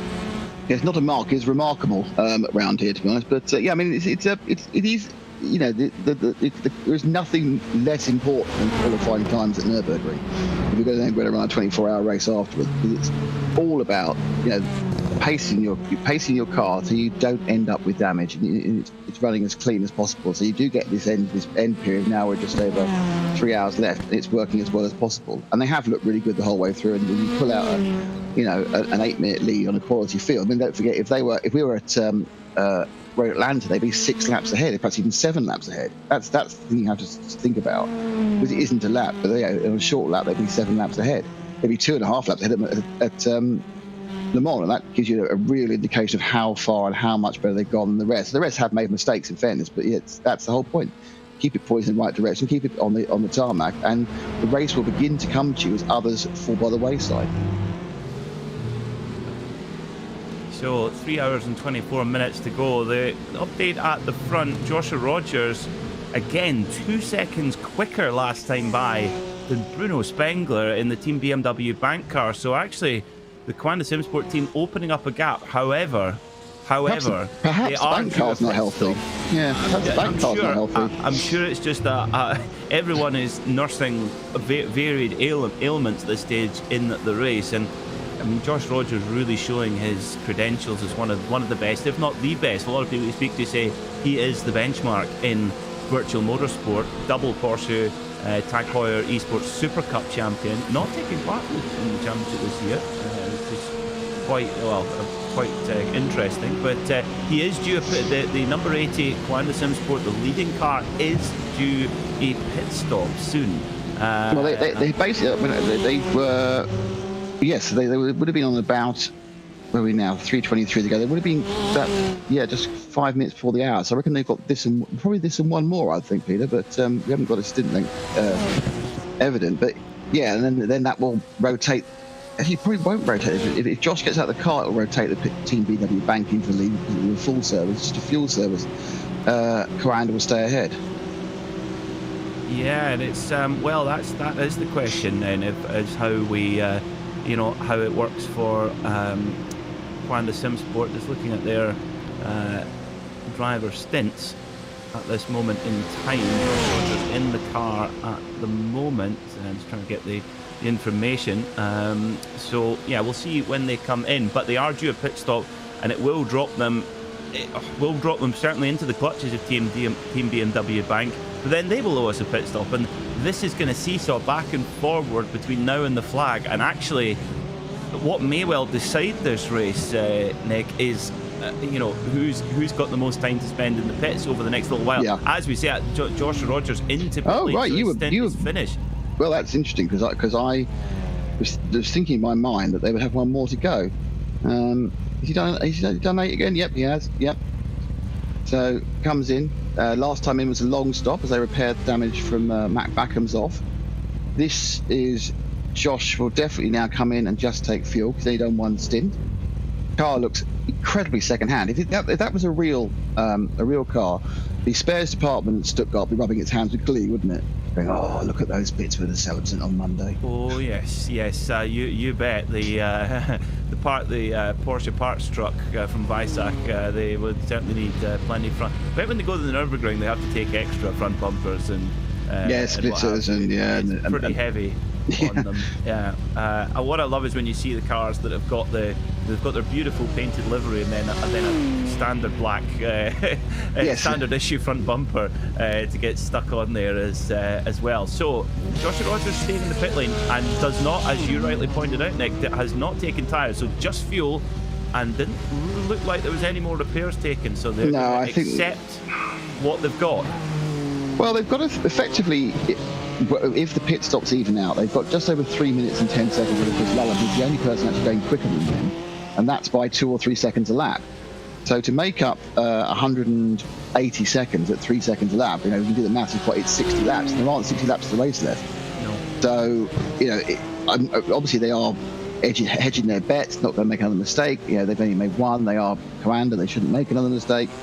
They'll be sitting there relatively confident. I'm pretty sure the BMW Bank car isn't totally healthy either, which is helping them. The two cars which are healthy, which is the Red Line Red machine and the BMW AMG GT, well, look healthy from their lap times, are too far behind already at the gain they're getting. So they are at the case now where they do need to do a bit of cross fingers. That thing you should never do, which is wish bad luck on your opponents. But that's the only way they're going to end up winning. But there's obviously still a chance for all three of those other cars to fight for the podium in various different levels. Well, let's see. That the one thing has been proven. I mean, when you tuned in an hour ago with Kwanda leading by 4 minutes, you think, well, that's that done then. It's never done in any 24-hour race, especially no more than any other race in the world here at the 24 hours of the Nürburgring. You're watching the 2022 iRacing Nürburgring 24-hour, powered by VCO, live on RaceSpotTV and in audio as well on RS1, part of the Radio Show Limited network of channels. It's Peter Mackay here alongside Nick Damon, taking you to the flag of this thrilling motor race. Now, update on the Porsche Cup battle. Well, Kova continue to turn the screw on Team Redline. Team Redline nursing quite a lot of damage, and Kova are exploiting that weakness very well. Thomas Patala leading the way now by 26.7 seconds over Alexander Teeb, the world's fastest physiotherapist. And Yeah, that's That's a claim and a half. That is a claim and a half, isn't it? Yeah. So I wonder if he does race teams. I'm not asked that. Well, in the world of RC, we have the world's fastest dentist. There's a guy who's a multiple world champion who's also a German dentist. So that's yeah. Not only does he have world crowns, he'll do you a crown. Well, we've got in Scottish Superbike racing, we've got Willie Money, who's well, we were going to say the world's fastest plumber, but then we realised that Lee Jackson, British Superbike rider, is also a plumber, so he's Creef's fastest plumber. And then you wonder why the plumbing bills are so large when they're trying to finance Superbike teams at the same time. Yeah, well, it's going to cost you, mate. That tap, 400 quid. Well, funny enough, at the end of the season, Willie runs one of the very special BMW S1000 RRs. I think it's the M1 as well. And last race was saying, "Oh, everyone else is on the kit electronics. I'm just on the standard road electronics." And of course, his poor, understanding wife standing next to him, going, "Uh-oh, there goes another." Kit electronic. There goes another 5 or 6 grand. But let's get there. We'll have to do 2 more bathrooms over the winter. Yes, yeah, absolutely. Now, a leader in GT4 coming into pit lane, Nicolas Laubiche, has taken his pit stop and has handed over the Urano Esports BMW to Ollie Steinbraten as that car takes fuel and tyres. And that Urano Esports car, not a mark on it after nearly 21 hours of racing. They've obviously taken it to the car wash during one of the stops, haven't they? Yes, they have. It's not even got the regular dirt on it. Absolutely, yeah. They've definitely, the mechanics hard at work with the scoosh. To what always amazes me in pit lane, and of course you've seen it at much closer quarters than I have, Nick, is the way that the mechanics just jump on the bonnet like monkeys at the zoo and just climbing all over the car, furiously cleaning it to the best vision. I certainly wasn't allowed to jump on the bonnet of my dad's car. I've been terrible trouble I've done that. Yeah, so now you got for doing that. Absolutely, the mechanic. I suppose because they're carbon fibre and my dad's car was some thin, mildly rusting British Leyland bonnet. But no, there is some very aggressive cleaning. The thing to remember, of course, is that in Le Mans rules, cleaning the screen is something you're allowed to do during the fueling process. And obviously it's a serial process at the Le Mans rules, so it's fuel first, and you can start a driver change and you can clean the screen. There's nothing else you can do. And then you can do everything else, which includes tyres. Whereas, of course, IMSA, you can do everything at the same time anyway. So it's a slightly different rules. There are different rules, of course, I think the IMSA, the engines carry on running during fueling, whereas you can turn the engines off for fueling at Le Mans. So there's different rules in different series, even for exactly the same cars. Oh, so that's an aftermath, isn't it? Oh, Manuel Cubo Torres has put the Zenith Esports car off the road. I think that is just on the run from Flansgarden to the Belloff S's. Not the slowest place on the track, that's for sure. My goodness, let's have a look. Coming up against a bit of TCR traffic, goes over the jump at Flansgarden and gets up the inside of the... And I tell you what, the TCR on the outside of that very fast hander. He's got away with it. Holds on. He's got the 4X, but he's got away from it because I don't think that light tap on the front left's going to be a problem. He didn't hit the barriers. The TCR cars are built like, well, they are built like... quite strong? But yeah, very strong, yes. Yes, that is very Not like strong. A brick outhouse then? No. So, well, that's... And also, Manuel Cubo Torres did well, although had taken on a pretty wild move at this point in the race. Kept it out the barrier, which is always a good sign. If you have a spin at the Nürburgring and you don't hit the barrier, you are very, very lucky indeed. Yeah, I've seen a few of these not hitting the barriers, and I can't decide whether it's because they're lucky or they're good or both. Because whenever I get clunked at the Nürburgring, I hit the barrier, regardless. But they've got away with virtually nothing there. Yeah, those are both. Yeah, they obviously know how to fall off. They even know how to not only know how to drive the track, they know how to fall off the track. Yeah, this is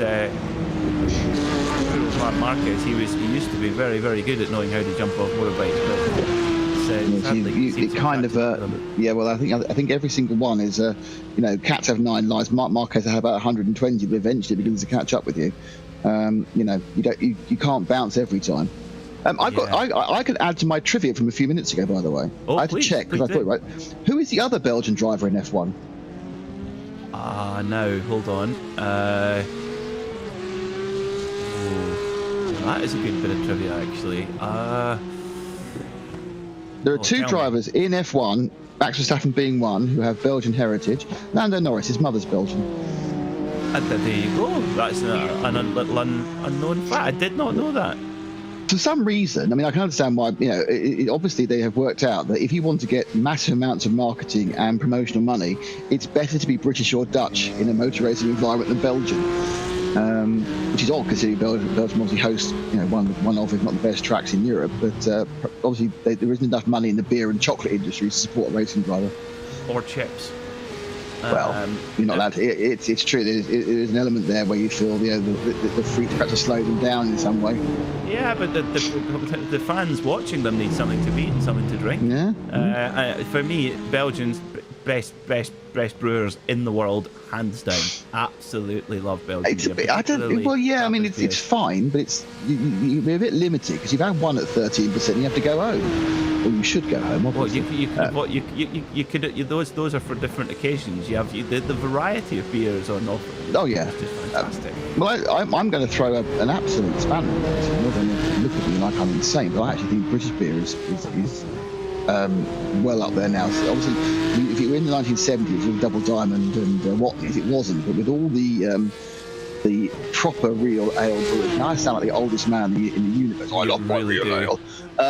The actual taste and variation is very good. I do find a lot of the Belgian beers too sweet because they put a lot of sugar in it. I don't like the Trappist way because obviously most of it comes from original brewing by monks. And I think a lot of it's just a bit too sweet, to be honest. And then it suffers from the other problem that a lot of European beers have. It's too gassy. So I think we can all agree that the worst beer is America. We'll move on from there. Discuss. 3 hours and 11 minutes. But later on, I'll start extolling the benefits of Japanese whiskey. I know that'll get your goat. So no, absolutely no. I love Japanese whiskey. I think it's absolutely super. Well, I thought you had to. I thought you contractually obliged to say it was Scotland or nothing. No, not at all. Not at all. No, I'm. What is it? David Brabham says, "What citizen of the world?" Yes. Problem. We have a problem, Josh, on the timing screen. Now, I think he's gone. The timing screen glitch is showing as stopped out of the race. That's a big one. Is that an error, or is that he's not showing up on the timing at all? That could be a connection issue. That would be some sort of connection issue. Yeah. That would be a. We'll try and find out for you folks as soon as we can. And so that does what that means then is that Bruno Spengler is into the lead of this motor race for Team BMW Bank. So it's a BMW 1-2 now. Well. And that also means that there is just 19 seconds between our leader Bruno Spengler for Team BMW Bank and Chris Lullum for Team BMW Redline. Last year's winners, don't forget. And Lullum is racing quick now. Rogers has just handed over to Mitchell de Jong. That looks like it's been a tow back to pit lane because apparently the internet stream's gone down. Our Hugo Luis in our control room says the Coanda stream. So the Coanda house has had an outage, and I can see actually because I'm actually watching the race as well on the viewing on and it just says Josh K. Rogers is connected. So that is a disconnection and reconnection. Now normally that when you disconnect suddenly it doesn't put any damage on the car. It just takes it into pits, gives you a tow. That's why Mitchell's got back in the car because Joshua's just disappeared from the thing. And Mitchell, remember, is not at the Coanda, is not in the Coanda house this weekend. He's actually racing from LA, so he is available to pick up and run with the car. Obviously, that glitch has been solved because actually interesting. That Tommy Osterwald is connected as well onto the server, so they lost connection. This is going to cost them, I would think, minimum 4 minutes, depending where they were when they fell off the track, because they'll get a 4 minute tow. You get the laps, you don't lose the lap, it's just the tow. So it's going to cost them between 4 and 8 minutes. The question is when they fell off, and I don't have any way of finding out how far around the track they got for how far their tow is. That is just sickening for the VRS Coanda Sim Sport. I'm afraid I'm going to have to say it, that you're talking about one of the most professional, best supported, most resourced teams in sim racing. You know, they have their own house in the centre where the drivers live and race, and you know, multiple top-end simulator equipment, and therefore have a very strong. I mean, internet connection is your last. It's a little bit like the engine in the car. Without it, you're not going anywhere. and that is effectively it's like the sim racing equivalent of an engine throwing a rod and blowing up. It's more, yeah. I mean, it's more kind of a symbolic actually of the car going into unexplained limpo mode, isn't it? Because when it gets back, you do the Control Alt Delete, effectively turning the different computer on. It starts working again. I mean, the interesting thing is, I've you know, my house is quite modern, but every now and again, if someone puts a toaster on at just the wrong moment, it spikes the electric. So I'm just wondering whether someone in the Coanda house is making breakfast and they've taken out the power.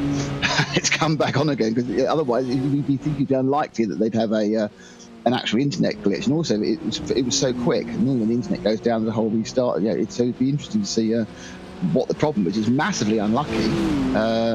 You know, we'll see when Mitchell comes out how long he's been in the pits, but he shouldn't drop a lap down. But realistically, that's it for them, because the 4 cars have gone past. Not game over, they might still get 4th and 5th, but the cars have gone past, including those cars who were quicker over a lap, Lullum and Kauppinen. It's game over for the victory, that's for sure. Yeah, absolutely, yeah. Wow. That is devastating for Coanda Simsport. Well, they appear a bit like Team Heusingveld and TCR can't do any wrong at the Nürburgring. Something follows Coanda around at this place. They're always the fastest car at this circuit. Certainly over the last 12 months, any race they've taken part in, Coanda have had the fastest car over 1 lap. And it built up a lead, and then, you know, Mac Backham made an honest mistake, and they were recovering from it. And then an internet connection with 3 hours to go in a 24-hour race. I would not want to be in the customer service department of whoever their internet provider is. Yeah, exactly. They're about to have some very angry customers, because that's gutting. Right. So what does that mean then? With 3 hours to go, we've got a big race on here still. Bruno Spengler is your leader for Team BMW Bank. Then it's rival BMW team. There is no affiliate. The only common thread is they're driving a BMW. Team Redline would love to snatch the honour of not only top BMW but top car, and therefore win the race. And the gap is coming down. Chris Lullum was 2.2 seconds faster than Bruno Spengler last time by. So we have got a proper race on here. And not entirely out of touch is Ati Kauppinen for Mercedes team Williams Mercedes. That sounds familiar. 75 seconds back from second place and a minute and a half back. Well, I've got the lead, so it's just hanging on by the finger. Yeah, there's some bad news for fans of VRS. I've just gone back and looked on the replay. They actually had the disconnect and was at the worst possible place. It's just down the bottom of the bottom of the track at the Dunlop curve. So the tow they would have had was 90% of the track. Oh. So that would have been probably a 13-minute tow, which is a net loss of about 5 or 6 minutes.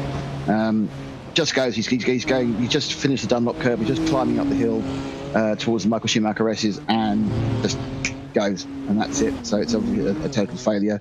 You get no damage when that happens, so that's a plus point.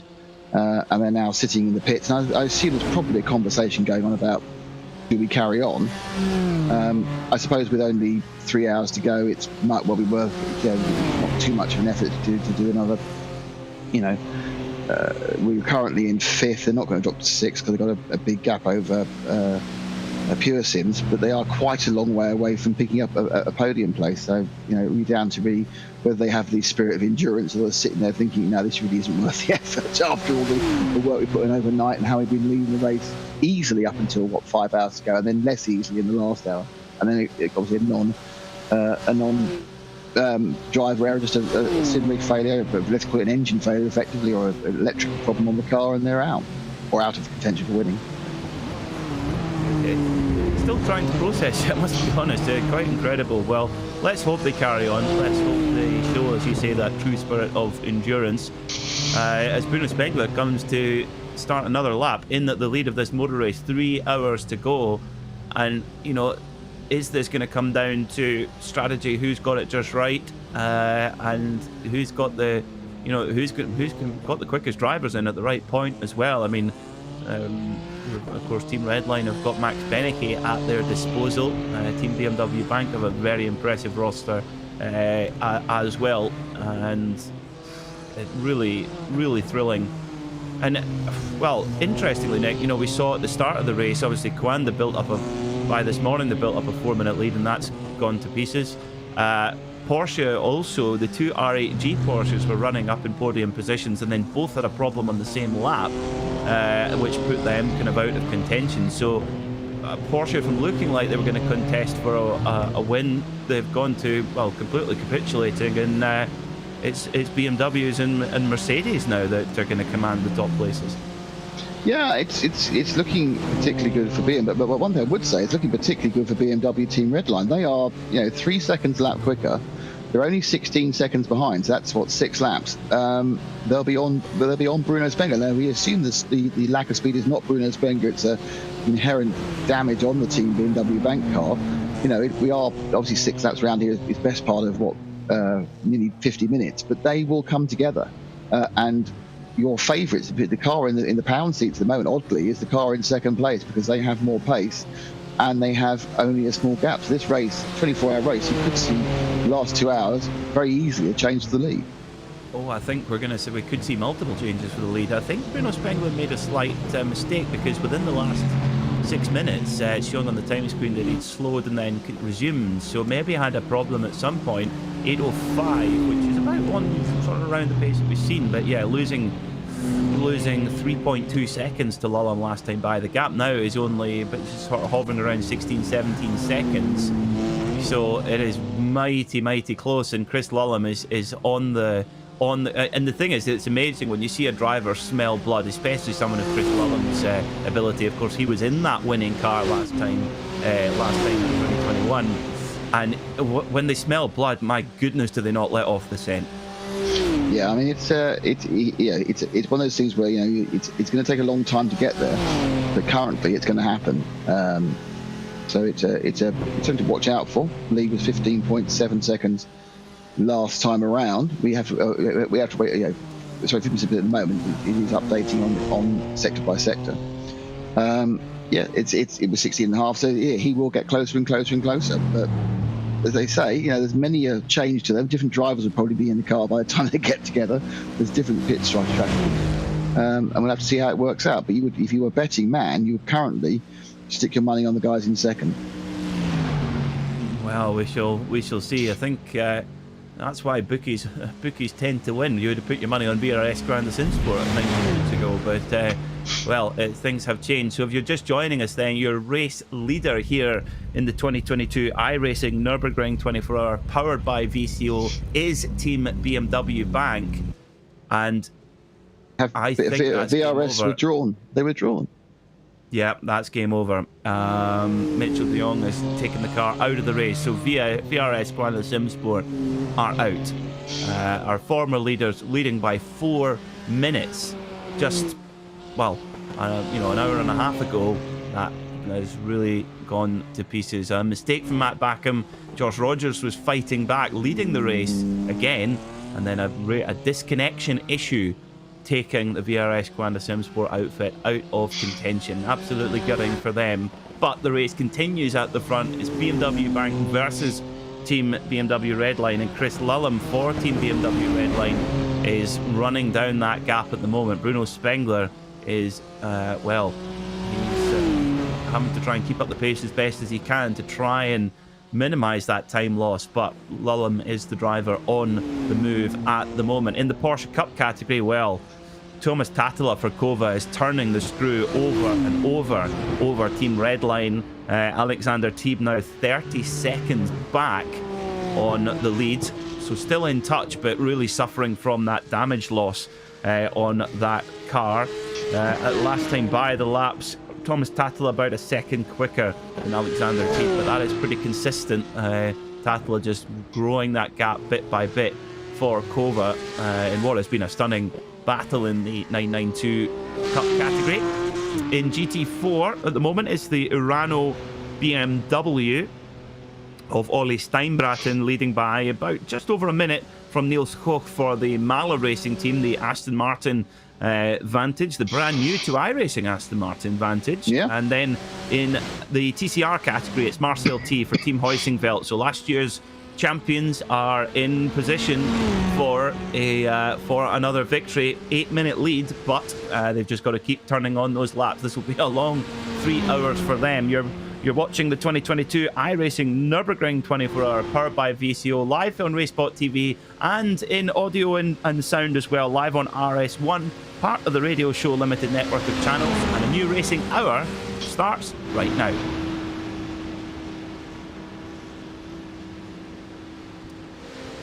So it's Peter Mackay here alongside Nick Damon.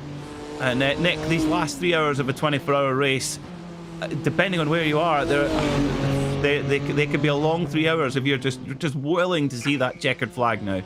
Yeah, they can also sometimes be very lonely 3 hours because there's very low density of traffic, and it's less than one car per half kilometre now.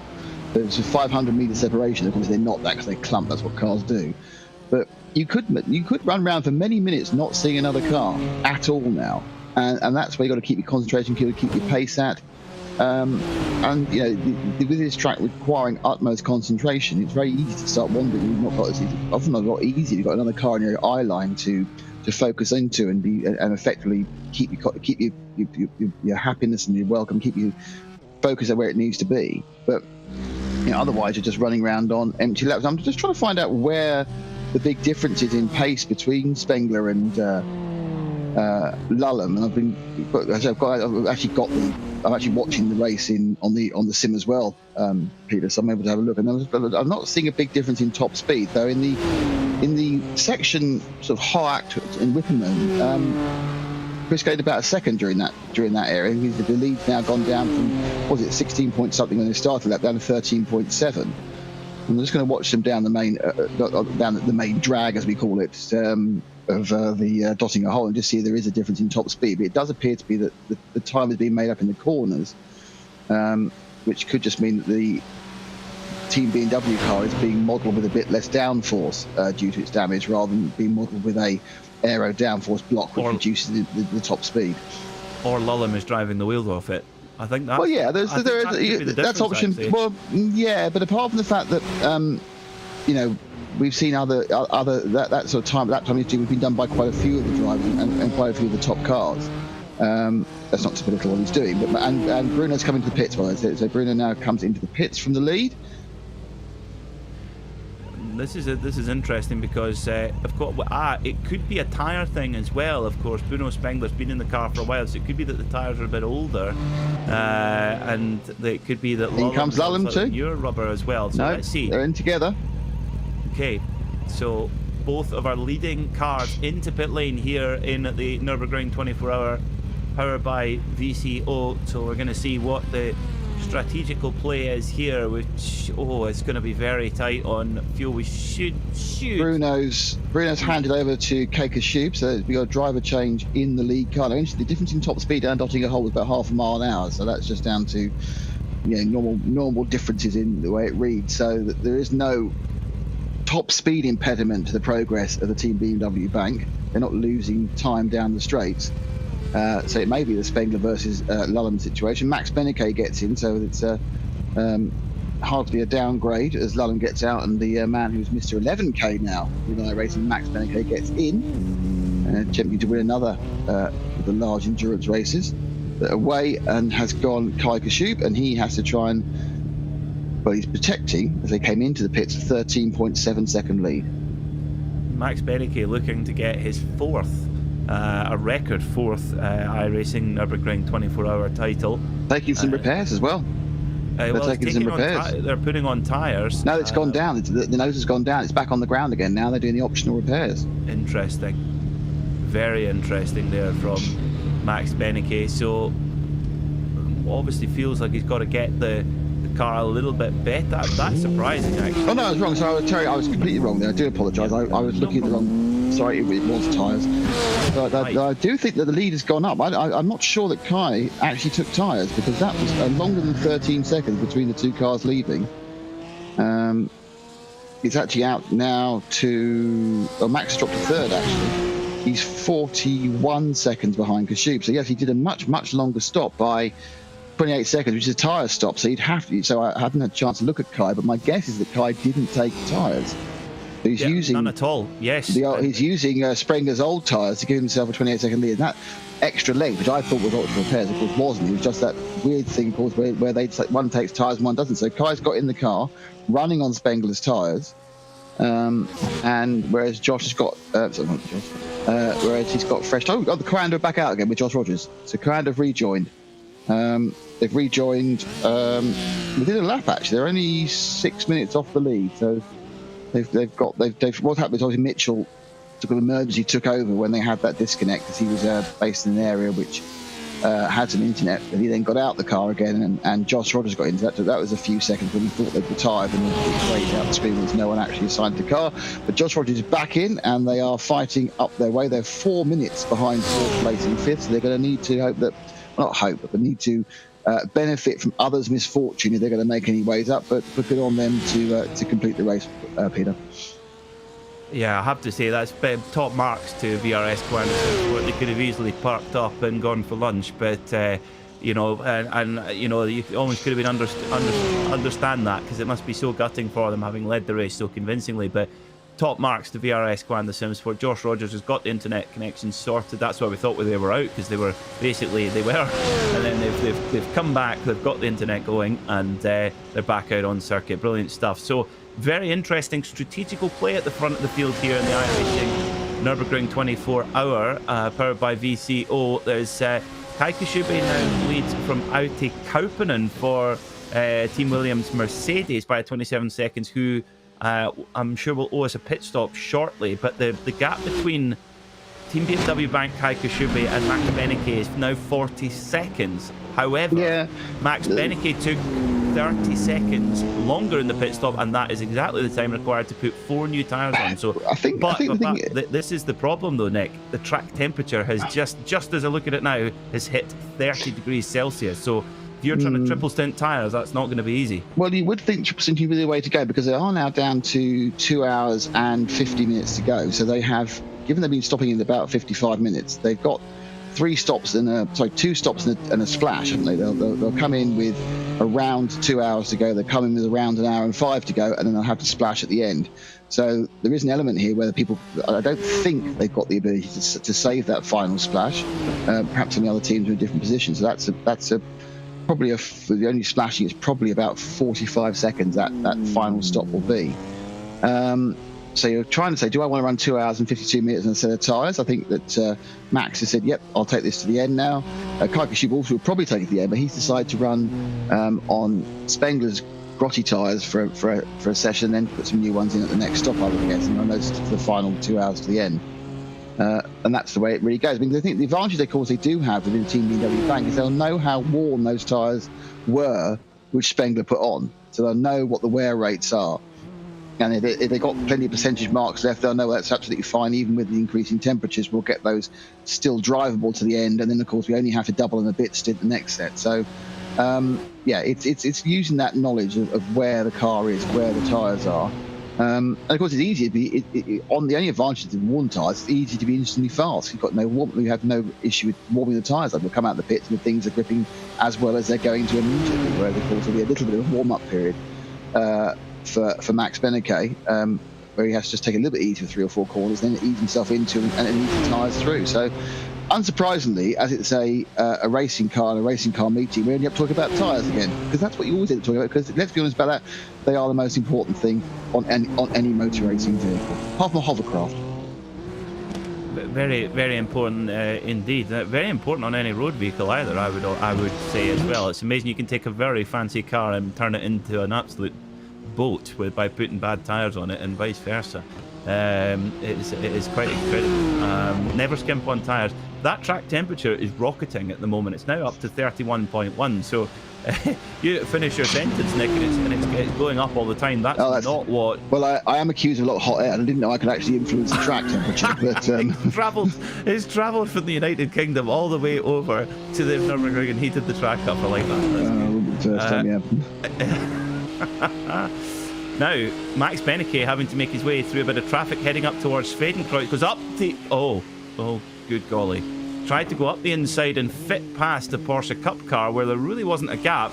Ploughs into the back of that Porsche Cup car at Schwedenkreuz, which is quite fast, about 260 kilometers an hour, and that could be another little pivotal point in the race, Nick, because with that little dink there, that's not going to help the performance of the car at all. No, it's they don't like being rammed up the backside or something, must be said. This is an odd error. It's an error I make of getting things wrong like that and ending up tapping the back of people.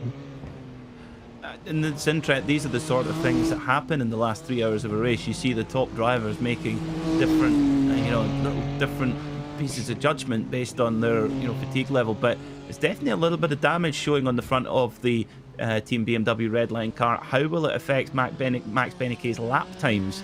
It certainly won't help them, that's for sure. But how much will it harm them? Well, of course, the nature of the Nürburgring, 25 kilometres long, we're going to have to wait a little bit. Yeah, I mean, get a proper flying lap. Those sort of, normally those sort of straight-on rear-ending situations, just you either get away with them and they ask you to do a voluntary repair, optional repair at the end, or it does take a couple of miles an hour out of your top speed.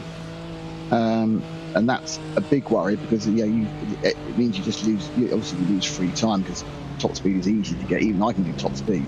But it also makes you a sitting duck down and dotting a hole to get drafted past if you get into a competitive environment. And also, if you are a bit quicker, it makes it very hard to pass anybody because that's the easiest way to pass someone of the same class is along one of the straights. If that's where you're lacking, it's very difficult. Yeah, it's a slightly bizarre mistake there from Max Benecke. Really, it was on a hiding to nothing, I suppose you could say. Well, if you've got an eye on the top speed times, this would be interesting. Tyres or no tyres, we'll be able to figure it out, Nick. What Max Benecke's top speed is here on the 3 kilometre drag down the Dottinger hole. 162 at the moment, so he's lost 2 miles. He's lost 2 miles. The fastest bit's down the hill. So about 160. You should be doing about 164, 165 as you crest the hill. 160. He's 160 crest. 161 as he crests the hill. Oh. I think he's lost 2 miles now. Yeah, that's definitely so. There we go. That's conclusive. Max Benecke has lost. He's got a little bit of straight line speed deficit from that contact with the Porsche Cup car at Schwedenkreuz. To be honest, lucky not to have a huge accident there because that is, like you say, 260 kilometers an hour. 6th gear. Yeah, it's a tiny amount. I just looked at what Kai was cresting the hill at about 162 and a half, so he's lost about 1.5 miles an hour. So it doesn't. I think they've lost about 1. It's hard with the last half hour. That can be how you go to. I think he's just had a tiny tick of about 1 mile an hour taken off his top speed. Well, we'll see how it costs him on lap time. Of course, it's not just that's everywhere. You're losing that straight line speed. So Max Benecke is going to have to just work that a little bit harder to make up the lap times. So, interestingly, on that outlap, he still took 3 seconds out of Kai Kashubi. Now, we know that Max Benecke is on fresh tyres, whereas Kai Kashubi is now on to the 3rd stint on the tyres he's on. So the 3 seconds, the thing is, though, if it's just 3 seconds a lap, 7-lap stint, that's Kai Kashubi's done his job. Because he's only giving away 21 seconds. Yeah, but he's got to take. He has to take tyres next stop. So True. he will be in for half. Lap time delta should come back though. Yeah, but he'll be in for half an hour if he's not ahead in 5 laps time by half a minute or 29 seconds. All other things being equal, and we have seen the equalising factor of errors already within this run, they will lose the lead, and they may well lose, and they'll probably lose the lead in the pits. But yeah, so it's but they obviously got Atti Kaplan in the Mercedes team Williams, who I haven't quite worked out where they are on their pit strategy.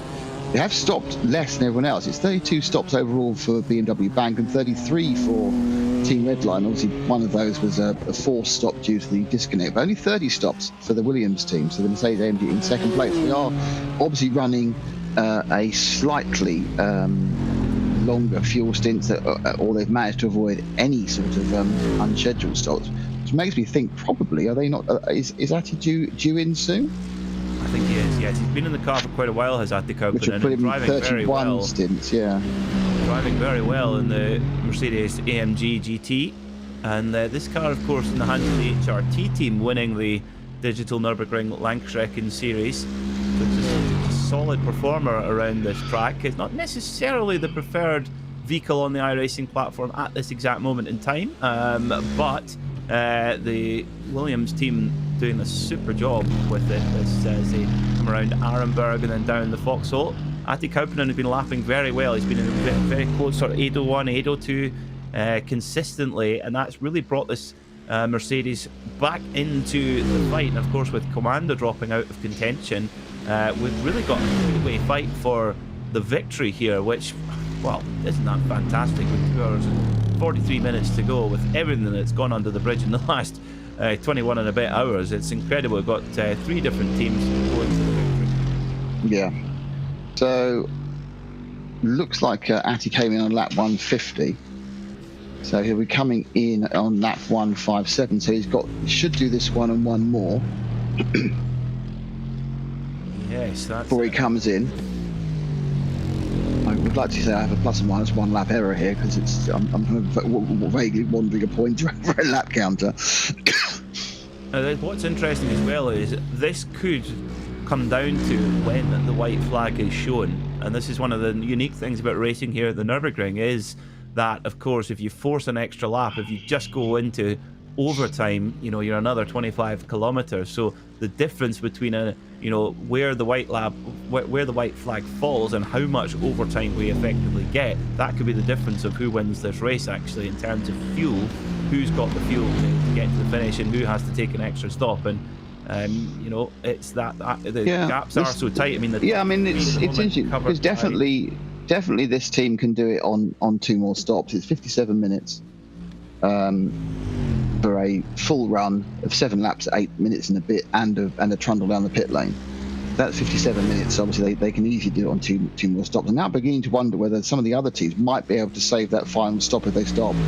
It's virtually impossible to save an extra lap and go 8 laps. I mean, I know you haven't got to save a full 16 kilometres of fuel, but I think these cars are, probably only doing 7.4. They've got to save an awful lot of fuel. No one's even tried to make 8 laps. So that final splash and dash is going to come involved as well. It's going to be very, very tight because a lot of the cars were going in at, with 2 hours and 54 minutes. The point you just made, Peter, is absolutely key because they don't just have to do 24 hours. It could be they do 24 hours and 1 minute. It could be they do 24 hours, 7.5 minutes. And that, if it's 7.5 minutes, I think none of the top 2 or 3 cars can do it without a stop. Sorry, first, third, and fourth can't do it. If it's 2 hours and 1 minute, so 24 hours and 1 minute, perhaps they can. So I'd love to know how they're going to back calculate that one. Well, this is where the top teams come to the fore. That's where the level of preparation, the level of resource and support really comes in. Where you've got someone doing the maths, much like in all forms of outdoor motorsport. You've got the boffins on pit wall are an equal part in a very important machine to win the race. But Ati Kauppinen's doing his part at the moment, really wrestling the big Mercedes, the muscle from Alfterback. 6.2 litre V8 thundering away in the front of this machine, and it doesn't sound good as well. AMG, one of the powerhouses of German racing and German performance cars as well, founded in 1967 by Hans Werner Aufrecht and Erhard Melcher, and they'll be pretty proud of the position that AMG has got to these days. I do wonder though, Nick, it's quite a pity you don't see too many of these AMG GTs on the road. I wonder if they've actually sold more GT3 versions than they have street cars. Yeah, I think they're in a crowded market, aren't they, at that sort of price range. I think people would buy it. Do you want a Mercedes GT or AMG GT, or do you want a Lambo or Ferrari? And decisions tend to be made on what's going to impress my friends the most. I've seen a couple of them. It's more a 911 rival in price. Yeah, well, they're not the more expensive ones, but also I think the problem was the car it replaced, which was the SLS, was visually very special. It had a much more of a visual road presence. It had the gull-wing doors. It was kind of an event car, whereas this machine is just incredibly competent. As you say, perhaps Porsche GT3 or high-end Porsche rival. They're a little bit more expensive than that. And you kind of go, if I'm going to do that, do I want a really competent car? I don't want a car that makes me feel special every time I get in it. So I kind of feel that in making a much better machine, they kind of lost the specialness that was the SLS. Yeah, it's an interesting one. Ryan DL, he's got the AMG GTR Pro, which is the or is it the Black Series? I think it's the Black Series actually. And they're about 200 and something. They're lots. Yes, he's got one of those. He'll probably have it for about 11 or 12 days and then swap it for something else, as he does. He's always changing his cars. But he said, I said, what's the new car like? He said it's absolutely amazing to drive. He says it is just an absolute monster. So Atty Kaupinen comes round to complete another lap, looking very clean and tidy. A little bit of damage to the front hood of the car. That's understandable at this point in the race. Could just be from curb damage, not necessarily much to worry about. Atty Kaupinen comes over the line. What is his lap time? It's 8:02.6. That is nearly 5 seconds quicker than Kai Kashubi. We'll see what Max Beneke does. Yeah, Kashubi on the old tyres. Beneke crosses the line now. An 8:04. So yeah, he's I did see him having a little bit of a kerfuffle trying to get past a TCR car over the in the area just after the carousel. You know, the true pace, I'm not sure where we're at, but it's interesting, isn't it, that Kashubi has picked up that car with the tyres which Bruno Spengler left it, and he's doing the same time. That is the pace in the car at the moment. But it is carrying, I think, a couple of seconds of damage. I mean, I expected to go a couple of seconds before once to get some new boots, but it's not. I don't think that's an 801 or 802 car at the moment, Peter. Certainly not with those tyres on it. No, definitely not. No, I don't think there's 5 seconds in a set of tyres. Not unless they've really run them down to the canvas, the virtual canvas. We shall see. We shall see. That's the bit. It's a lot of unknowns here. This is what we love to see in endurance racing. It's that how it all just builds to a big crescendo. You know, it's and that's that. And of course, with the 24-hour race as well, you've got so much anticipation that builds up. That's why the agony of when it goes wrong is so intense, and the ecstasy when it goes right is equally intense. It's that's what one of my favourite things about endurance racing is the sheer emotion that goes behind it, because there is just so much invested. Because the thing is, Nick, in this type of racing in the virtual world, it's not just the 24-hour race time, because testing is unlimited and you can do as many laps as you want. They'll do far more than 24 hours of testing before this event. Well, the first thing I have to do is work out which, if you haven't got a particular chassis affiliation in your sponsorship, you can drive all the cars and work out which ones you like best. You know, it's not a situation where you have to pony up €500,000 and the spares package to Porsche, to BMW, and to Mercedes. You can just, you know, I'm sure you've already got it. If you haven't got it, it's $11 and you've got the car. So, you know, that's the key point. Then you got a team working out setups, and you've got to work out what works over a long distance. And there'll be a huge amount of work done, ridiculous amount. These guys will be doing several hours a day just running around this track in different formats and different not formats and configurations of the track, but formats and configurations of the car, to try and get to the point where they feel happy. And don't forget, there's been a major change in the modelling for GT3 cars in the last few weeks. So all the setups you had last year are out the window, not even worth as a starting point, because it probably wouldn't even be legal. So you have to start from scratch using your setup knowledge you have to develop the car, which will work for your team of drivers and will work in a way which you feel you can keep it, you know, safely on the road through varying conditions, varying track temperatures, for 24 hours. And it's and then of course you throw in that extra. There's two other variables, which is humans and traffic. Yes, the human element, that's a big part of it, isn't it? Well, incredible the level of attrition we've had in this race as well. 55 starters, and we only have 32 left running at this moment in time. So it's incredible the level of attrition in this race. But top marks, we have to say to VRS Commando SimSport for pushing on despite the issues they've had with internet connection, and still running in 5th. Overall, about 3 minutes back from 4th place, and with a good bit of headroom back to 6th. So just got to get that car to the finish, and just ride it on to the next one. That's the good thing again with virtual motorsport, is there's usually another very important competition right around the corner. Yeah, I was talking to Arjuna overnight about the high level of retirement. I think it is indicative actually of this being split one, in that they're here to win. They're not, I think if you go down the lower splits, lots of people are going to will fall several laps behind, but they'll carry on because it's a bunch of mates having a race, a 24-hour race, and it's the social aspect that's as important as the racing aspect. So even though they're miles behind, they'll keep going in the hope that something will befall the cars in front, or they'll make a new aim of, rather than winning, they want to be in the top 5 in class or top 10 in class. And it's a slightly different attitude in the mass competition area of these races rather than the top split, because if you are wanting to win and on lap 3 something goes horribly wrong, it's probably a very different level of motivation. You think, do I want to bother trying to run the next 23.5 hours than it is, if you're racing with 3 of your friends and you think, well, it might happen to the rest of them as well, we might still get a decent result. And hope is an eternal flame in endurance racing, often snuffed out. Yeah, and I think if you're running in the lower splits, you're definitely you're definitely more chance of things going wrong for your rivals as well. I think, especially here at the Nürburgring. No idea what you're saying. Yeah, remember our race at Le Mans, Nick? That was we went through the pain that day. Yeah, curb strike, and that was it. I do remember, but I did. I think I mentioned it. I did Bathurst. Did the Bathurst 12 hours on iRacing a few weeks ago, and we were going okay. And then we eventually just put the car into bits. We finished.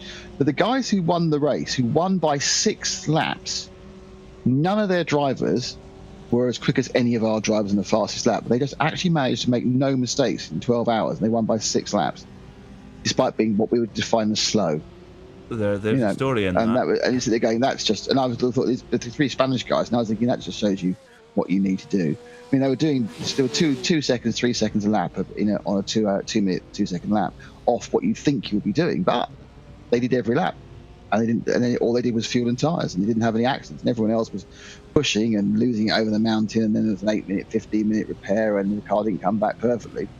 So a team which no one would have put any chance of winning if you looked at their performance in practice or qualifying, just aced it by 6 laps.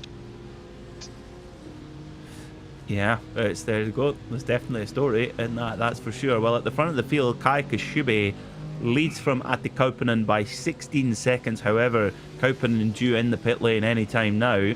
The gap between Kai Koshube for Team BMW Bank and Max Benecke in third is 33 seconds. So that gap is reducing from Koshube to Benecke. However, maybe not at the rate that Team Redline or Max Benecke would like. It's okay. It's 3 seconds a lap, but the thing, it's 3 seconds a lap. And interestingly, what is also happening though is Ati Kauppinen is gradually slightly drifting away from Max, so he's a little bit quicker. So the fastest car of those top 3 or 4 at the moment is Ati Kauppinen. Now, this is in lap, of course. Well, should be, and this is a miracle way of getting more fuel in the car. But yeah, so he is the fastest car, perhaps the car carrying the least mini bits of damage, Peter. So they now are going to go in the pits. They'll drop out of our radar for a while, but they're certainly completely in the battle for the overall victory. No question, and they're on enough of a different. That's the thing, is they're on a different fuel schedule to Team BMW Bank and Team BMW Redline, who are pretty much pitting at the same time, so they're kind of one and the same. So is it Williams Mercedes who have got the ace up their sleeve? It's just quite funny saying Williams Mercedes, of course. Yes. As in the Porsche Cup category, Alexander Teep has brought in the battered and bruised Team Redline 992 Porsche and taking service and full service, fuel and tyres for that machine. Now that's going to be, they're going to need a splash, I think, Nick. 2.5 hours to go. Porsche Cup car can do 8 laps at about 8.5 minutes. So it's an easy 2-stopper at this point. They're going to need another 2. Another 2, yes. That's but correct, it's an easy one to find. Again, as we said, it's in comes the car that was running second, now third, the Williams team. Sotomuto's got on into it, but they obviously are running about 58 minutes. It's 2 hours and 29 seconds to go. They have a full service here. I'm sure that Soto will run to the end on the set of tyres he's about to take, and that is, of course, 58 minutes. They'll come in with an hour and a half to go, and they'll come in with about 35 minutes to go. So it's very, very easy for them, and slightly shorter final stop than normal. The problem for the leaders, Koshube, is they are absolutely on the cusp of needing 3 more stops rather than 2, because they were coming in with just over 2 hours to go and coming in with just over 1 hour to go, but they need to come in the final time with less than 58 minutes to go so they can get to the end. But then they have this problem, as you said, and I think it's a problem which will require them to get a splash, is it's not a 24-hour race. It's a 24-hour race plus some minutes. It's a nebulous amount of minutes that the back counting will be difficult to work out. That's the real question about who needs to splash at the end. And because you can't save a lap of fuel, it doesn't seem it's possible to save a lap of fuel here around the Nordschleife. You just have to take the pain. You are nailed into your pit strategy. You're nailed into where you can go. There's no point slowing down if you're doing 7 laps in the series. You're just going to keep going as fast as you can, as the car will allow you, and just see how it falls. But probably realise you may have that extra tunnel down the pit lane, which will make these guys, says AMG Team Williams, actually the favourites as they run round now. Quite possibly, yeah, quite possibly for Mercedes AMG Team Williams Esports. Sotomuto, 2 hours 28 minutes to go. He's got 4 fresh tyres, a full tank of gas, and we think 2 stops to go. And yeah, does that put this Mercedes in the pound seat? We shall see how that unfolds over the next 2.5 hours. It's going to be a thrilling finish, and we'll have all the action for you here on RaceSpotTV and on RS1, part of the Radio Show Limited network of channels. And this is the 2022 iRacing Nürburgring 24-hour powered by VCO. And I, for one, am absolutely tantalised to see how this one is going to finish. And the drivers taking on, this last couple of hours, you've got to make sure you've got your best gun in the car. And Sotomuto, he's been given that responsibility for Williams. Kai Kashubi and Max Beneke, we would expect, Nick, those, given they took over the car with less than 3 hours to go, I wouldn't expect those drivers to change. No, and Beneke has just done a really good last lap, an 8:02.6. That then throws another spanner in the works. The issue is that Kai Kashubi has done an 8:06, which is the best we've seen from that car for some time. But that probably is the maximum it can go. So their lead, which is now just 30 seconds, in 1 second's time, their lead doesn't exist because they will need to make a tyre stop, which Max and BMW Team Redline won't. So effectively, this car we're looking at here isn't actually really in the lead anymore. I know it all sounds very kind of timey-wimey, Dr. Whoey, but that car's not in the lead. In reality, in a couple of corners, Max Beneke is in the lead because of what you need to do to get to the end. Now, it could be that Sotomuto is in the lead because if these top 2 cars need to take an extra stop. So this is where it's all at the moment, Peter. It's all completely up in the air and who's going to go where and when. But it's surprisingly exciting for a race which is prior to the very unfortunate issue, one of their own making, and a very unfortunate issue that DRS Granda had, was looking like being a relatively crushing demonstration of power by one team. It's amazing how endurance races could just flip on their heads so quickly. A couple of hours ago, who would have thought that Mercedes AMG Team Williams would have been in such a strong position? But a really good stint from Atte Kauppinen. I'm sure he'll climb out the car with a big smile, or a bigger smile as you can expect from a Finn. No smile at all. That was quite okay. It was certainly. It's not all of them. Some of the people like Mika Salo are very ebullient and fun to be with. And Tony Villander, great guy as well. Though some of them are very Finnish. Brilliant. I was a big fan of Juha Kankkunen. I thought he was cool. But he wasn't racing on circuits, so I because don't even get me started about how wrong you are about rallying. So once Scott Dixon starts doing it, we can have a really big row, can't we? Scott Dixon, the best all-round driver in history, I think. Yes. I look forward to your second book after the Porsche book, where you explain in over 188 pages of including illustrations why Scott Dixon's the greatest all-round driver ever. Well, as long as you buy a copy, I wouldn't mind. I'd expect a review copy, and then I would literally go. I'd open the first page and go, nope, and go from there. This is not to say I don't think he's a good driver, by the way. So this is tantalising here in the GT3 Kai Kashibe for Team BMW Bank leading by 30 seconds, but is on the third stint of his tyres. He's on old tyres, whereas in second position, Max Benecke is on the first stint of his tyres and lapping about 4 seconds a lap quicker at this moment in time. So we'll see Kai Kashibe on the next stop take 4 new tyres, which will, as Nick pointed out earlier, negate that 30-second advantage because it takes 30 seconds to put the tyres on. But then, of course, Kai Kashibe will be on fresh tyres, and will the gap then sort of come back together with Max Benecke then on the second stint? It's going to be fascinating to see. In the Porsche Cup category, Thomas Tattala brings in the class-leading Kova Porsche in the Cup category, and Matti Sipala gets on board to take that car to the finish, which will be 2 stops to go for that Porsche Cup car. Just can't quite make it home on 1 stop, so it'll be two quick stops there, and we'll see where Kova come out in front of Team Redline. Team Redline really struggling with the damage incurred on their car, and Kova have certainly exploited that weakness over the last couple of hours. Yeah, full service of Matty, driver change and tyres, but I'll take him to the end, as you say, Peter. 2 hours 22, just 2 stints and a bit. At the front, it's down below half a minute lead for Kai Kashibe. Max Benecke's got in within 29 seconds. First third is 1 minute and 47, so that's kind of staying static in this first lap as Sota Muto works the tyres up to temperature and works himself back into the car for a while. I'm sure it looks, certainly he was in at night beforehand. It looks significantly different now. You actually see all the various marks on the track. They're just hoping your lights might ping a few of them out.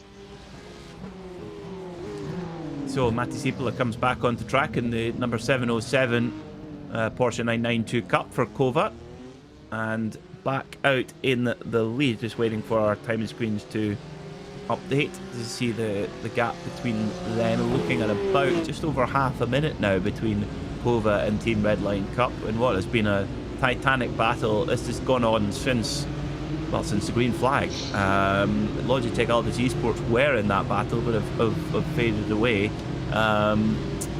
which is a great pity because it was just a stunning battle. But Kova and Redline still landing punches on each other after this at this very late stage in the motor race. And this is one of those stages of the race where you're really closely watching the timing screen.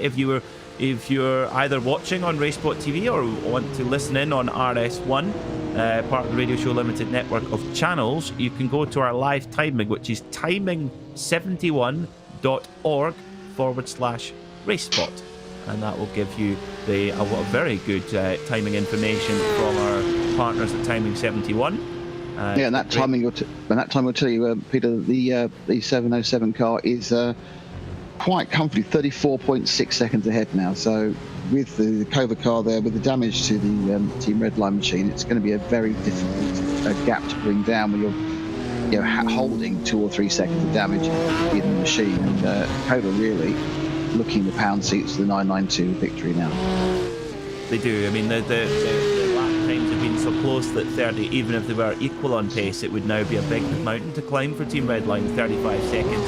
That would take a huge amount of pace, which, again, as we say, they've been so closely matched on pace that 35 seconds is a real mountain to climb. However, it would just take one tiny error, and that could change everything.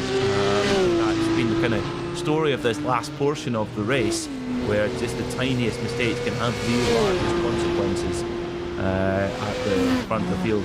We can say Kai Kashibe, I don't think we can stress it enough how impressive a driver it is on third stint tyres, and to get onto somebody else's old tyres, jumping into tyres that have already gone through a double stint, and that is really amazing for Kai Kashibe. But the other thing is that this is where, being a BS competition driver, they're very focused towards the BMW brand, and Kai Kashibe will have an enormous amount of mileage in this M4, Nick.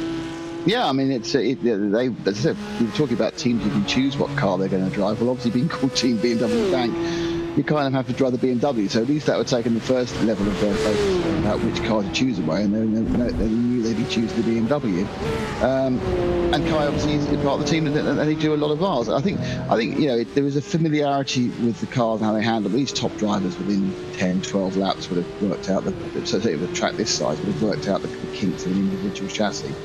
Whilst it still surprises me, 6 months on what some of the cars can do, they'll have no issue whatsoever in working out what they can and can't do and what limits they can push. And then that subsequent practice, of course, that's a lot of what you do. A lot of what you actually do in the practice is just see what happens when you push it as hard as possible and see you crash. And it's the concept that's, we've seen from Michael Schumacher. Michael Schumacher used to end up in the gravel tracks more often than anyone else during practice. He was finding the limits. Marc Marquez as well was finding the limits. The limits have found him somewhat physically these days. But that's what you do. You get a chance. Did that? Yeah, that went even worse for him. So there is an element where finding the limits is a great idea, and obviously in virtual racing it's fantastic because you don't hurt yourself, and there's no expensive repair bills. But you do know how to put it back 5% or 3%, not to that happen again, and that's what the familiarity with the track really is. It's where the bits are. You can take liberties where the bits we absolutely can't. On a track like this, a lot of it looks very similar. You think, this bit of curb, with the same this bit of curb, but curb A is fine and gives you an extra 500. Second curb B spits you into a barrier every time. So it's knowing where those treacherous parts of the track are, which is the key part of the practice. These guys are good enough to lay down a fast lap. It's being able to lay down 7 fast laps in a row, or perhaps even 14 or 21 with double and triple stinting. That's where the difference comes. That's where the talent is that consistency and the ability to avoid mistakes. And we have seen mistakes here, but because the good thing about this is it may be a computer simulation, but it's humans who are doing the inputs, and therefore we see human mistakes, human misunderstandings, human frustrations, and human fatigue. Oh, this battle of wits in the Porsche Cup category. Kova now starting to really take control as soon as Mari Sippula is straight up to paces already, starting to build time on Alexander Teep, who heads up Kesselchen now. With a damaged car is not what you want, because going up the Kesselchen is a long drag up the hill, up into top gear, and if you're down on top speed it's so painful going up here, up towards Mook Curve, Bravery Corner, and you need plenty of it, especially nursing a damaged car. But Alexander Teep is dropping to 5th gear. It's going around that fast left-hander, and then absolutely flat up towards Klostertal, and then battering down the gearbox, that tight right-hander, and then up towards the Caracciola Carousel. But for Team Redline, just check that. Sorry, just check that, Peter. It's a 4 mile-an-hour difference. Kova were cresting that hill at 154, and we saw obviously that Alexander's 150, and that's and that'll be even worse on the Dottinger Hoe. So that is where those 2 and 3 seconds a lap are melting away. They're not melting away as he goes past these very exciting, complex corners. Once you get past the carousel and through Polack and Butterman and Eichbach, it's on the 3 straights. That's when you're going to lose it. Yeah, absolutely. It's certainly not Alexander Teep's lack of trying, that's for sure. It's just the cards they're dealt with, the damage on the car, and that's really what a lot of what this race has come down to. How damaged is your car after nearly 22 hours of racing, and how much lap time is left in it? And that could be, I think that's certainly what's going to decide the GT3 side of things. And Max Benecke, he does have fresh tyres, but that little dink, that little incident with Porsche Cup car, I think it was the Team RSR Porsche Cup car, that RSR by butt kicker, yes it was, at Schwedenkreuz, that could come back to haunt Max Benecke possibly. Yeah, I just think if you've taken off a mile an hour of your top speed, yes, it doesn't sound like an awful lot. And actually in time purposes, it probably isn't a huge amount, but it does mean that you want to try and overtake someone. The best place to do it is to draft up and pass them on the Dottinger Hoe, but that doesn't necessarily happen, because if you've lost a couple of miles an hour, that's your speed gone. Yeah, and this could easily come down to, a last lap Dottinger Hoe Talladega draft fest. Quite, I mean, if it's anything to go by what we're looking at right now, I think it could well be. So 2 hours 14 to go, less than a IMSA sprint race to go here. It's into the last stages of this 2022, what has been an epic 2022 iRacing Nürburgring 24 hour, powered by VCO. and it shouldn't be all that long, but a couple of laps before we see Kai Kashibe come into pit lane, and he will be that. I tell you what, Nick, that pit stop can't come quick enough. We can't wait to get those fresh Pirelli tyres on that car. Yeah, absolutely. I mean, I think it's he's taken the pain and he'll enjoy a little bit of extra grip around all the corners. Won't make him any faster on the straight, obviously, but it will give him the ability to perhaps to just play with the car a little bit more. And it's free lap time. You know, you stick the tyres on, there's 2 or 3 second free lap time there. But we'll just see what actually happens. But in fairness to him, he's just done an 8:03.5 on old rubber, so he's beginning to suddenly find a little bit back in this BMW bank car that's been really finding it hard to break the 8:06 over the past sort of, since how long we've been on here now, nearly 2 hours, Peter. It's been really not, and now he's pulled an 8:03.5, so perhaps he's just now working out the little tiny jinks and differences he needs to make to his driving style to maximise the car and the condition he finds it now. And this is the problem, of course, Peter. You know, if you think about it, if you've got a car where you need to slightly adjust your style at various parts of the track, if you're at Road Atlanta, you get every 1 minute 10 seconds, you get a chance to retry that corner. Here, you don't get another chance to try that sequence of corners for another 8 minutes. So that kind of adjustment just takes so much longer.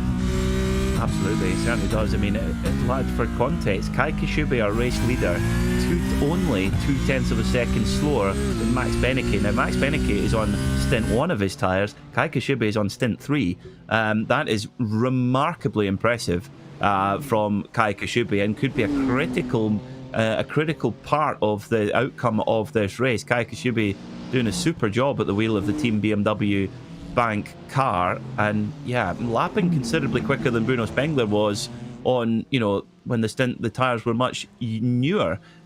So this is a really, really strong stint from Kai Kashibe. Goodness knows how quick he could be when he gets the fresh tyres on. Now, question is, Nick, Max Benecke just under 3 hours to go when it was just under 3 hours to go in the race, he put new tyres on. With the track temperature over 30 degrees Celsius, do we think that Max can make those boots last to the finish? I'm sure that was the plan. Okay. They will, when they come in, get a indication of the tyre wear. They may be driving to preserve the tyres, because you don't want to take that extra 30 seconds. You don't have to.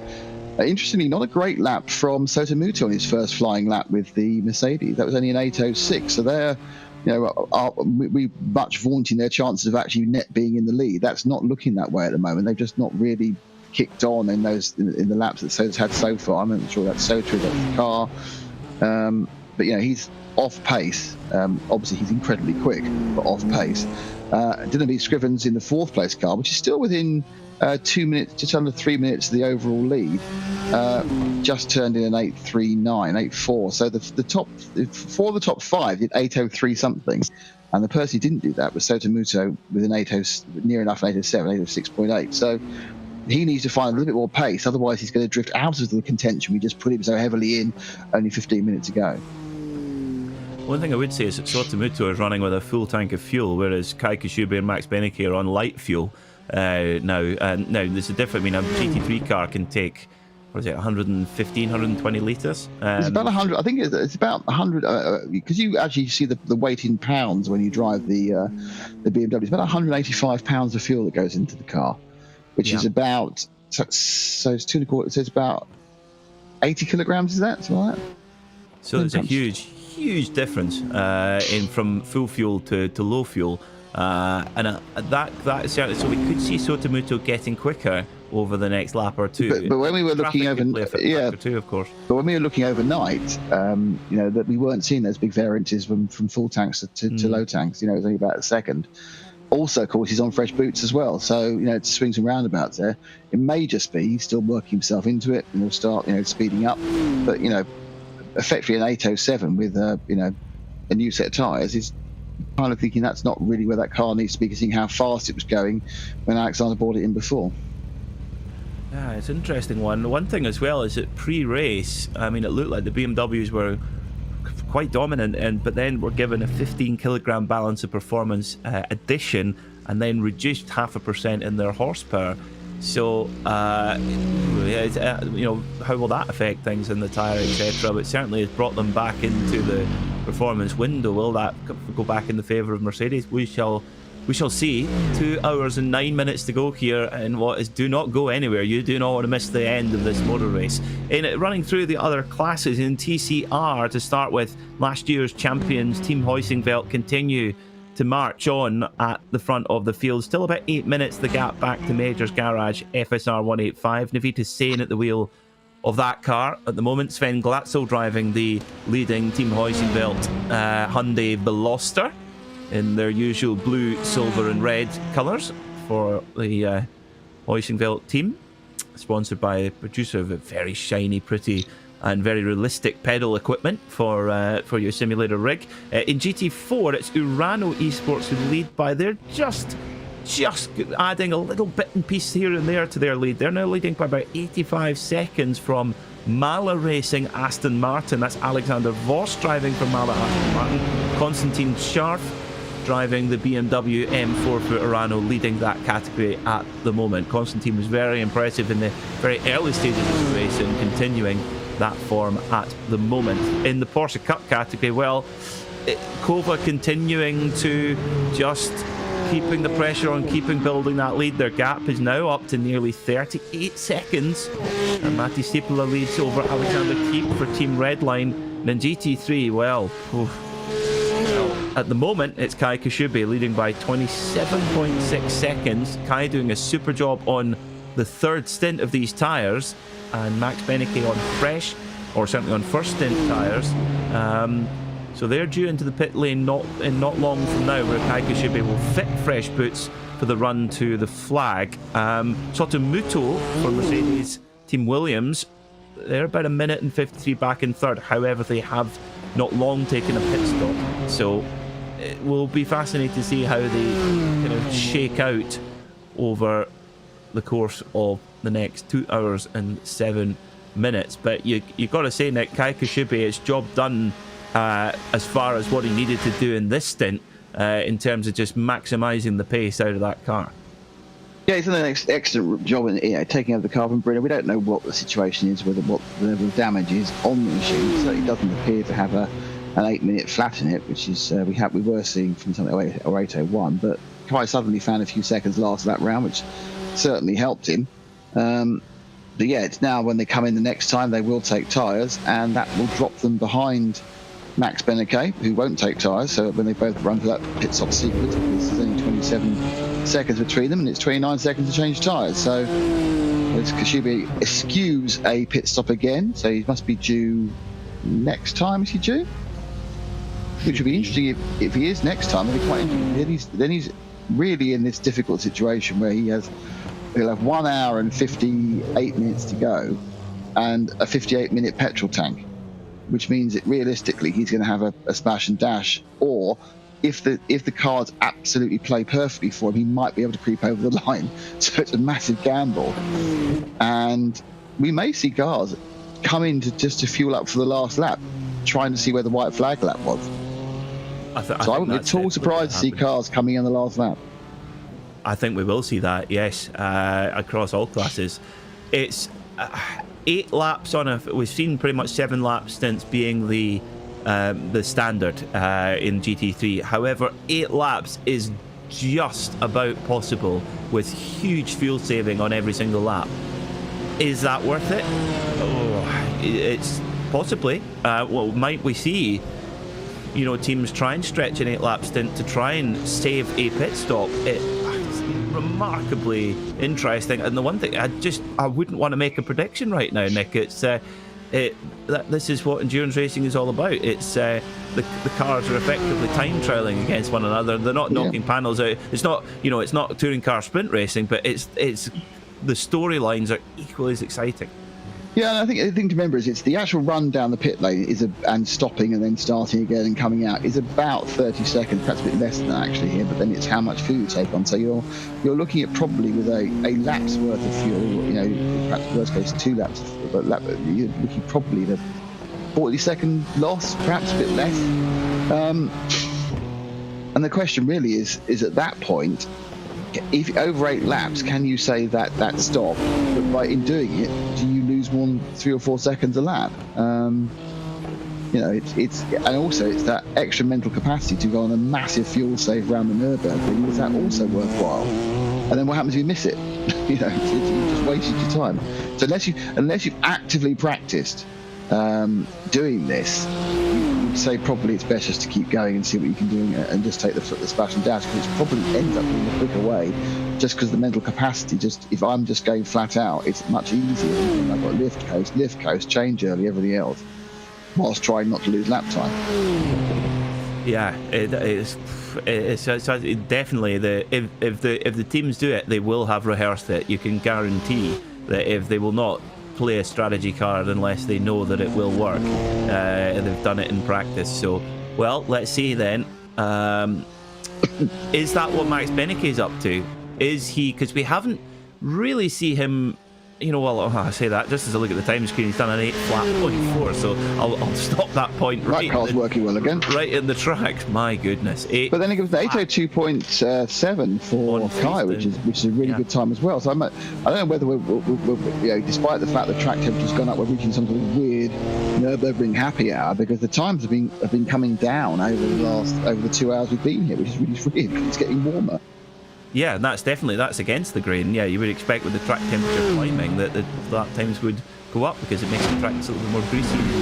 32.2 degrees Celsius, so it continues to rise. The time of day in sim is 8 minutes past 2. Of course, the race simulated as it would in the real world at the end of May. 24 hours of Nürburgring. Qualifying race in just a few weeks' time.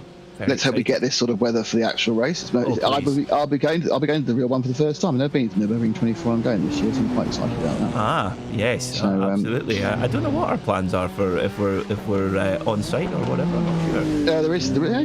There's on site there for RSL. We will be on site. There's a few other things up in the air about the arrangements, but certainly there'll be an on site team there. So that'll be good fun. Certainly will. Yes, absolutely. It's can Manthey make it an 8th victory? We'll see. They're going to have to go through a lot of opposition to be able to do that. It's amazing that Olaf Manthey, okay, he's not necessarily a team owner anymore, but his name's still above the door. And Olaf Manthey's 7 team wins in the Nürburgring 24 hour. As a team owner, 30 wins as a driver in the NLS, but never won the Nürburgring 24 as a driver. I'm sure that irks him when he goes to bed at night. I don't know. I think he's been quite successful. I doubt he's sitting there tossing and turning, going, "I've never won the Nürburgring 24 as a driver." Well, I mean, if Haribo make a bear that looks like you've probably done pretty well in your life. I think is that the ultimate accolade for racing drive, being made into some sort of replica suite. Yes, I think so. I think that's definitely the Olaf Manthey. They're probably well out of date now, because it was quite a long time ago that they built that. But, it's sugar. Whatever they say on the package, sugar doesn't go out of date. It's like you get salt with the best before date. I mean, that's going to last forever. It's the whole point of salt. It's a preservative. It preserves itself. Or the bottled water that's it's been drawn from a spring that's 800 years old or thousands of years old, and it's like best before 31st of June 2023. Yes, it was doing really well for the first 2,000 years, but now he's stuck it in a bottle. Sorry, it's out of date in 3 minutes. Yeah. There's all sorts of things you could. I think one of the things you do find when you start living with a partner. Of a female persuasion is you don't find those massively out of date tins anymore. I used to have some fantastic out of date stuff. When I moved out of my house and I've been living on my own, and my wife, they cleared out the cupboard. I found some crisps 2 years out of date. I thought, they'll be a bit soggy. I'll eat them. I wasn't allowed to. I think it's quite good that you have a responsible adult looking after you. I think that's a positive thing all round. Well, you're about to get your own, you see, aren't you? Absolutely. When's your big day? September. Yeah. Very soon. Not long. Yeah, not long. I couldn't fit in my old tartan trousers, so I had to for a new pair. I think it's a nightmare how in lockdown all our clothes shrunk. Yes. They definitely changed the mix of them. No, that's just ballooned, unfortunately. But anyway, looking forward. It's gonna be good fun. I'm interested in September. I thought you'd have gone full off season to avoid any clashes with anything else. I'm sorry, darling, I will marry you, but it has to be November when there's no races on. Well, I think when we decided to get married, it was you took the date that was given to you, and luckily, it was it's actually my late grandparents' wedding anniversary, and she's got my granny's ring. So yeah, so it all fitted quite nicely. And where you going on the honeymoon? Is it to the Nürburgring? Not quite. We're going to Spain. You're going to tour Jerez, Almeria, second to Catalonia. Is that how it works? No. We're getting more tour of the bars of these aforementioned. Oh, excellent towns. Yeah, I think so. Well, we're into the last 2 hours of the 2022 iRacing Nürburgring 24-hour powered by VCO, and it's Peter Mackay here alongside Nick Damon. We're live on RaceSpotTV and on RS1, part of the Radio Show Limited network of channels, and the penultimate racing hour starts right now. So Kai Koshube has just, as we speak, come into pit lane to take his service, and he'll be putting in fuel, and we think 4 new Pirelli tyres. Now, will Max Benecke come in on the same lap, or will he force another one? We would imagine it will be the same lap. Kai Koshube brings the Team BMW Bank M4 into pit lane, fueling up and waiting for those tyres, and indeed Max Benecke does follow Koshube into pit lane. It's game on, Nick. Yeah, absolutely. 1 hour and 58 minutes. They'll exit with about 1:57 left. I mean, I expect to see Max Benecke going past Koshube, because I can't think he's in a quad stint for tyres. I mean, they have been getting some reasonable times out of them. There comes Benecke rolling to a stop behind him. Across the line 24 seconds back, so he has got a little bit quicker over the last couple of laps. Koshube does take tyres, which means that Benecke will emerge in the lead from this set of stops. Both of them on the cusp of needing just only one more fuel stop, but we're both, myself and Peter, predict they may well need, if the 24 hours falls wrongly for where they are on the track, so when the clock runs down, they may well have to come in just in the last lap and get some fuel. It's really quite interesting. Oh. How's Koshube left before Benecke? Short fueled, I think. But even so, is Benecke taking damage? Oh, Benecke's he's got required repairs. He must really? do. Why else would he be sitting in pit lane? That's Max really Benecke weird. He's taking tyres. He's taking tyres. That's bizarre. Well, probably it's not. Probably he's realised they won't last 3. Yeah, the track. So he must have realised they won't last 3, and therefore he's taken tyres. He would have got a little bit of a repair out of that as well, because he'll need an optional repair. And whilst those tyres came in, they've got 4 or 5 or 6 seconds of free, optional repair. But he's obviously gone there. They've looked at the wear rate and they're going, yeah, those aren't going to last another 2 hours. So he's now on exactly the same strategy as Koshube. They both have fresh boots on. The difference is 22 seconds. And now it's a race to the flag over 1, maybe 1 and a splash pit stop. So they've effectively said, right, Max, off you go. You've got 15 laps to win the race and 22 seconds to make up. Wow. So that is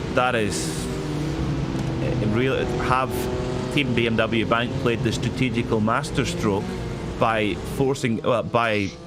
taking what we thought would have been pain for Kai Koshube to run a stint to run his 3 stint old tyres straight on the car as he went out the pit lane, and effectively taking over Bruno Spengler's double stint sloppy seconds, basically, and having to make the best of them, which he did beautifully.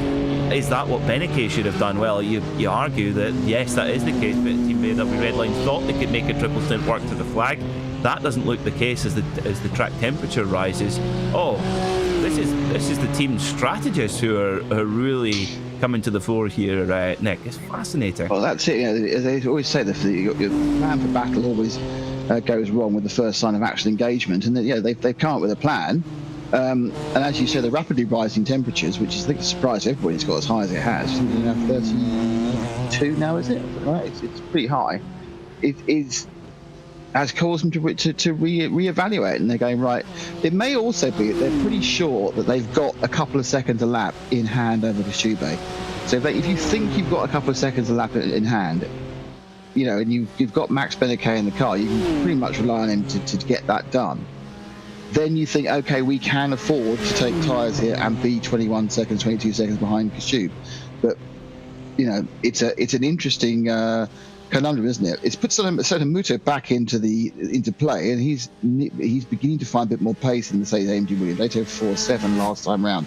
He is 16 seconds off the lead, and you're thinking, well, that means he's not going as fast in 60 second lead. He definitely won't need a smash and dash, but he will need one more stop, or he may need 2 more stops actually. So he's kind of in kind of a little bit less in play than we thought, but there is obviously he's well within one slight problem of the other two. Yeah, absolutely, and we'll keep a close eye on Sotomuto, how he gets on.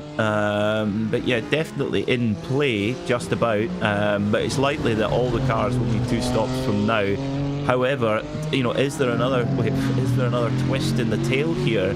Is Kai Kashube for Team BMW Bank or Max Beneke for Team BMW Redline capable of stretching to an 8-lap stint rather than the absolutely standard 7 laps? I mean, virtually every car in GT3 has done 7-lap stints throughout this. I don't think anyone has managed an 8-lap stint.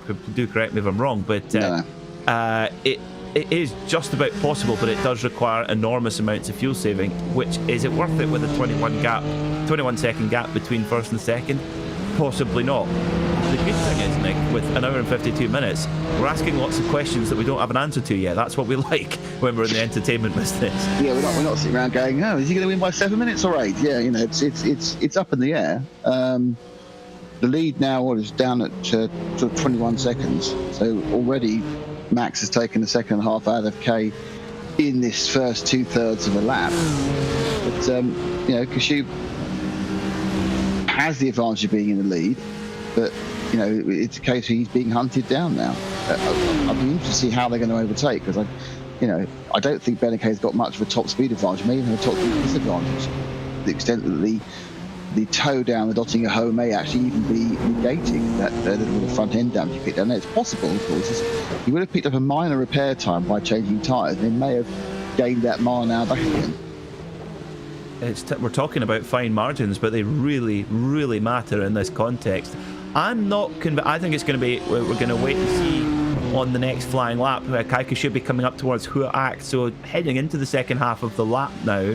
When we get onto the next flying lap, we get a full flying lap to get an impression of where they are in pace, because Beneke's got to strip multiple seconds a lap from Kai Kashube if he wants to be in the hunt for this race, because we know they're on identical pit strategy. They pitted on the same lap, same time, and I have to say that did give me a big shock when we saw Kashube leave the pits before Beneke.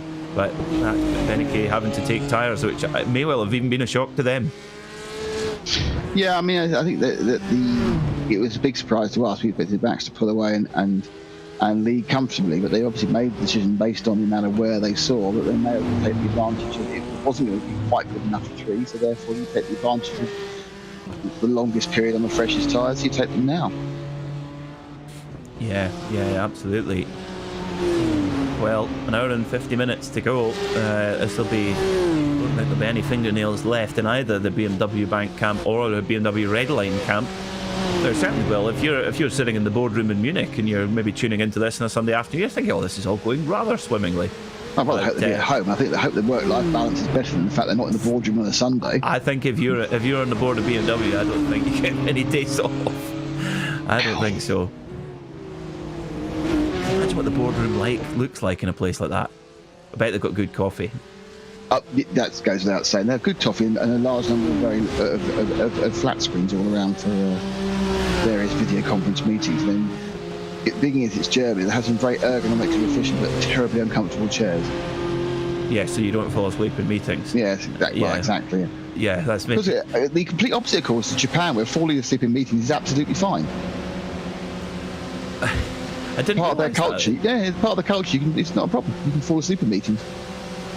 I've worked for a couple of Japanese companies. It's really off-putting when the guys just take a power nap in the middle of the meeting. I mean, obviously they're not the speakers or the presenters, obviously, just one of the general. Because the amount of times I've been stuck in a very boring presentation fighting to stay awake at 2:30 in the afternoon is beyond measure. So it seems very unfair that just because you're Japanese you're allowed to have the sleep. Because I would definitely have gone for that on several occasions. Well, I'm going to have to be very careful we're not naming any names, but a former colleague of mine, him and I were in a meeting, and our boss at the time did like quite a long meeting and was talked for about 20 minutes without drawing breath, and I just saw at the corner of we're in quite a small room, and at the corner of my eye I saw my colleague his head just dip, and I thought, has he just done what I think he's done? And he was conked out for about 10 minutes, and I was thinking, he's for the high jump here, and our boss at the time didn't even notice. He woke back up again, and he said, and we went for lunch afterwards. I said, did you fall asleep there? He says, honestly, I might as well just get a cardboard cutout of myself and put it there. Yeah, I'm more prone to after lunch, after food, a warm room. It can be a massive battle, especially when there's a lot of PowerPoint involved, which is, the spawn of the devil, as far as I'm concerned. It's given license for people to think they're amusing, and given license for people to think, if I say what you're reading, it makes it more impressive. No, it doesn't. It just makes people dull. I've already read it, to say it. So there's a lot of presentation tips I could give about PowerPoint. Most is don't use them. Remember when I was working for a company, they had a PowerPoint deck. There was 163 slides, a corporate deck, 163 slides. And whenever I did any presentations, I thought I'd failed if I used more than 4, because no one wants death by PowerPoint. It was absolutely the thing to have, sort of 1992. But much like Wingdings and Microsoft Internet Explorer, not so much now. My goodness. Yeah. Well, hopefully we'll have a more exciting motor race for our viewers and listeners over the. Well, I can do the presentation if you like, but I just somehow feel that it gets taken off air. No, and then more importantly, I'd fall asleep halfway through it. So. Well, the last time by, we're now on to the first kind of proper flying lap where we're going to get an idea of the pace difference between Kai Kashubi and Max Benecke at the front of this race. Kashubi now heading down the Kiddelbacher Road towards Flugplatz and winding up the power of the muscle from Munich BMW M4 GT3 straight 6 twin turbocharged engine, and already not long been in action as a homologated car, already got its first win under the belt at Mugello, Nick. Yeah, it's Samantha Chan's at ST Racing. I was talking to Joe about it, Joe Bradley, who was there, and it was a very absolutely completely deserved win in the competitive GT3 class. Because their initial outings were bedeviled by new car problems. They had a lot of problems getting to the end. I mean, the competitive outing was, I think the proper competitive outing, I think, was actually at the 24 Hours of Sebring back in November, and they just couldn't get the car to run for any length of time without a niggle or an accident or anything else. And they kept on, because they should have retired the car, but they kept on bringing it back to glorified tests. But it showed some pace, but you kind of go, that's not so good. Then they had a selection of issues with the cars they brought to Dubai as well. I think there was some driver or team errors which prevented them doing into Sebring. So it must be a relief, therefore, to get your first win with a big event which is mostly aimed at the gentleman drivers who are going to be your eventual purchasers. Correct, yeah. Well, what I can say without spoiling which class it was, but they did get the first win in IMSA last night. Won't say which class it was, but they did get their first victory in the WeatherTech Championship, which is I'm sure will be a big tick off the list as well to win at that level. So to be honest, to come out with a brand new car and win within the first couple of months at all, given how high the competition is remarkably impressive. I would love to know how important the virtual participation of the car, in fact, any information that's been drawn from that, because of course it's part of the furniture now, the M4 GT3 in the virtual world, although it's quite new on the outdoor race tracks. It feels like we've had it around for ages, Nick. It's been on the iRacing for about 12 months. Yeah, I think it came out end of December last year, middle December, sorry, the year before last. Yeah, I mean, they said that they were adapting the iRacing model constantly to make it mimic the discoveries made on the real racing. I'm not quite sure. It's a good question actually, Peter. What the transference is the other way these days. I mean, these sims are very, very accurate, but they still work to a kind of an overall gamification of the cars, where you can learn much about what's going on through the sims. Obviously, the sims that the teams build themselves work in a very different way, and they absolutely simulate the suspension as the suspension is, not as a suspension model. They try and have the tyres should be in the air as well. Excuse me. So I'm not sure how much reverse there is. The obvious thing that is possible is it enables your drivers to learn tracks really, really easily, really, really effectively, without having to come to the central big unit. So if you have got someone who's not been around the Nürburgring, that they can learn it in, repeating quite 3 or 4 hours or more, perhaps 10 or 12 hours in their own home, and not have to trundle around the track for a number of laps, not knowing where it goes. Yeah, I think it's certainly an essential part, the essential preparation tool that you ignore at your peril, that's for sure. And I would think Lauren Heinrich is a perfect example, of course, former winner of this virtual 24 hours of Nürburgring back in 2020 with ES competition, and he's just been selected as the Porsche Junior driver for 2022, and really, vanquished some incredible competition in the Junior shootout at the end of last year. And I mean, Lauren's on track. He wouldn't get that contract without his, on track outdoor ability. But the fact that he's also world class in the sim, I'm convinced, Nick, that had a huge effect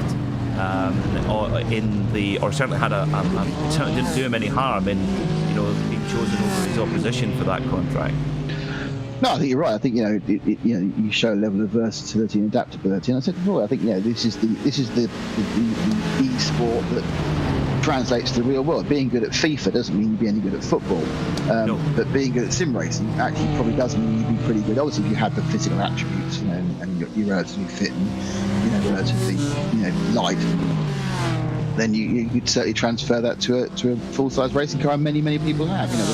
There are still the nuances that people who've been racing karts since they were 7 will have an initial advantage over you, because you have all these extra inputs once you get into the real world, the gyroscopic effects from your brain, the seat of your pants that you don't have from a sim car. And of course, the thing you do gain, which is one thing that sim cars can't, sim racing cannot model, is the element of fear. It affects you and it drives you on, because there is really no consequence apart from annoying your mates about crashing these cars. It doesn't cost you any money, it doesn't hurt you. Quite the reverse in the real world.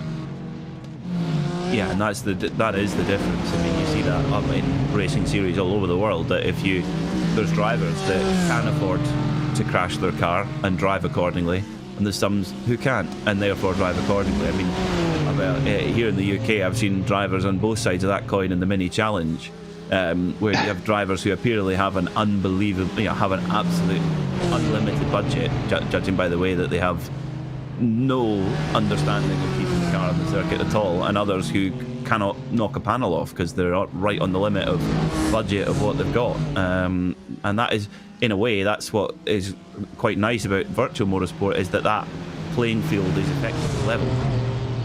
Yeah, exactly. But I think that's the thing. It's an incredible tool. It's an incredible game. But I think as time goes on, and as it gets more and more expensive to compete in motorsport, I just feel that the starting point may begin to become more often virtual racing. You may be, how well have you done in mini-max karting, or how well have you done in sim racing? They assess where you go from there. And I think it's going to be more of a push for manufacturers to start picking up younger drivers who different. It started obviously with the PlayStation Nissan tie-up, which I forgot what it was called, but obviously it started. The Academy. That's it. Lucas Ordonez was the first driver, and they had a difference in success for some of the others, and in fairness, I think a few people were disappointed with the way that Nissan dropped these drivers rather than developing them. At least they picked them up in the first place, I suppose you'd say. Johan Mardenborough, I think, probably was the most successful. I think Jan dropped out of the Japanese series. I think more of a victim of COVID than anything else. I'm not quite sure what Jan's doing at the moment.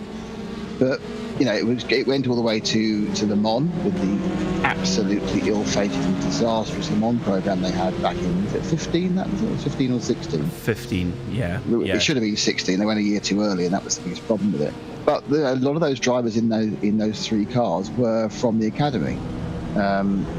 So yeah, they gave sort of partial careers to a number of people. Perhaps got the hopes of a number of other drivers, but no one else was doing it. And since then, obviously, we've seen other people try and do this one. Taron Deal, which gave a GT drive to name the skatesman. James Baldwin. Thank you very much. I love being a GP because literally you are the part of my brain that's not working. It's fantastic. It's like having my own teleprompter. So James Baldwin, who got a year of British GT, and then again, where do you go from there? And it's this problem really. You do still need this infrastructure support and sponsors behind you.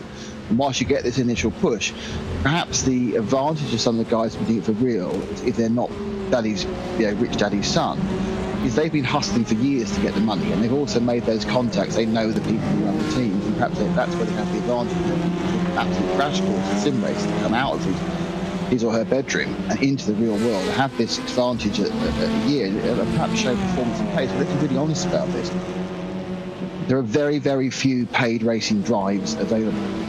So you are either paying or you're finding sponsorship, and that's the element which you still need to do even after the prize money has run out, unless you're in a long-term contract like Lauren Heinrich. But yeah, it's a great opportunity. But I think it's gone from being no crossover and not really knowing anything about sim racing power, what's that? So yeah, there's a lot of talent in sim racing. We're going to give them to make it a prize, which is run affected by the PR department. So no one's really worked out, I think, how to move on these talents they find and then support them moving forward, because it comes down to money. And the PR value is not in giving a second or third year to James Baldwin. It's finding the next James Baldwin who you give a year to promote the hell out of.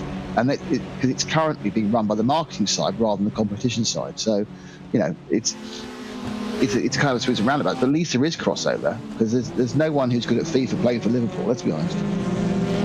No, that's the thing, is that it is virtually the only esport where there's actual genuine. It's the same movement. You'll be pressing the pedals with your feet. You're turning the steering wheel, etc. It's I absolutely agree. At the front of the field, Kai Kashubi is opening up the gap to Max Beneke. 8:03.7 last time by, 8:050 for Beneke. So Kashubi 8:03.7, Beneke 8:050. So the gap now 24 seconds.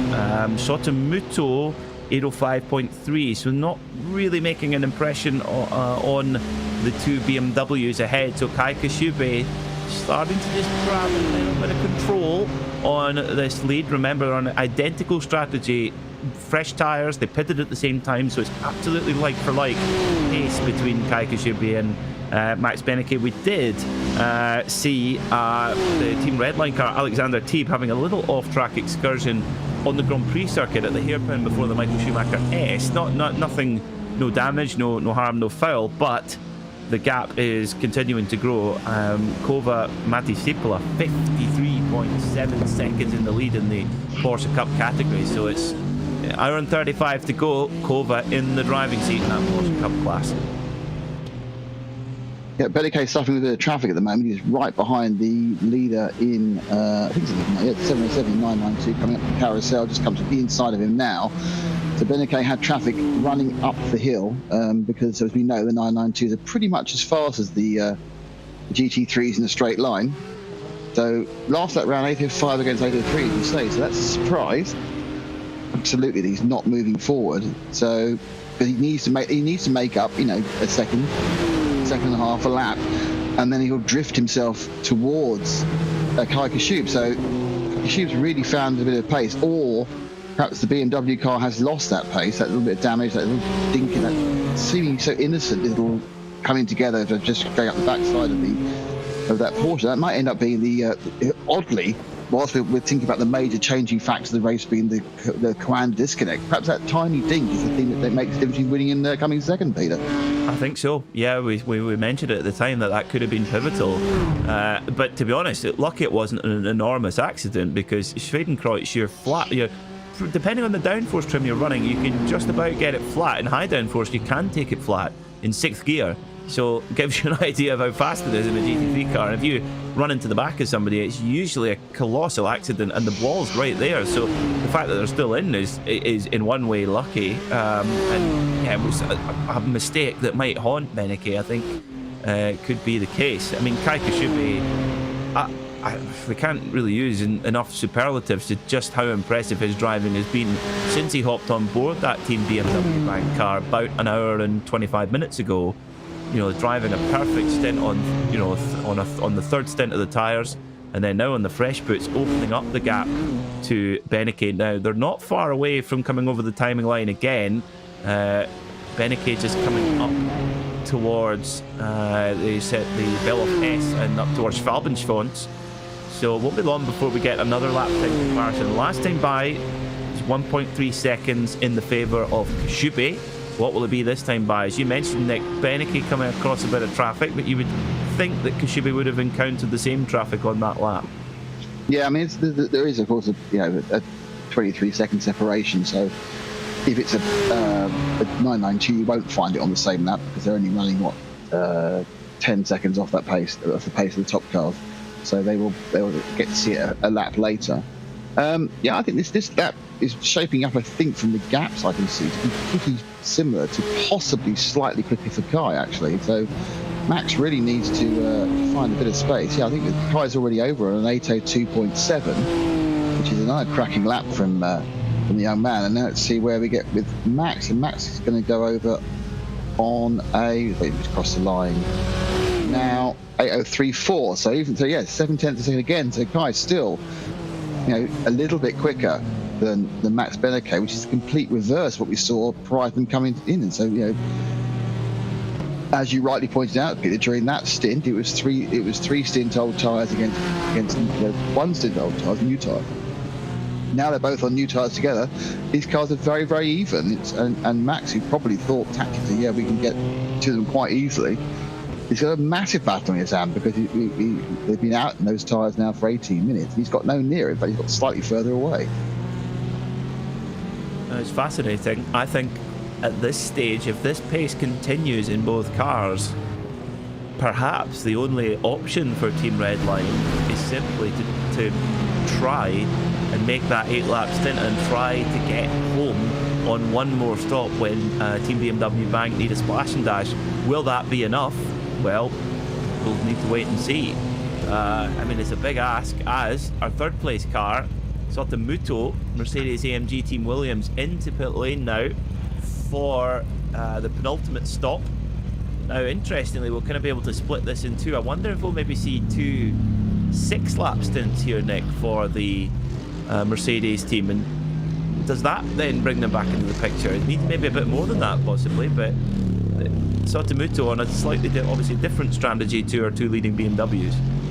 Yeah, I think I got a little bit overexcited earlier, thinking they were going to be absolutely players for the victory. I think they are going to need a little bit of a helping hand from the other cars. They're very happily in third. They got a 2 minute 21 second gap prior to coming to pits over Alexei Mizov in the other Mercedes-AMG team, it's the Urano version. But yeah, it's not quite been the pace they were showing, and I think they've almost in a situation where they are in a lonely third. And perhaps they're stopping a lap short, maybe because they're already back timing and they know where they can get to. But they're not going to be able to catch up that effective. They were behind Max Beneke, and the further 24 seconds they're behind Kai Kashubi, who's pulled out another second during this lap so far. So Guy's really got the bit between his teeth. And Max is either unable, because of how he's driving, or unable because of the way the car's handling, to actually make up any space. Yeah, and quite the opposite. Yeah, it's Kashubi who's opening the gap up. Well, Sotomuto carries on then, and we'll see how things play out in terms of strategy. I mean, the pace that Kai Kashibe is doing, he cannot be fuel saving, so he'll be on a 7-lap stint and having to take one more stop plus a splash and dash, possibly even to get over the line on the last lap. And Max Beneke, well, I do think they're running out of options, and perhaps their only option is to try that 8-lap stint for the last run to the flag. Is that even possible? Well, do they have to try it? We'll see.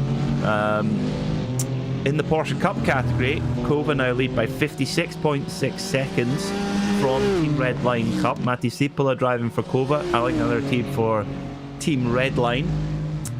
In GT4, it's Konstantin Scharf for Urano Esports, who leads by about 1 minute and 24 seconds from Alexander Voss from iRacing Aston Martin. That seems that gap has been absolutely wedged at exactly the same, around 85 seconds for the last couple of hours. Shows you just how high a level these drivers are operating on, just how close they are. But still, it's Urano, it's BMW from Aston Martin at the moment. And then in TCR, it's Sven Glatzel for Team Heusingveld. And Team Heusingveld are just 1 hour and 28 minutes from a second consecutive TCR victory here in the iRacing 24 Hours of the Nürburgring. And what an achievement that would be to be, well, 2 24-hour Nürburgrings in a row and the DNLS title.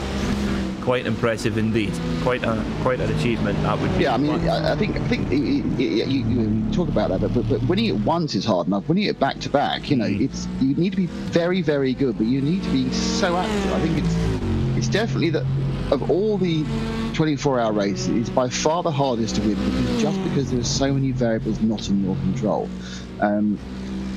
The traffic is difficult, but obviously the track is constantly a challenge, and little minor errors which would in any other track just go, oh damn, I've got a 1x and I've lost a second, can either result in just, oh, I've lost a second, got a 1x, or the same thing next time, it punches you in the barrier at 120 miles an hour, and it's not game over, it's win over. And I think that's the challenge. The challenge is just the monumental level of concentration you need. It is I'm not going to say it's the best, the worst, the most indifferent, but it's by far the most difficult of the 24-hour races. It's Bathurst is hard enough for 12 hours, and there's large parts of Bathurst where you can relax. Not so here. There's you've got a bit of a relax down the Dottinger hole, and that's it. The rest of the time you're constantly arguing with the circuit about whether or not you should stay on it or not. I've got a huge amount of respect for all these drivers, not just for the skill they have, but just for the ability to keep on doing it for so many hours without making any outrageous errors. It's quite extraordinary. And the one thing is that Team Heusingveld will know, they've done enough 24-hour races to know that as a TCR car, you are never really safe. I've seen it in literally the last lap of a 24-hour race here at the Nürburgring before, a TCR car that was in the lead of the race getting drilled into the wall by a GT3 car.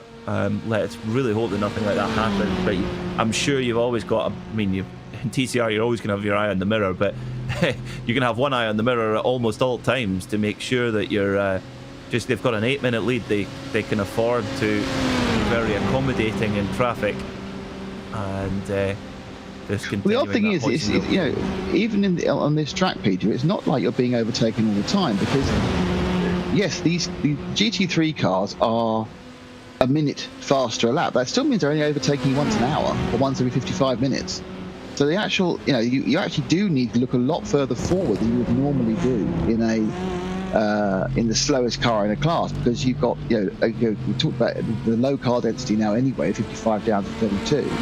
But also they're just not overtaking you that often because the lap's so long. You'll be overtaken once an hour by a GT3, once every hour and a half by, every hour and a quarter by a Porsche, and every 2 hours by a by a GT4 car. So it's suddenly this point where you actually do need to start looking forward a lot more. Because I said, I was having a long conversation with Arjuna overnight, saying one of the key differences between good and bad iRacing drivers, and actually one of the key differences I think between iRacing, endurance racing, real racing is actually the ability of people to be overtaken rather than overtake. That's the big difference, I think, in between the real world and the virtual world of endurance multi-class racing. That's where the confusion happens. And these guys who are in the slowest car, suddenly they're not constantly bothered about who's behind them, because they're going to have laps, 8-minute laps, but they're not going to see anybody. And that's a very different mindset of driving defensively as you would do, say, if you were doing it at Daytona with a 1.5-minute lap, and cars which are significantly faster. And it's all part of the difference of having such an enormous lap time. Yeah, certainly. There's a replay. Alexander Teeb, mistake from about 25 minutes ago or so, making a little mistake at the hairpin. That was a little while back on the GP circuit. No harm, no foul. And that gap now just hovering just around a minute back from Kova in the lead of the Porsche Cup Category 2 Team Red Line Cup of Alexander Teeb. And So just expand that thought a bit longer, because I was chatting to Arjuna. Arjuna hasn't watched a lot of real endurance racing. Obviously, you have. I mean, I think this is the thing I always think about. It is that the ability to be overtaken is what is missing from a lot of people within the sim community. I'm not sure whether you feel the same thing, but I'll be interested in your thoughts on that, actually. Yeah. I think it depends on the level you're talking about. I mean, at this level, I think all of the teams that we've got in this top split here in the 2022 iRacing Nürburgring 24-hour, they're teams that they compete in special events a lot. The Daytona 24-hour, Sebring 12, Nürburgring 24. So they are very used to multi-class racing. As Alexander Teeb comes for his pit stop, and he will not get home on that tank. He'll have to stop again. But yes, I think, Nick, at this level, they're very strong across the classes. Certainly in the kind of top 5 in each class, they know what they're doing. A little bit further down the orders may be different, but it's a tough one. I mean, I think the one thing about the Nürburgring specifically is we know, in an NLS race or a 24 hours of Nürburgring race, there's a heck of a lot more cars, but the thing is, the permit system, I'm a huge fan of the permit system at Nürburgring, where you have to earn your stripes. You cannot just buy a GT3 car and turn up. You've got to learn the ropes, because we have to preserve this place. It's 25-kilometer circuit you would built nearly 100 years ago, and this would never be allowed to be built now. It would never be financially viable to be built now. It wasn't at the time, and we have to preserve it, and I think that's why it's important. And therefore, if you do race at the Nürburgring, yes, you're going to be particularly good at that traffic management aspect. I always give the example, because it's interesting actually when you watch IMSA races in real life, and you watch even the high level splits. The way in which the faster car can get past the slower cars there's so many more places you can overtake in real life than the virtual world, because of the awareness of the virtual driver. For example, if you think about around Atlanta, so you get the top of the hill, so between turns 3 and 5, it's suicidal to try and get past a car in your LMP2 to try and get past a GT3 there. But in the real world, that's actually the same actually for the virtual PT. It was a 50-50, the virtual PT with the top split. But in the real world, it's something the cars can do all the time, because the drivers of the slower cars know how to be overtaken. Also, they know how to, sometimes just breathing off the throttle, letting the P2 car or the TPI pass them, actually is quicker than trying to argue with it. But unfortunately, it appears that in virtual racing, people just don't understand the concept of just breathing off the throttle to be overtaken. They think they should be, and then they accuse the overtaker of dive bombing, they accuse the overtaker of terrible methods. I'm not saying there aren't terrible overtakers, but a lot of it is because people don't allow themselves in slower cars. They don't make themselves easy to get past, which would cost them 0.1 of a second, and they end up having horrendous accidents which cost them the race. Nick Damon, LMP driver there. By that same token, usually at Petit Le Mans every year we'll see a prototype and a GT car having an enormous crash at turn 3-4 at Atlanta. Well, of course, we saw a prototype and a GT car with an enormous crash at Sebring, but that prototype car was being driven by Jose Maria Lopez, so all bets are off because he shouldn't be in charge of that Toyota. But there we go. Oh, Nick Damon. Just when I thought there's always another more controversial opinion. It's not controversial. The man's an idiot. Did you see? He's a world champion. He's a world in touring cars. In touring cars. Yeah, but that's just being signed for Toyota in the last 3 years. That made you a world champion. It's a one make. It's like winning a one make series. It's I respect Toyota for the support they've given endurance racing, but all of those championships were scored unopposed, as in fairness with some of the Audi ones in previous. So, but let me just explain. The accident in Sebring, it had all the hallmarks of an iRacing accident. He got it wrong in passing a Porsche. Clipped the front of the Porsche, entirely his fault, came back on the line too quickly, spears into a barrier.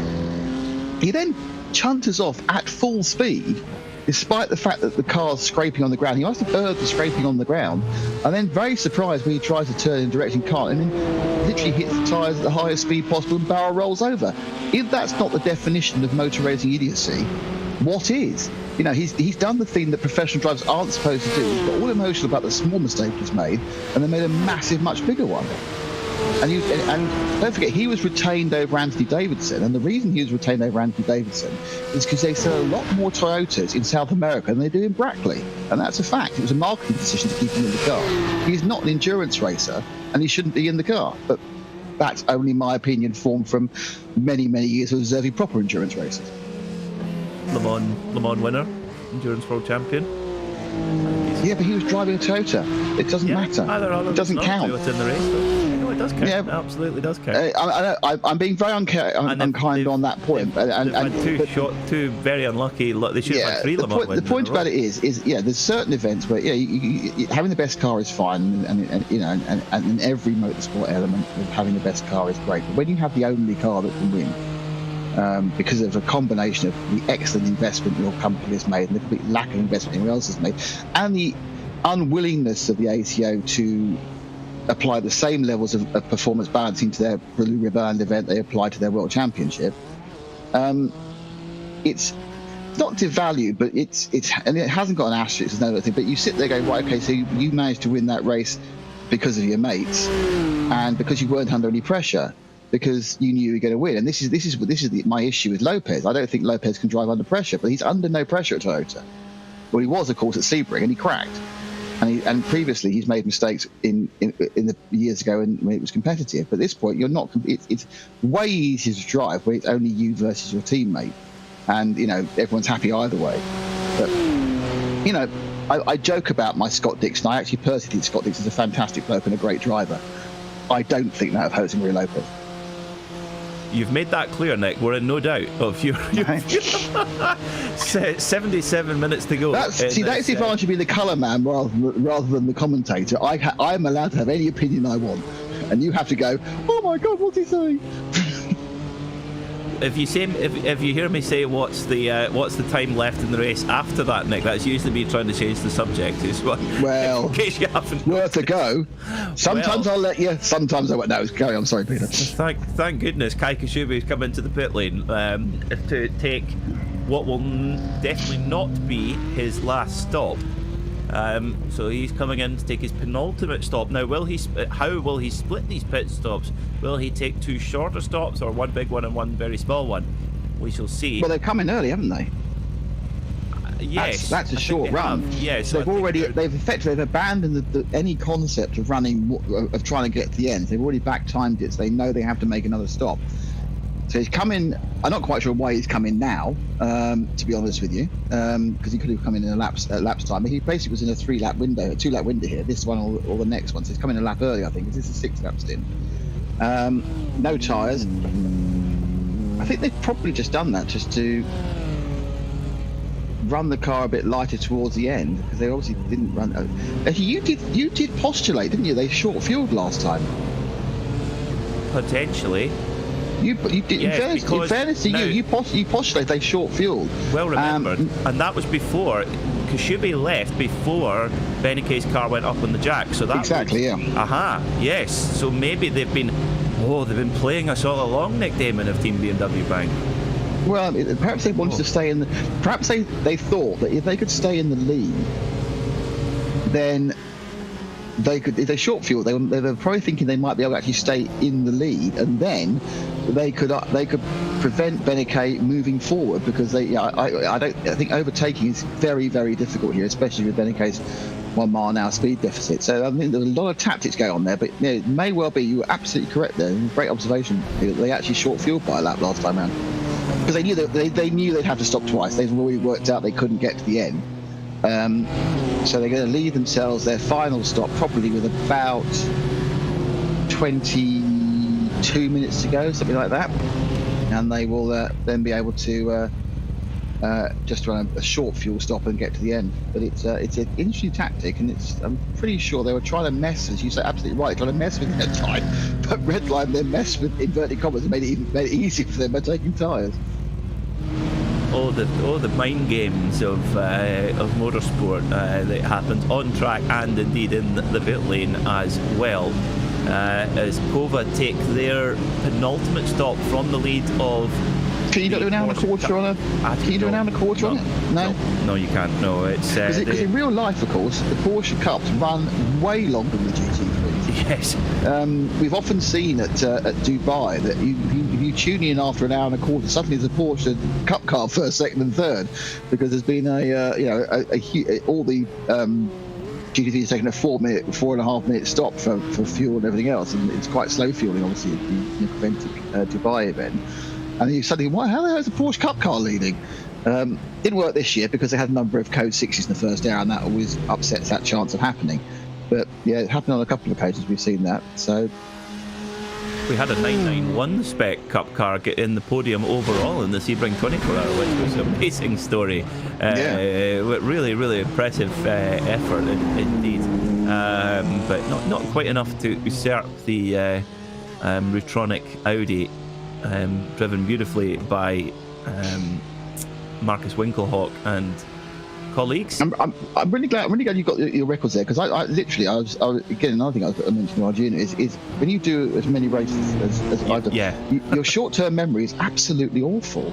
I was at that event. I was commentating. I was in the pit laning for the whole thing. And genuinely, when you said the Porsche 991 came third in Sebring, I completely forgotten that. And then you said when Rutronic had won. No, I did remember the problems the M4 GT3 had, because it was kind of it was an interesting story, being brand new, and that kind of sits at the front of your brain and stays there about the development of the new car. But honestly, all the positions of the other cars have been completely erased. You've only got so much space for results in your actual brain. Obviously, you can write down as much as possible. But yeah, I'm loving this. You are absolutely my very own personal Wikipedia. It's fantastic. I love it how we have completely different opinions on lots of things, but we gel together well as far as that's concerned. Well, if we had the same opinion, it'd be very boring, wouldn't it? It would be incredibly boring. Yes, absolutely.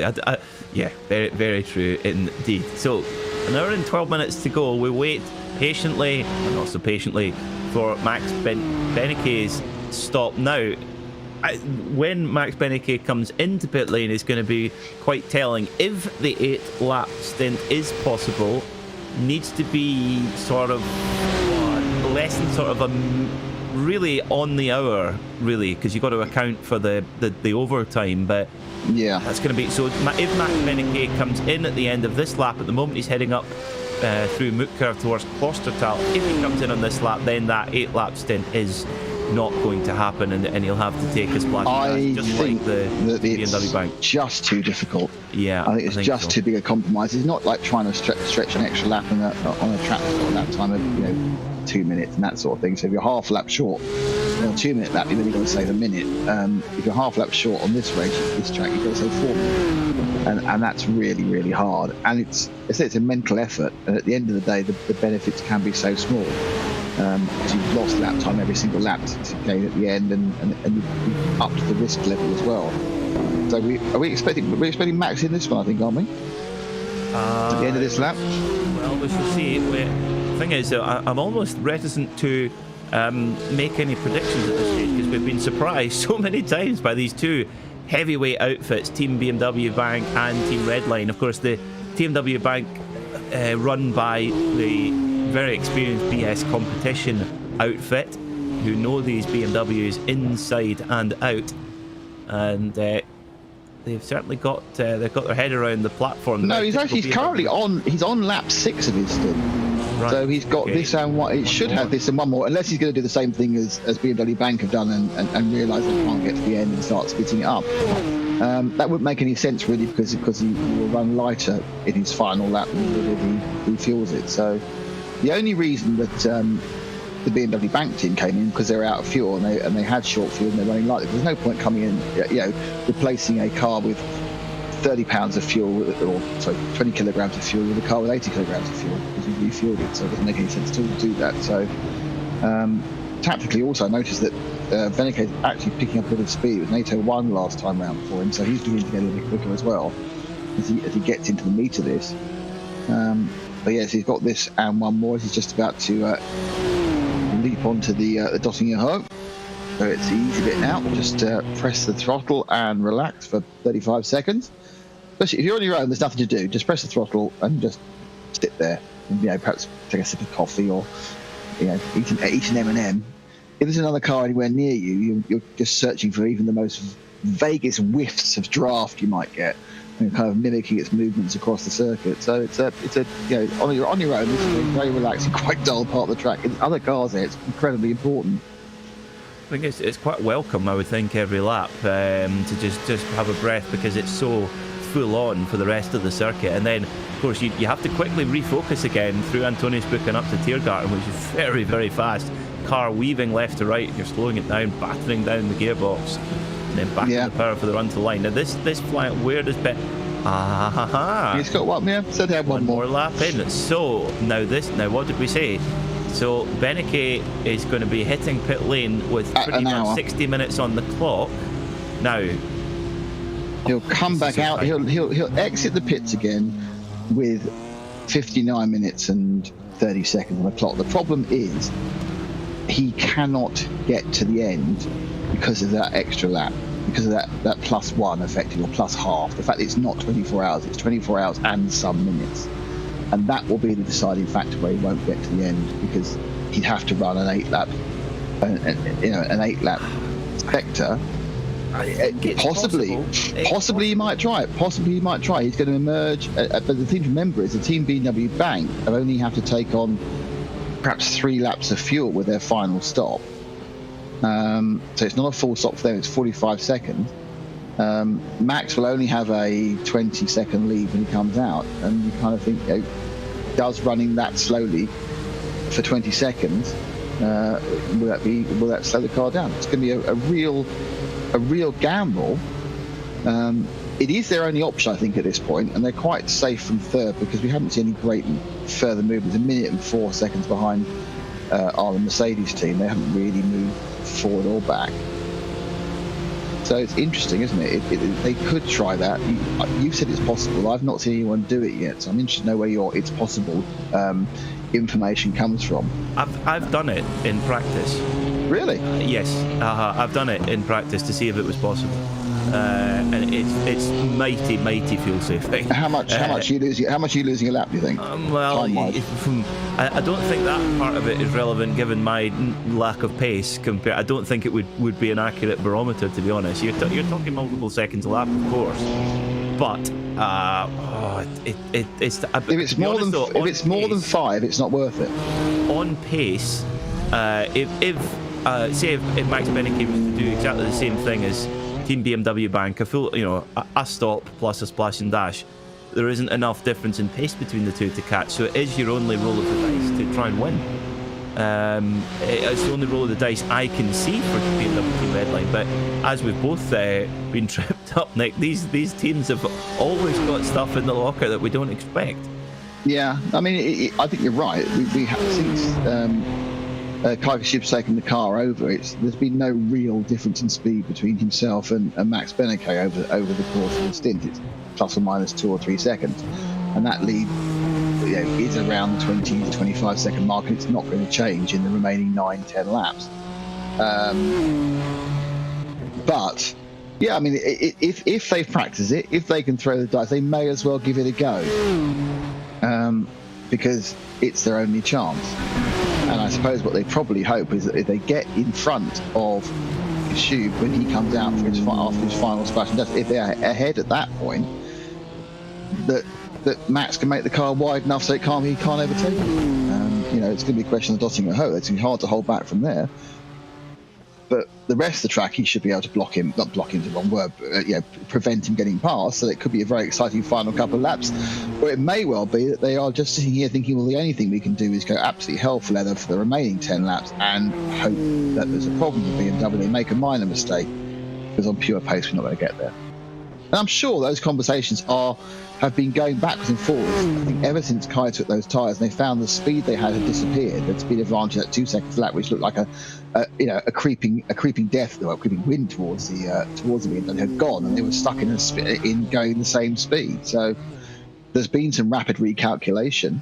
That's why you're a big team. That's why you've got race engineers and strategists.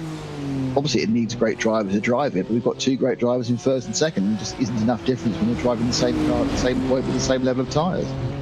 Exactly. Yeah, that's the thing. The drivers are certainly doing their part. That is for sure. There's a really great deal to separate between Max Beneke and Kai Kashube. And for that measure, Nick, that incident between what was really not in Team Redline's plan was Max Beneke on his outlap hitting the back of a Porsche Cup car at Schwedenkreuz at high speed and taking what was lucky to get away with quite small damage, but damage nonetheless. Is that the moment that potentially, if they lose this race, is that what cost them possibly? Yeah, I mean, I think they've got that. I think when they did the second tyre stop, they would have got a small repair. They seem to have picked up that half mile now they'd lost, because it would have been a very light repair, like an 8-9 second repair, and they probably actually were able to take that one. Because I'm looking at the speeds again, they don't seem off. It's not quicker by any means than the BMW bank car, but the obvious mile and a half has sort of disappeared. But even so, they're going to have an issue fending off the BMW down if it gets behind them on the draft and dotting a hoe. And if they are even half a mile an hour slower, it's going to be a major problem. Yeah, it will be if you're in that last lap dice. So running through the order then, if you're just joining us, this is the 2022 iRacing Nürburgring 24-hour powered by VCO, live on RaceSpotTV and on RS1, part of the Radio Show Limited network of channels. It's Peter Mackay here alongside Nick Damon in the booth, taking you to the flag. It's Max Beneke who leads at the moment for Team BMW Redline. However, he's due into pit lane, who will then hand the lead back to Kai Kashube for Team BMW Bank. Sota Muto for Mercedes-AMG Team Williams is third, with Alexei Nezov for Mercedes-AMG Team Urano in fourth. Mac Backham for VRS Coanda Simsport, that car is in fifth. If you're just joining us and watched earlier on, where did their 4-minute lead go? Well, first of all, a mistake from Mac Backham coming out of Foxhole up towards Adenar Force, hitting the barrier.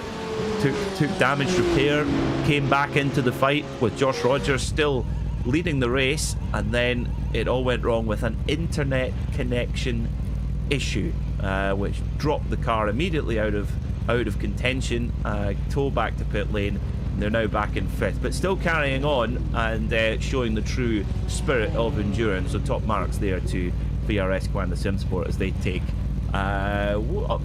maybe their last mass pit stop, but probably needing a splash and dash after this. In the Porsche Cup category, 992 Kova leads by a minute and a half now from Team Redline Cup, so they really have been pushing on these last few hours, while Team Redline have really been ailed and hampered with the damage to their Porsche 992 Cup machine. Diego Pinto at the wheel right now, 90 seconds back from the lead. In third place in Porsche Cup is Apex Racing Academy. I tell you what, those guys can get a podium here in the Porsche Cup class. Huge marks to them. It's Matthias Stockback Jensen at the wheel there. Sergio Ignacio for Zenith Esports in fourth in class, and Braden Werner for Pure Sims Esports rounds out the top 5 in the Porsche Cup class. In GT4, it's Nicolas Laubiche for Urano Esports BMW, now leading by a minute and 41 seconds. So the gap just started to grow a little bit now to Alexander Voss for Mahler Racing Team Aston Martin. Then it's Manuel Webel for Team RSO 397, followed by Ronnie Nunez for T3 Motorsport by Miniti, then Fraser Williamson, the Scotsman, for SRC Movano, of course, rounding out the top 5 in GT4. In the TCR category, well, it's defending champions Team Huizinveld, who have got a strong lead of over 9 minutes back to Major's Garage FSR, with Naveed Hussain driving that machine in second place, Moritz Wainreich for Marshmallow Racing in third, then it's Roby Ferrari for ProDrive Esport Team TCR, and Arkadiusz Neumann for Protocharge Sim Sport rounds out the top 5 in TCR. So that's your top 5 in each category. As we're going through them, Max Beneke is into pit lane, Nick. Yeah, we have fuel stop, and you can only fill it up to the brim, and that will take him. So he's going to leave the pits in about 15 seconds, with 59 and a half minutes to go. Very much within the range of an 8-lapper. If you can run 8 laps, it's 64 minutes. And looking at when Kai went across the line, that's pretty much where the number of laps will be 8 laps to go when he crossed the line. So there's no way he'll get there in 7, because he went across the line with about an hour to go to Kai. So those laps. Though Kai, of course, does have another stop as well. But certainly we are not going within the 56 minutes. So it's definitely the 64 minutes, which is the 8 laps. So is Beneke going to run on the world's greatest fuel-saving methodology and see what he can do? Tell you what, it would be a mighty effort, a really mighty effort to do it. But I think it's possible. Just, is it the key to winning this race? Not sure. Let's see. The gap is 34 seconds back from Kai Kashubi. So now there's a question, Nick. Is that 34 seconds enough for Kai Kashubi to run into pit lane, grab a quick splash and back out again in the lead? No. I'm surprised it's 34 seconds actually. Okay. But the thing is, it's not enough. But don't forget, Max needs to stop again at the moment. They both need a splash. Kai Kashubi needs more than a splash, much more than a splash. Max would need 1 lap. Kai would need 3 laps of fuel. So it's only 2 laps of fuel, which is a quarter of a third. So a quarter of 29 seconds is 6, isn't it? So 6 or 7 seconds. So he needs. So basically, the gap is 7 seconds less than it really is at the moment. If they both go down the pit lane. Right. Okay. If they don't both go, if they both don't go down the pit lane, then the gap is significantly different.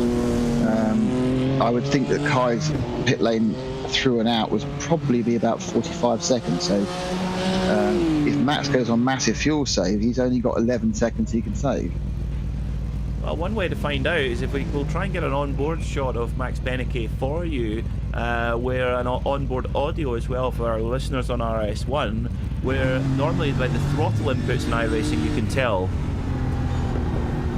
over a course of a couple of corners, because the gear change points make no difference in the fuel on iRacing. It's all to do with the throttle input. So if we hear Max Beneke lifting and coasting, then we know that he's at least trying it. He's absolutely flat through Flugplatz, now heading down towards Schwedenkreuz. Now Schwedenkreuz will be the big teller, because it's normally pretty flat in 6th gear, or at least very close to it. If you fuel saving, you coast it all the way around. So just pause. No, there's not enough. Already, if Max Beneke were to make the 8-lap stint work, he'd need to be lifting and coasting already, and it's not. So I would be very surprised to see Team BMW Redline make an 8-lap stint here and therefore save a pit stop. I think it's going to be the splash and dash, I think, Nick. Yep. So they are effectively 25 seconds behind or 27 seconds behind, just because of different fuel levels, which means they've got 10 laps. He needs to be 3 seconds quicker. That's quite difficult. Kai Kashubi's doing 8:01s, and the absolute fastest was I think a 7:56, and that wasn't by then, but the cars and the track isn't in that condition anymore. So you're looking to try and run, 8 flats, and that is, even for a man who 11k Beneke, that is, with his car, as you can see, with a crumpled nose, not going to be possible. But the point to remember about this is the Nürburgring. There's absolutely no guarantee that however good Kai is, he can actually keep the car pointing straight and narrow with no other influences for those final 9 laps, or 8 laps, sorry. The one thing we can say is that Max Beneke is driving the wheels of this BMW Team Redline machine really putting it on the limit. For those watching on RaceSpotTV, fantastic pictures just showing the commitment level as he comes down towards Brightside now, using all the road on the right hand side, and then running right out to the curb, back on the power, and then the quick flick right to X-Muller trying to carry the speed as much as he can. And there is absolutely zero fuel saving going on, I can report that very reliably.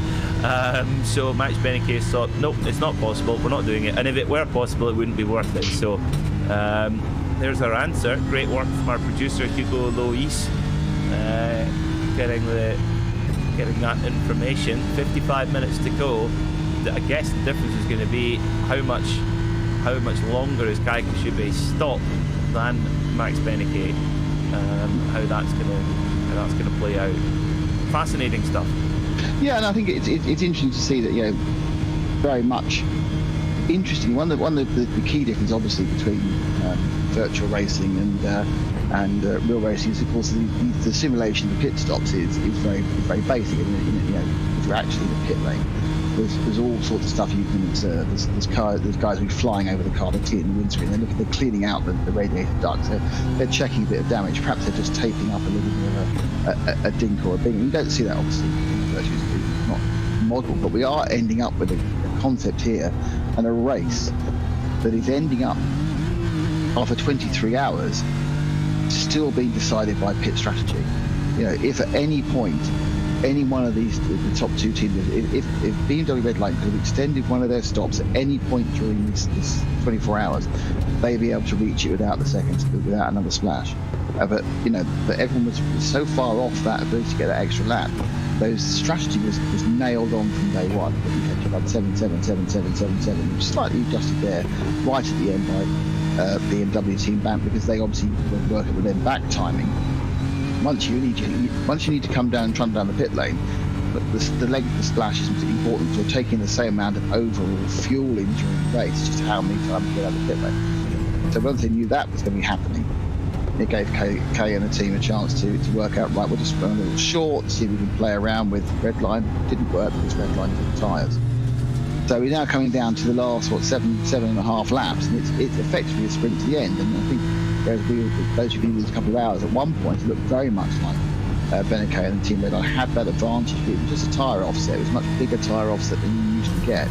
And that is why we're in a situation where it's now a case where, for a change to happen, the TMWB and Bankton are going to have to make a mistake, it seems, unless Max can pull off some miracle, which is, from the way he's driving, he's not looking to run 8 laps. So the miracle can only be being incredibly fast, and with a car that's not pristine, it's hard to see how that's going to happen. Well, we've certainly had plenty of surprises so far in this 2022 iRacing Nürburgring 24 Hour. It has been a bit of a classic across a number of our classes, particularly in the top 2 classes, or the 2 fastest classes, GT3 and the Porsche Cup category. Kova continued to build their advantage at the front of the Porsche Cup category. Amazing to see that gap get to a minute and a half, because really it was so close for so long. Max Benecke heading up the Dottinger Hoe, interestingly holding the car in 5th gear, not using top gear until he crests over underneath the Bilstein Bridge down into Antoniusbrücke, and actually continues with the car in 5th gear, doesn't even reach 6th gear. That's quite interesting, Nick. Yeah, he's literally maxed it out in 5th. He's obviously been eagle-eyeing his speedo, so we didn't see the 163 and the 164 there. That was just 161 and holding it on the throttle. Perhaps he's just in that little bit of aero damage. You snatch 6th gear and you lose a tiny amount. And that's the problem they've got. They've got this tiny bit of, the modelling makes it look incredibly severe. If you actually were driving a car like that, it would be a nightmare. But it is enough just to provide a bit of extra drag, has been processed into the model, and it's cost them a couple of miles now. And obviously the last lap was with the pit stop with a 9:05. But the bad news for them is that Kay and the Kekashib and the BMW Bank did an 8:01, so the speed is just there in that car, and you're not going to find, a 35, 36 second.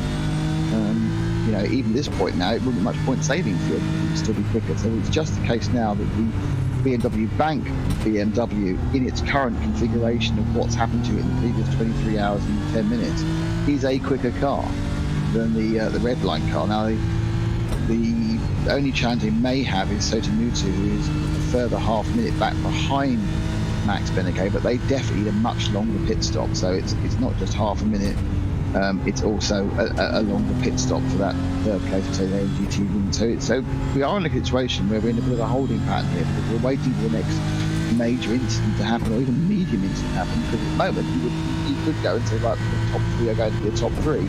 It's kind of the way this race has been running so far, Peter. That's not going to be the case, and you've got at least one more stinging the tail. Curiously interesting going through the GP circuit, just listening in closely to Max Beneke's in-car audio. There is a little bit of lifting and coasting going on, but certainly nowhere near enough to force that 8th lap of the stint.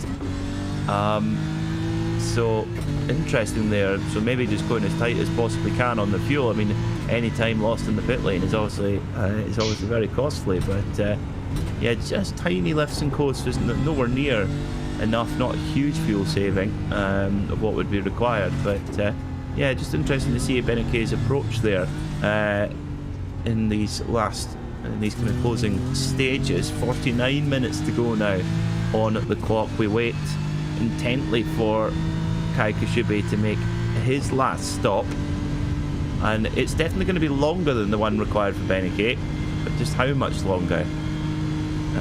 Yeah, I mean, I think 40-second advantage at the moment, which is certainly nice. I think it'll be 7 or 8 seconds longer. It should be. It's 2 laps of fuel. You know, that is the advantage he has, and it's Max. Really, I don't think has the pace to do anything about it. The car's a couple of miles an hour off top speed, so he's not even pulling 6th gear, and that is, huge disadvantage that's come from a couple of knocks during the previous many hours of racing. And one completely self-inflicted when he took the car over. Yeah, and it's weird how as we were saying, I think an hour ago, it's weird how you see these major incidents like the VRS commander's internet disconnection, but probably the result of this race has been as much decided by that tiny coming together as Josh Rogers suddenly finding he had no connection to the main servers. Yeah, that was certainly a lot more sudden, that's for sure. And also, there's no guarantee that although VRS Grand Sim Sport were fighting on after Matt Backham's again self-inflicted mistake, there's no guarantee that they would have been able to see off Team BMW Bank, who have been flawless in this last portion of the race. And I think also, yes, definitely Max Beneke's collision with the RSR Cup 992 machine, the butt kicker machine, which is incredibly ironic that he ran into the back of that car. Yes, I'm sure that won't be lost. Indeed, he did. Whoa, he's pushing. Versailles from there. Max Beneke getting it all locked up as he went down to first gear. But yes, definitely, I think it's going to come down to that mistake by Beneke. There's no other word for it. But also Kai Kashibe's remarkable performance on somebody else's 2 stint old tyres. Yeah, and he's certainly when he's at his own tyres, he's really managed to find some pace at the back end of the race. Yes, he's 801s, 802s. They may not be stellar compared to the golden hour we saw.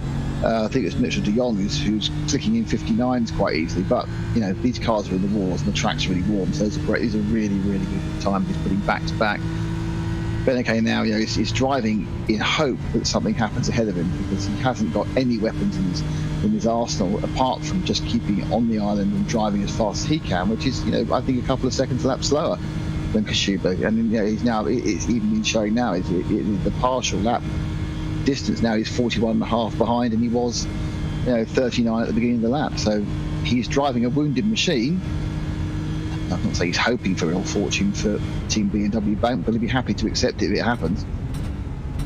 And the car is just not reaching, it's just not revving, especially on uphill stretches, which of course the Kesselchen is incredibly uphill, and Dottinger Hole mildly uphill as well. So yeah, it's the car is just not getting up to even the top parts of 5th gear, and that's going to be really painful for Max Beneke. But he's pushing on, he's trying. 45 minutes to go, coming up through Act and then towards Whipperman. Incredible section as well, where horsepower isn't so important. Certainly when you're over the critical act, then it just becomes how brave do you want to be going through Vipperman, through what is a proper tarmac. He's a lot braver with the curves than I am. I mean, yes. he's also 22 seconds a lap faster than me, but you know. Yes, yes, I understand that. Did you do much testing at night? Bits and pieces. How much? This is not an honest amateur question. How much slower are you in the dark when you can see where you're going? You know, to begin with, quite a lot, and then you soon get used to it.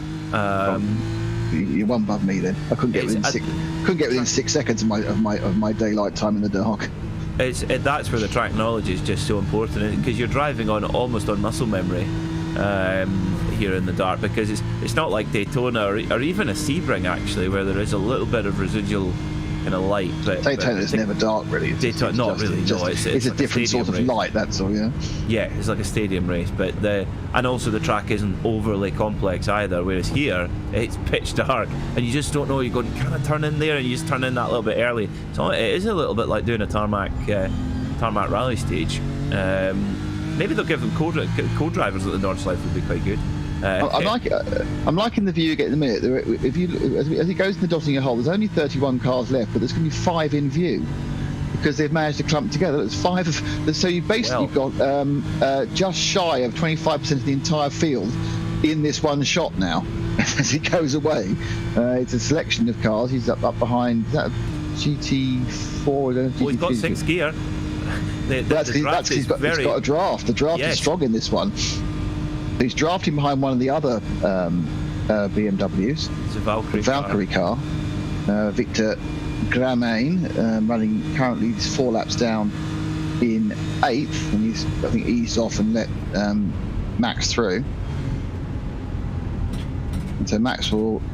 I mean, this is the time to meet traffic. Is to meet it on the Dottinger Hoe and then into the proper stadium section, the Grand Prix strip, because this is the place where you can actually overtake cars with no loss in time to either of you. I mean, he's going past the 27 car and no one lost any time whatsoever there because he just pulled out, used the extra power and went past. Gets stuck in the ribbon sections of the Nürburgring, and it's either a risky pass or you lose 3 or 4 seconds.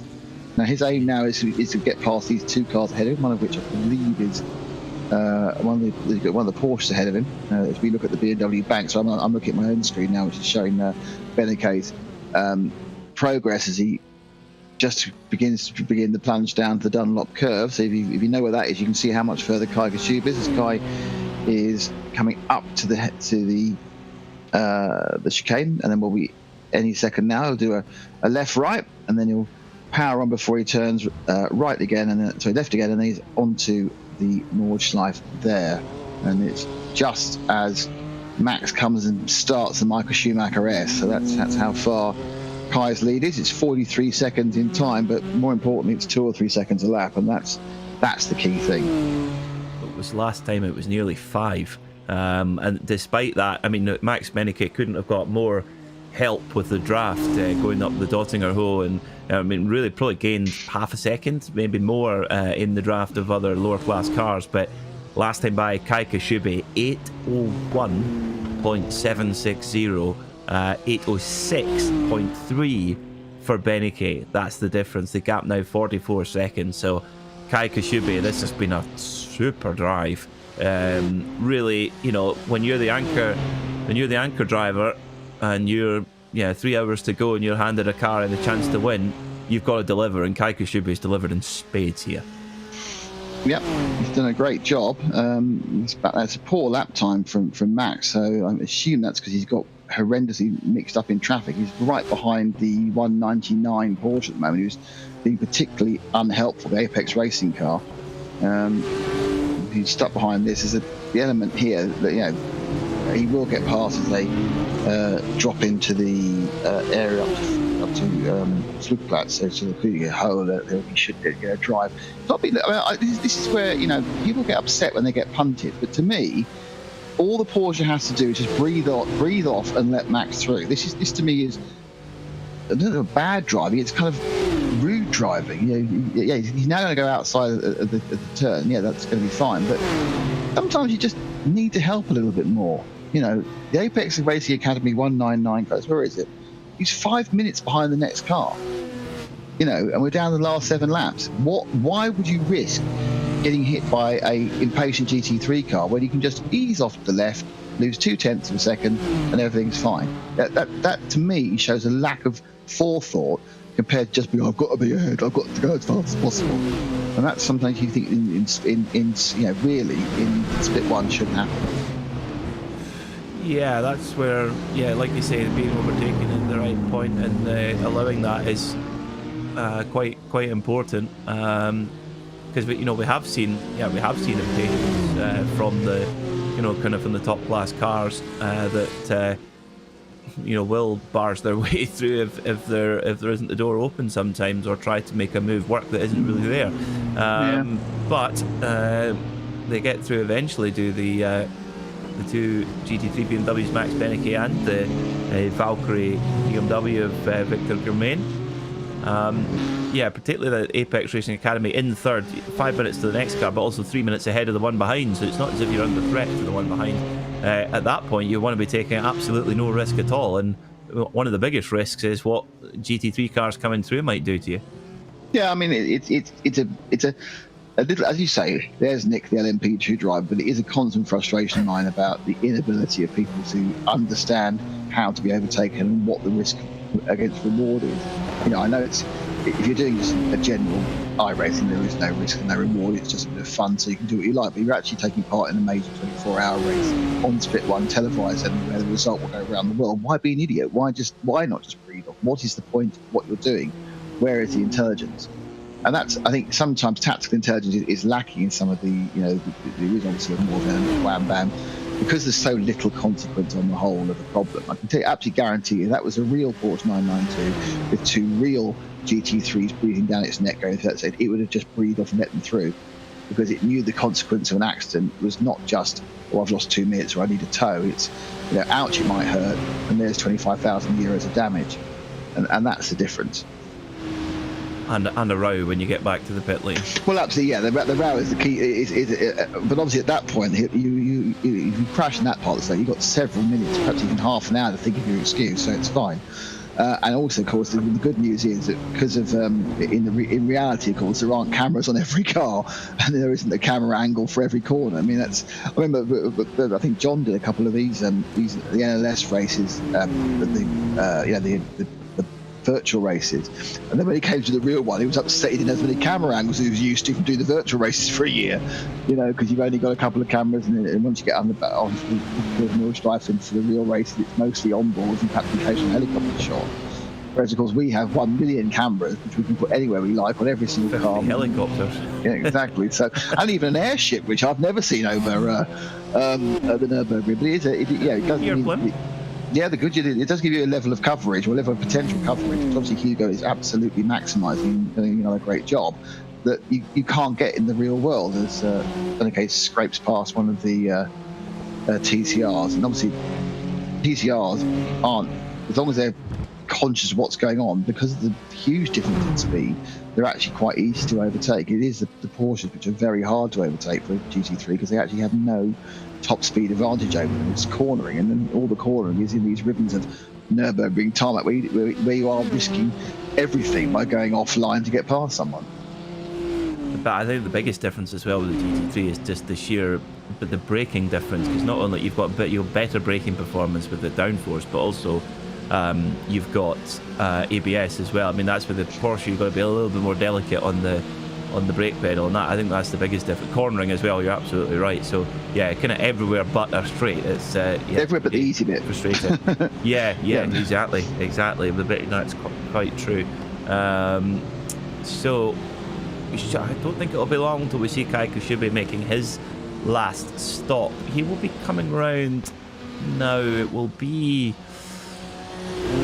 about 4.5 laps, I think. It's going to be about 4.5 laps from right now, and Kushubi there we go, Mystic Meg. Kai Kushubi comes into pit lane for his final stop, so he's got to put in 5 laps worth of fuel to make sure he gets home. Benicat's continued to be very slow the last couple of laps, and I can't hear him lifting and coasting, so and I haven't seen him do any more damage. I'm just surprised where his pace has gone, to be honest. Yeah, but by where his pace has gone, I'm talking like 3 seconds. I'm not talking about suddenly he's dropped 20 seconds off. Yeah, it's all comparative, that's for sure. It's the fly spattered Team BMW bank car comes in for what should be the final stop. Fills up. No, with we will get an exciting change of lead anyway with 36 minutes to go. Yes, we will. Yes, we will indeed. Yeah, Team BMW red line go over the start finish line, and Max Benecke goes back into the lead. No, he doesn't. No. Oh, now this is deja vu of when Manthey Racing came out of the pit lane of the 2021 Nürburgring 24 hours ahead with about this amount of time to go, and we knew then that it was theirs to lose at that point, and they got the win. It's Kevin Estre on board. So this is interesting now. So Kai Kashubi continues to lead the race after his final pit stop, and Max Benecke, we believe, well, yeah, we're pretty much convinced that 8 lap stints is impossible. So he will need a splash and dash before the end of the race. So Team BMW Bank in control right now, and at this stage, well, this is where we'll get a really good impression of just the difference in pace between, not necessarily the drivers, they're very evenly matched, I think that's clear, but the difference between these two cars after 23 hours and 30 minutes of battering. Yeah, it's unfortunate. We were about 2 seconds away from having a battle royale, because I can't help feeling that if Max had got in front, he would have absolutely backed up Kai as much as possible. In an attempt to try and save some fuel, because at that point you can hold them out. In fact, you can go so slow round huge parts of this track. As long as you're fast, a good exit and fast down the straights, you're not going to pass. You could go 20 miles an hour slower all through the section from the carousel to the Dottinger Hole, and there's no way the car behind you could get past you. So there was an option really at that point to then just effectively just block a car just for 40 minutes. It's obviously easy to do, but he hasn't got the pace. The ground speed pace within Kai Kashubi's car it has been significantly faster over the last 4 or 5 laps.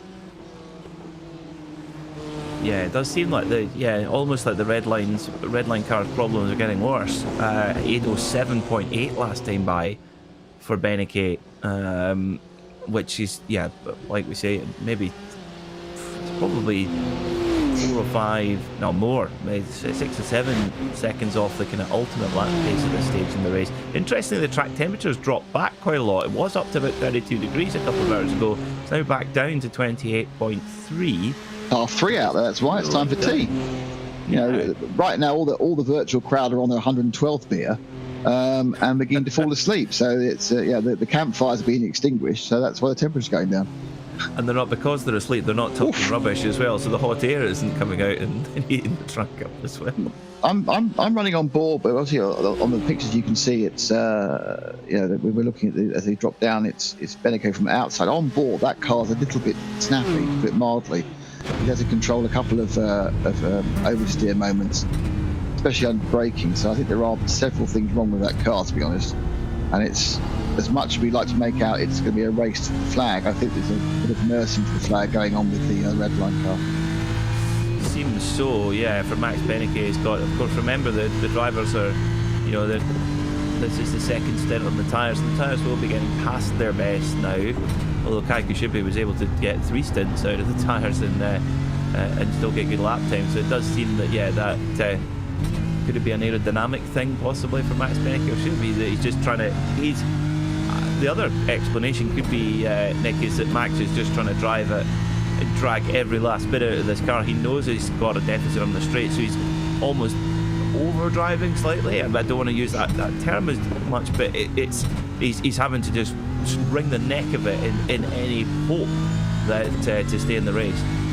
Yeah, I mean, it's not a fair fight between the two. Obviously, it's a fair fight because the team's responsible where their cars are at this point in the race. But there is one car, whether it's totally healthy or not, it's far healthier, and that's the BMW Bank machine. That is a much healthier machine than Benecke's ran. he's had these little incidents, and it just takes a little bit of speed off each time, a little bit of speed off each time. And you can see that just creeping away from him is Kai Kashub, gap now up to 1.5 seconds. Don't forget they came out almost together, but it's just the car's not there. You may be 11k iRacing, you may be one of the best virtual racers in the world. You haven't got the vehicle underneath. There's not much you can do apart from kind of think, something might go wrong somewhere for the other car. Well, half an hour to go. It's going to be a long few laps for these drivers. Max Beneke would love for a lot more laps, and Kai Kashub just wants the checkered flag out now. But isn't it fantastic though that we have two cars on track fighting for a victory after 23.5 hours of racing. It's such a pity that PRS Coanda couldn't be in this fight as well. I mean, there was no fight. They were four minutes ahead, and then a mistake from Matt Backham taking the car effectively back into the fight, and then Josh Rogers, while in that fight for the lead, an internet disconnection, knocking them down to 5th place. But they are still circulating VRS Coanda Simsport. They're in 5th, and a pretty safe 5th. They've got a lot of time ahead of them, about 5 minutes. Just about 4 minutes, up to Alexei Nezov in 4th, and a lot of time behind them. So top 5 finish, but that outfit, they don't turn up to finish 5th. No, but at least they have continued on to finish 5th after the bad that they had, so that's a plus point. I think you can't really complain about any endurance race where 23.5 hours and the two leaders within a couple of seconds of each other, regardless of the position they are within tactics and strategy. It's a brief moment because there was just so much more speed in that TMBW bank. He's now best part of 3 seconds ahead. So I think, as we've rightly surmised, Max's problems are obviously being compounded as it goes on, and the car really hasn't got the pace anymore. Question is, did it have the pace before they had the incident with the RSR Butt Kicker Porsche Cup car? Probably did, because Chris Lulham was doing 801s. Prior to that, they were looking quick all the way through, but it just has drifted off, particularly this last few laps. We haven't seen anything sub 806, have we? That's the best we've seen from them in the last few laps.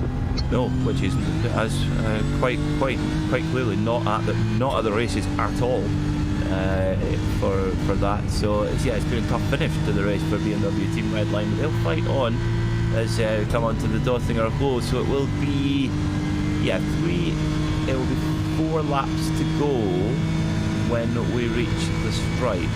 So that will be about 32 minutes worth of racing, and there is it's going to be about 27 minutes left on the clock. So we're going to go quite far, and we'll go about 5 minutes or so into overtime here. And if you're a lower class car and you think you're going to finish ahead of the Team BMW bank car, you may want to lift off and get behind him, so you don't have to go around that extra lap. Especially if you yourself are in any sort of tightness of fuel, easing up a few seconds and getting yourself lapped can obviously make dividends. I wonder if we'll see any of that going on. Some TCR cars parked on the Dothinger Hole, quite possibly. So it's going to be pretty much exactly maybe just over 5 minutes. Interesting, with Max Beneke now throwing a lot of fuel saving lift and coast at it. It's still not going to be enough, I don't think. But he's behind now, so it doesn't matter if he does. He's a minute and 10 ahead of Mutu, so he could actually stop and still be ahead of them. So I'm not quite sure at what point does he feel that Team BMW Bank are out of sight, or does he just feel that if he stops, he'll be a major mistake behind him, and if he just carries on going in fuel saving, there'll be a medium mistake behind him. Maybe he's just wanting to make sure they've got enough fuel on board to get to the finish, and just. No, it doesn't matter, because he can always just take the splash and dash and they'll stay in second. They have that much of a lead. Yeah, very true. Quite big fuel save going on.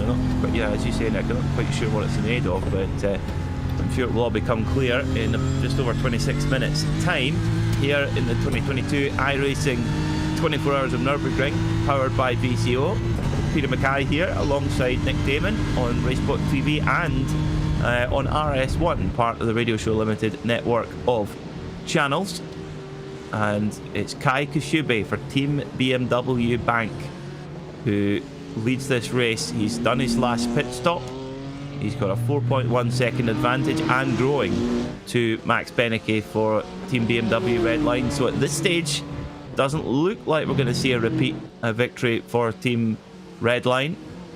And well, we've seen Team Redline win so many of these special events, but Team BMW Bank, run by the BS Competition outfit, they'll be very glad indeed. I'm sure.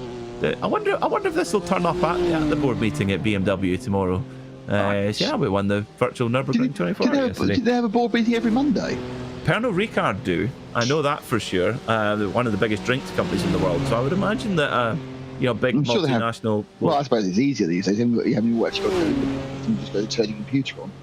But I'm not sure. I don't know. It is coming up to Easter week as well, remember. So there's probably quite a few off on holiday with their kids anyway. So signing themselves in some German, resort or another. Skiing, maybe we're getting the last bits and pieces of skiing in. Maybe could be. They'll be going to their equivalent of German centre parks. I don't think that the board members of BMW will be going to centre parks. Well, I'll tell you so for nothing. If centre parks in Germany is anything like as expensive as it is in the UK, it's only the board members of BMW who can afford to go there. I would think they'll be going over the Alps to go and ski in Austria, I would imagine. Well, I did hear that centre parks were very upset when all the oligarchs got their money frozen because there's nowhere they could book out the 8-bedroom villas anymore. Because it's just ridiculously expensive. That's quite a surprise. Well, Thomas Tattala for Kova comes out from the final pit stop of the day for that car. 48 seconds to the good to Diego Pinto for Team Redline.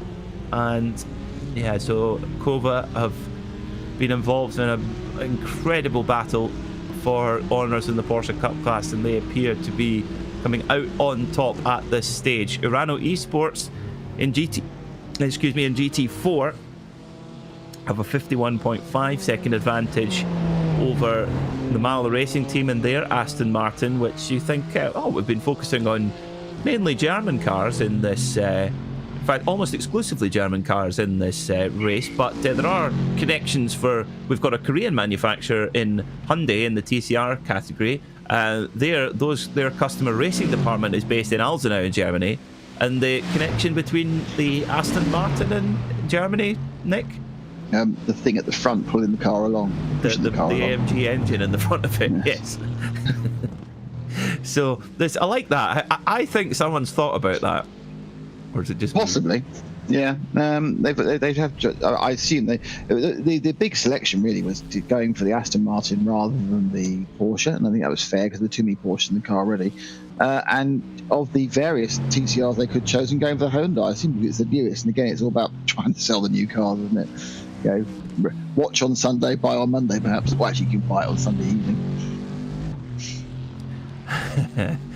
Yeah, it's an interesting one, isn't it?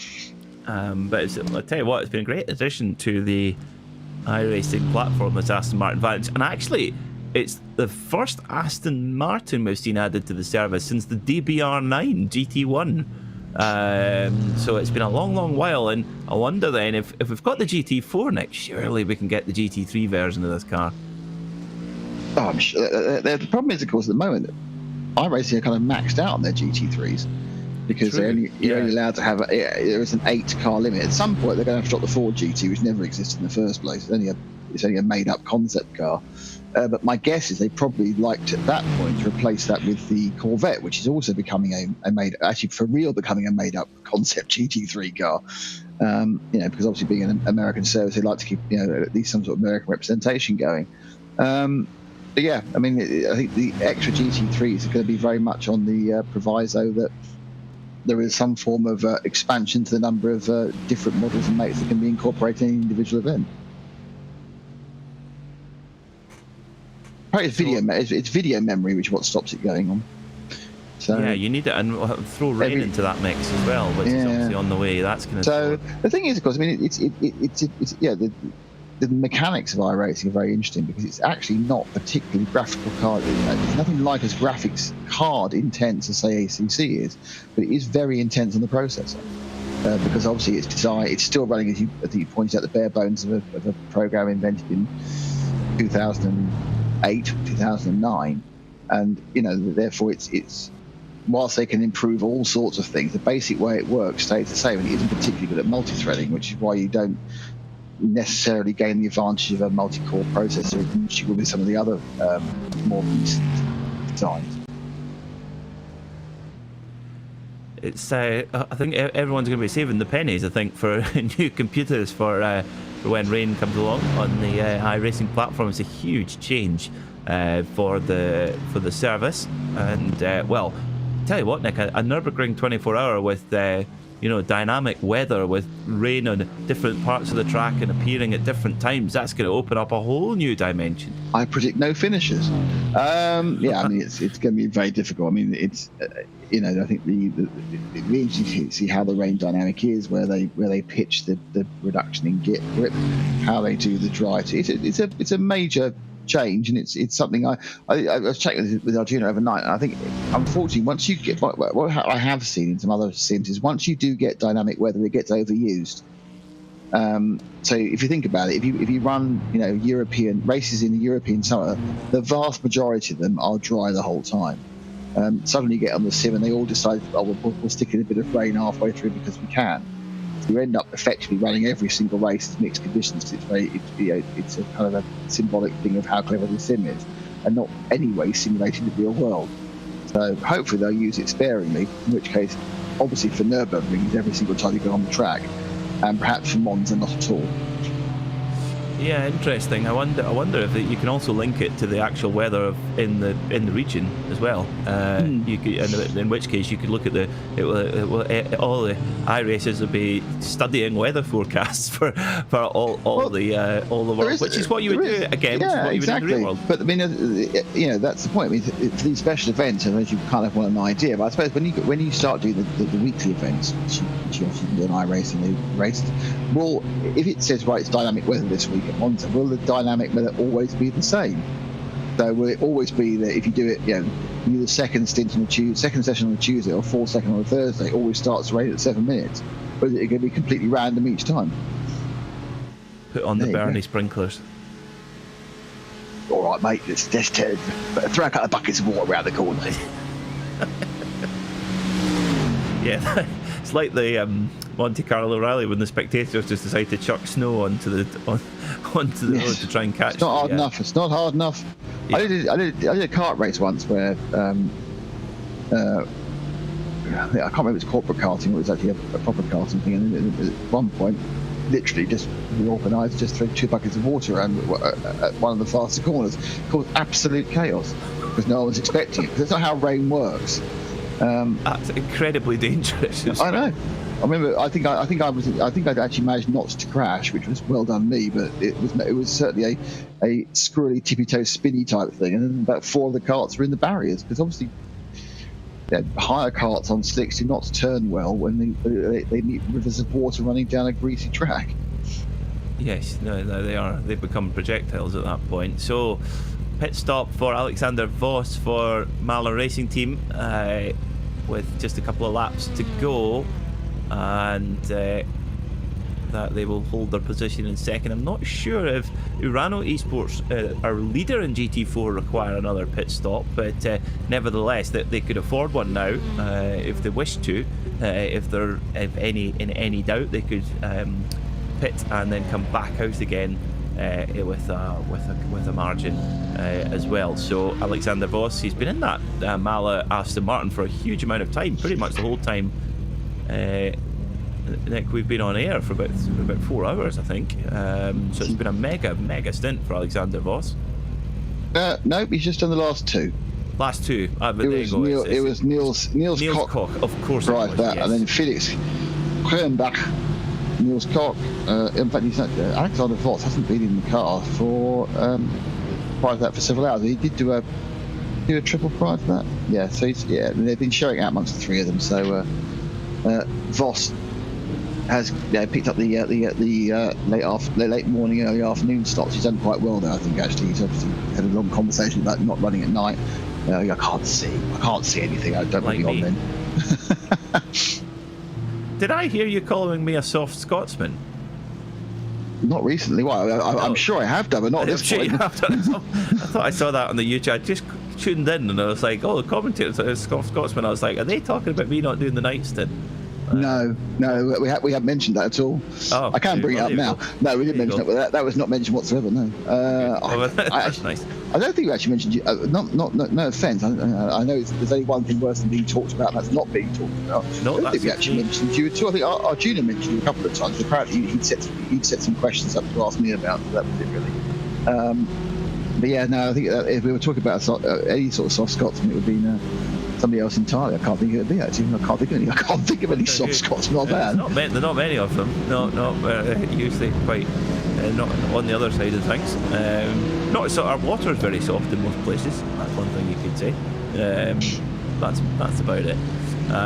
Diego Pinto comes into pit lane from second place in Porsche Cup to take on final service. Top up that number 72 Team Redline car with fuel. And that gives an even more comfortable margin to Thomas Tattala and the Kova Racing team. Yeah, so it looks like it's going to be. Sorry, it looks like it's going to be 2 second places in Redline, doesn't it? They're rather than their normal conquering, winning every class, they're going to get a couple of runners-up trophies. Yeah, they are indeed. They've no repeat victory for, of course, last year in the Porsche Cup category. It was REG Esports that won the race, and they saved 2 full pit stops with fuel saving. They basically fuel saved the entire race and saved 2 pit stops, and that won them the race. Quite incredible. Was it last year that I think was it Diogo Pinto's team or Redline who put the thing on pole position and then got taken out literally in the first corner? That was Gianni Vecchio for Team Gianni Redline. Vecchio, Redline, got taken out the first corner. Very well remembered, Nick. That's very important because, of course, that is Team Redline, albeit in different colours. Gianni Vecchio in the car this year, and second place. It's the big names, Team Redline, Coanda. They're both going to be going away with what could have been in their minds. But as you say, there is just so much competition at such high level going on in the world of virtual motorsport. It's often able to put bad results behind and look ahead to the next thing. You've always got to look ahead to the next thing, because whatever it is, if you're not already practicing, you're giving away time to your giving away a potential advantage to your rivals. So and actually balancing that commitment is hard, actually. A couple of times a week the drivers will need to know a different car or a different track absolutely inside out. Yeah, I mean, this is the thing. If you are a full-time sim racer, that's what you do full-time, and it's many hours a day across platforms, across cars, and you've got the short events like the Porsche World Cup, which is a couple of half-hour races. You've got medium-length events. And then of course you've got the special events, which turn up on many different platforms. Also, I don't actually know what the program for special events from this. I think obviously the next one for certain is back end of May, which is Indy. But I'm not sure whether are any endurance races coming up before then. Yeah, we've got the VCO Grand Slam. We've got Watkins, the VCO Grand Slam event. When is Watkins? Glen. What time is June. that? It's around June. the time of the real race. Yes, it's June, and then we've got Petit Le Mans the end of September, and then we've got the 10 hours of Suzuka. That was a great race last year. I really enjoyed that one. Unfortunately, of course, because of COVID, the real race didn't take place. So the 10 hours of Suzuka has never actually taken place for real, but it has taken place virtually, and it should get its first run as part of the SRO Endurance Championship at the end of this year. So. It has run before, Suzuka 10 hours. I'm sure Marcello's won. But not as part of this SRO Championship. Okay. So you're right. Okay, it's part of the Ratel package. The Ratel package, which obviously includes Bathurst. Well, not this year, but normally would include Bathurst, would include Spa, and would include Kyalami. But we all know why things haven't been happening the last couple of years. It's a reasonable chance that we'll get them off next year, because obviously we had Kyalami, was hardly any entry. Bathurst has been it's still happening, but has been changed. It's no longer a part of that championship because of obviously the date change for the middle of May just meant it was impossible because there's just too much commitments of drivers and cars to other series in Europe. Spa 24 Hours will continue to be the Blue Ribbon event of that series, and then we'll have the Suzuka race. And of course we will have Valentino Rossi in this Spa 24 Hours. So the bankings at Spa will be bright yellow. I did see a funny tweet the other day. It's of course at MotoGP races, despite Valentino Rossi now being retired, the stand are still packed with yellow shirts. People want to get their money's worth for the shirt they bought last year. They haven't noticed he's not there anymore. They're just supporting Luca Marini in the well, maybe R46, absolutely, and Marco Bezzecchi. But I think I did see the funny tweet. It's like, why have MotoGP fans got a random GT World Challenge driver shirts on in the stand? oh, Biff! Dear. Delta Sport nerfed him to the wall. Whose fault was that? Was that him cutting across? Or was that him being nerfed off? Don't know. That's irritating with 15 minutes to go, isn't it? Don't know. Yeah, Timo Räikkönen for Delta Sport. That's one of the GT4 BMWs taken off by a TCR Hyundai Veloster. There was contact. Veloster went on. BMW had to spin and get back going again. Who was at fault? Well, don't want to say it with 9.5 minutes to go. With 9.5 minutes to go, we're on to the penultimate lap of this race. Kai Kashube going down the Hatzenbach for the penultimate time. And just got to keep off those curbs, hit those apexes, and just get this car to the finish. Got a good gap, 14.9 seconds back to Max Benecke, who has gone on to the penultimate lap with the fuel he's got. So he's on to the 7th lap of his stint. So it looks like Max Benecke is going to have to literally splash and dash for the last lap. Yeah, or perhaps he has saved enough to get to the end. He is dropping off at a rate of knots, another 807. So perhaps that's what there might be an excuse that he's been fuel saving, which is why he needs to do that. But it's just a car that's either in its attempt to how it's going to win or its actual pace. He's just not going to be able to do it. I think disappointing. I think they'll be disappointed. He'll be disappointed with a couple of instances he had. But at the end of the day, they managed to come second in 24 hours of Nürburgring. So it's the kind of point: are you disappointed? Are you happy? Does that relief if you cross the line of any endurance race? And he's got 1 3/4, 1 2/3 laps to go as he shoots right before the downhill section. So it's a bit bittersweet. When you're Max Benecke, you look to win, you hope to win, and probably expect to win. Not happened. Beaten by a team in a similar car will probably be even more galling if you can't think, we only had the Porsche, we would have won. Even the superstars, only so much you can do, and if your car won't let you do it, you can't do it. Well, that's it, the joy of competition, and that's what makes winning so special, because it doesn't happen every time. And no matter what you throw at it, one thing we can say for sure. I mean, Max Benecke has been throwing everything at it to try and get every last bit of performance out of the car as it is.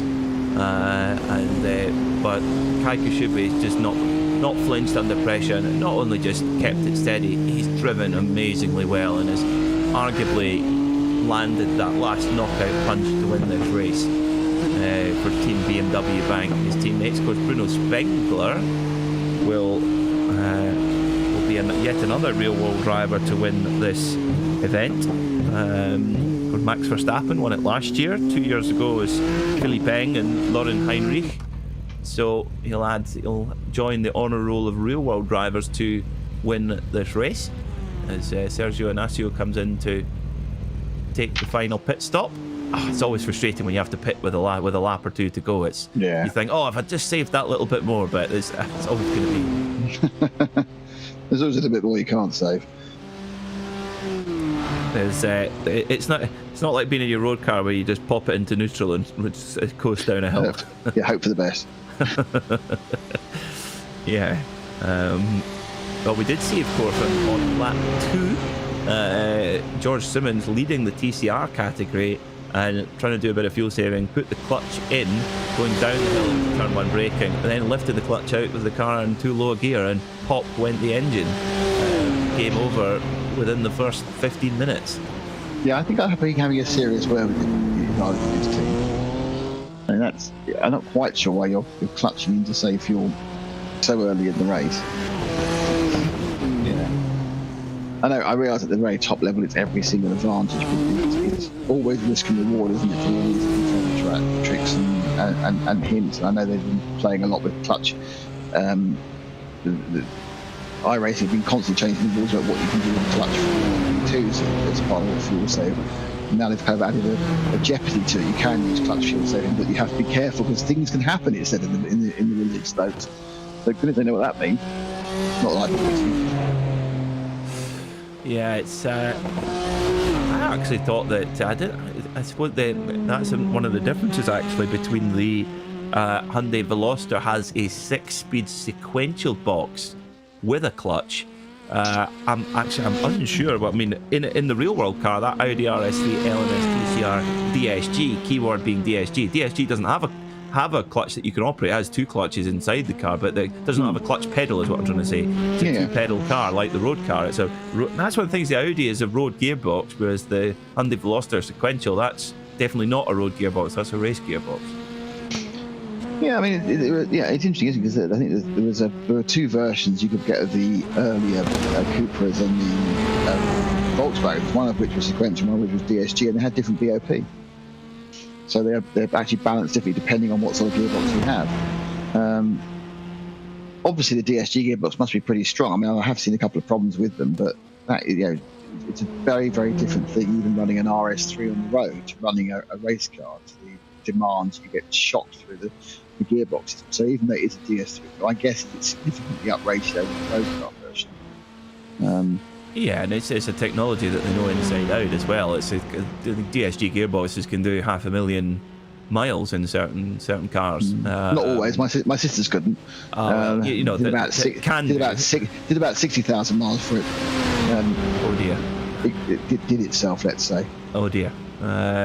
It's interesting. I mean, I remember Romain Dumas telling me that Pikes Peak was running the GT2 RS Club Sport with the PDK, which is, I guess, Porsche's version of the DSG dual clutch system, and he said that was the biggest hampering factor. He says it is still, yes, it might be a very fancy street car gearbox, but it's still a street car gearbox, and that was really held him back from doing a hot time at Pikes Peak. So it does have its limitations, but again, that's what kind of competition cars are all about. As Kai Kashubi takes the white flag here at the 2022 iRacing Nürburgring 24-hour, powered by VCO and Team BMW Bank. Kai Kashubi has just 25 kilometers between them and victory. Max has saved the fuel. No Max way. is going on for that 8th lap. That explains why he's doing 8:07s. That's your fuel save loss. Your fuel save loss is 4.5-5 seconds a lap. They gave it a go, but coming out not ahead of BMW Bank after the pit stop is what ruined that strategy. Because if he'd been behind, it might possibly be able to hold him up enough to make it more difficult. But as it is, of course, 18 seconds back. It would have made it more difficult, but I think Kashubi have. Well, like I say, that would have thrown a lot of variables in. I think you're right, Rick. We're just a couple of seconds difference, and that would have meant that. And the thing is, sensible head on, you could say, Kashubi would just wait until Dottinger and then blast past him because knowing that Beneke was down on straight line speed. However, it doesn't always work like that. The red mist often descends, and it's a question that will remain unanswered. We've had a lot of questions that we've had answers over the last couple of hours, but that's one that will remain unanswered, I think. It's Kai Kashubi's got 19 seconds. I would think this will be a very pedestrian lap indeed for Max Beneke, because to make that 8-lap stint work, you've really got to coast it. Well, it explains. He's done some incredibly subtle. It's almost imperceptible, but he has effectively it is 4 to 5 seconds slower, and so he's effectively lost 35 seconds during the course of 28 to 35 seconds. That is less than the run down the pit lane, so it has a net advantage, and it was all they could do at that point. They had to throw that bit of the dice at it. I think it was always doomed to be unlikely to work, but just not coming out ahead of the car meant that it was never going to work. But I absolutely applaud them for giving it a go. It's one thing they could do. Needed superb driving by Benincase to pull it off, and I assume he'll make the remaining 12 miles, 18 kilometres to the end. And he's, they've thrown the dice to see what happened, and it was a no-win situation. There was an outside chance of picking something up. It didn't happen, but it's interesting. It's interesting, and obviously they never thought it was worthwhile doing it in the race. They never thought it was worth running in fuel save during the race, which is really interesting. That is. You would think that maybe potentially it could have been. I mean, the only thing I would say is that maybe it would be a team that's trying to get a result, maybe get into the top 5 rather than the top 10 or something like that, and try and run within themselves, and triple stint tires and do 8-lap stints and stuff like that. But at the top, it's been a 24-hour sprint. I mean, the fact that we're going to be about 20 to 25 seconds or so separating the two leading cars, with no safety cars, no code 60s, nothing like that, no red flags. This has been a 24-hour sprint from start to finish on pure pace. It's different to say IMSA 24-hour Daytona or something like that, where you've got resets with the safety car quite regularly. This has been pure pace, and still only 20 seconds separating. Quite incredible. Yeah, incredible to the also fact that we hadn't, when VRS Coanda had that issue with their equipment, nothing to do with the cars, nothing to do with the driving, they were effectively also fighting in the same area of space. They were 3 seconds behind the BMW Bank team, or Red Light, I can't remember the second at that point. They're only 3 seconds behind. And there's nothing to say that without that bit of bad luck of equipment, we wouldn't have had a three-way fight for that. You're absolutely right. You get to the end of the 24-hour race, and you completely run clear for the whole 24 hours, and suddenly there's only 25 seconds behind it. You just know how close it's going to be. Don't forget, we had the cars within a second of each other with half an hour to go. So, it's been a very, very, very much more interesting, exciting, dynamic GT3 race than it looked like when I went to bed 10 hours ago, when it was Coanda just eking out from 3 to 4 and onwards minutes ahead. But that's the point. Nürburgring, you're always one very minor error turning into a very major accident, away from complete disaster.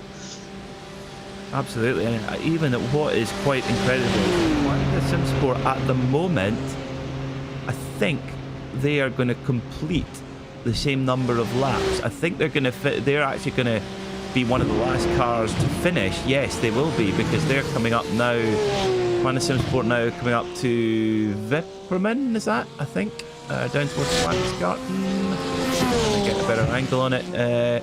I think that's Vipperman, yes. So they're definitely ahead of Kaikashubik, yes, coming through. If they have to do another lap, they'll end up doing something in the region of 24 hours 10 minutes. Perhaps 24 hours 11 or 12. Actually, no, hang on, they're 7 minutes back. They would end up doing about 25 minutes, nearly 24 hours and a quarter, because they've been caught in a different way. So it's interesting. I'm not quite sure whether they might still have got the flag. Yeah, they're not far quite ahead. Sure how, because they're almost exactly a whole lap behind. They may have got the white flag because they would have crossed the line after 24 hours, but yes, it was before the leader had crossed. But I think they would have had the white flag because they went over after 24 hours. Okay, see, because if not, we've got a while to wait for them. But if they did carry on, if they do carry on at the line, then they will still have completed. Because at the moment they're showing 7 minutes and 25 seconds behind the leader, which by my maths, that's on the lead lap.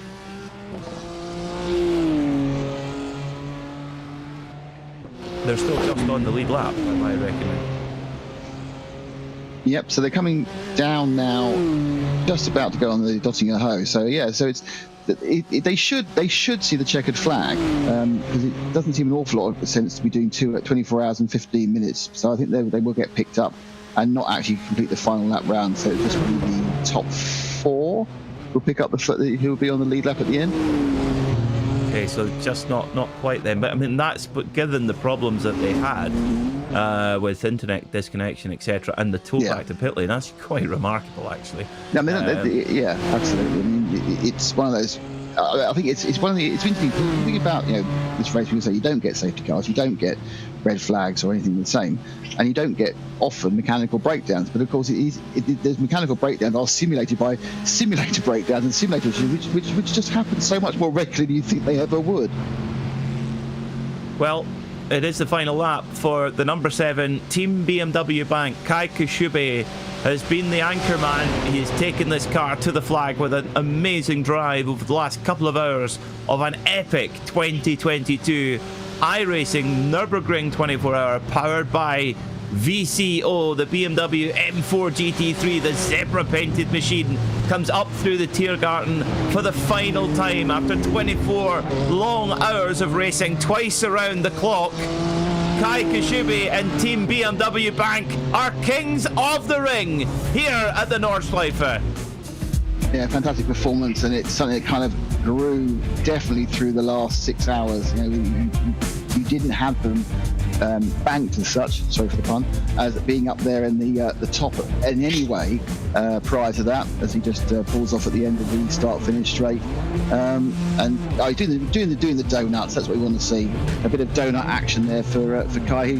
He's happy to take the extra instant point to get to doing that. Apparently, officially he's lost control according to iRacing at this point, but I think perhaps he hasn't.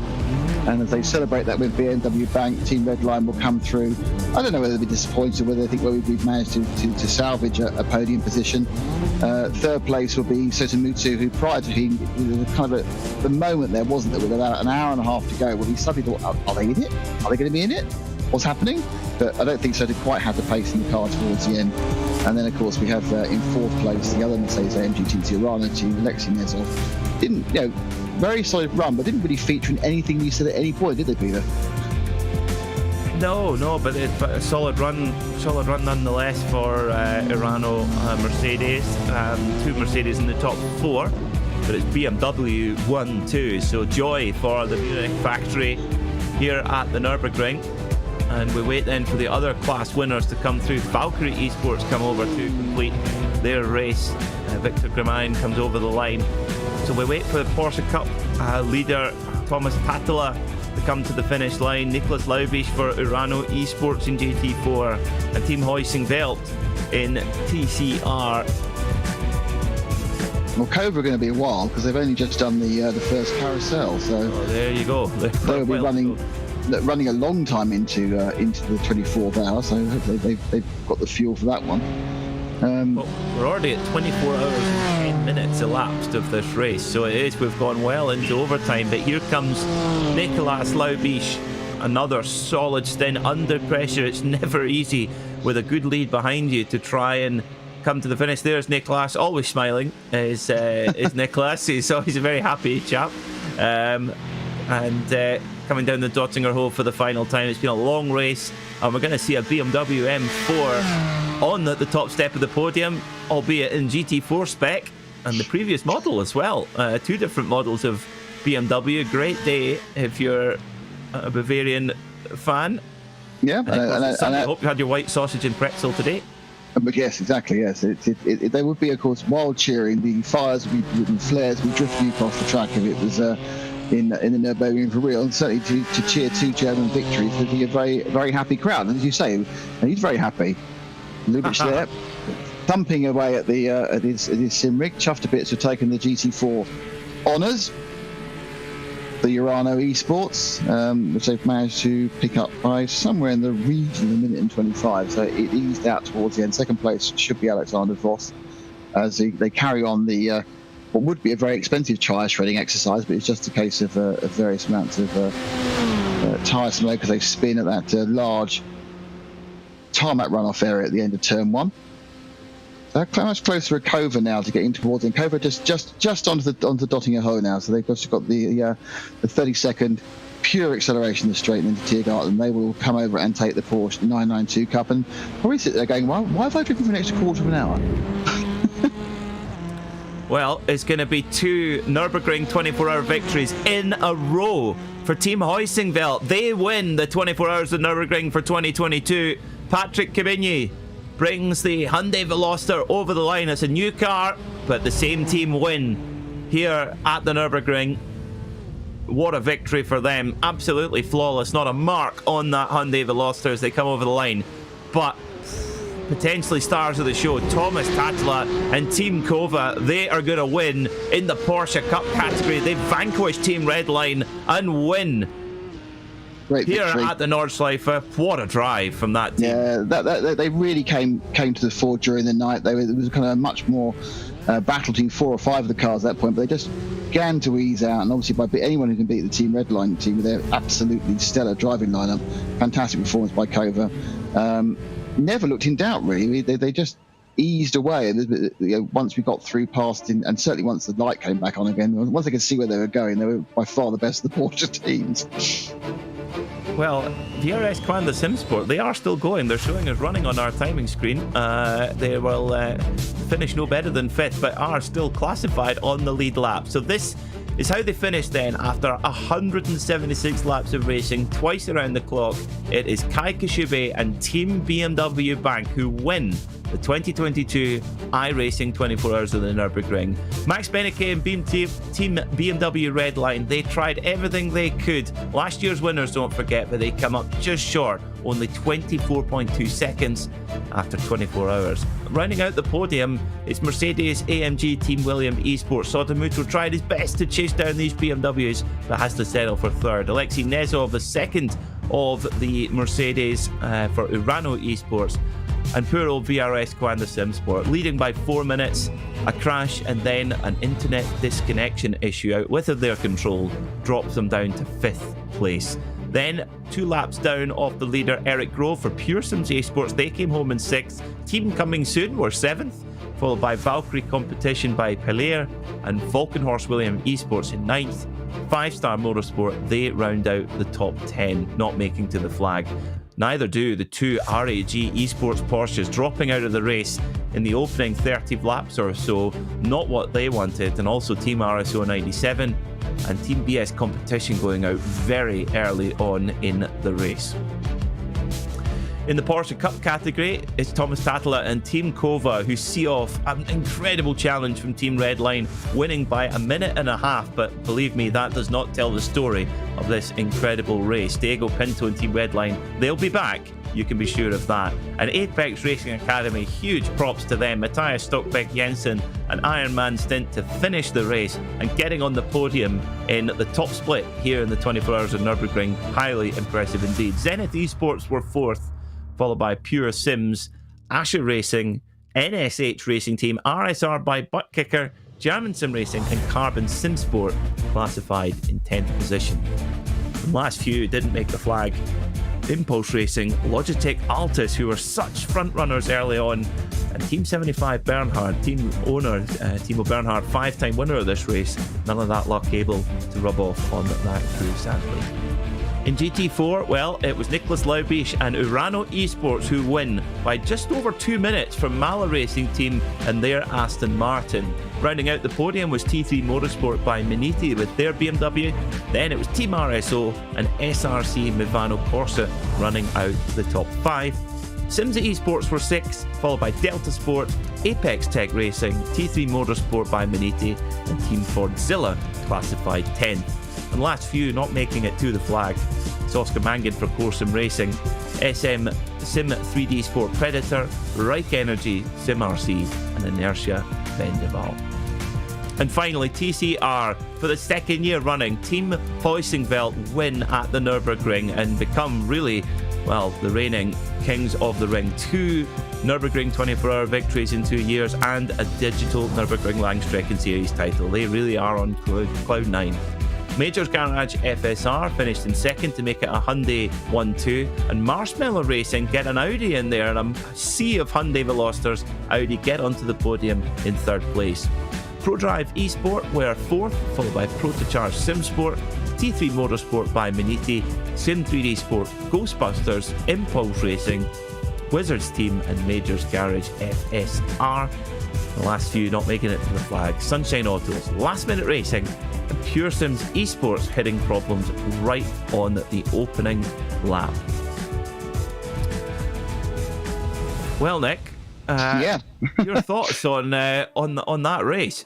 I think what what I would say is I think what I like about the Nürburgring 24 hours is that it is a constant challenge, because you are not, even when we had so few cars at the end, 31 on a 25 kilometer circuit, the challenge is never ending, because the basic thing you're trying to beat is the circuit, not the other cars.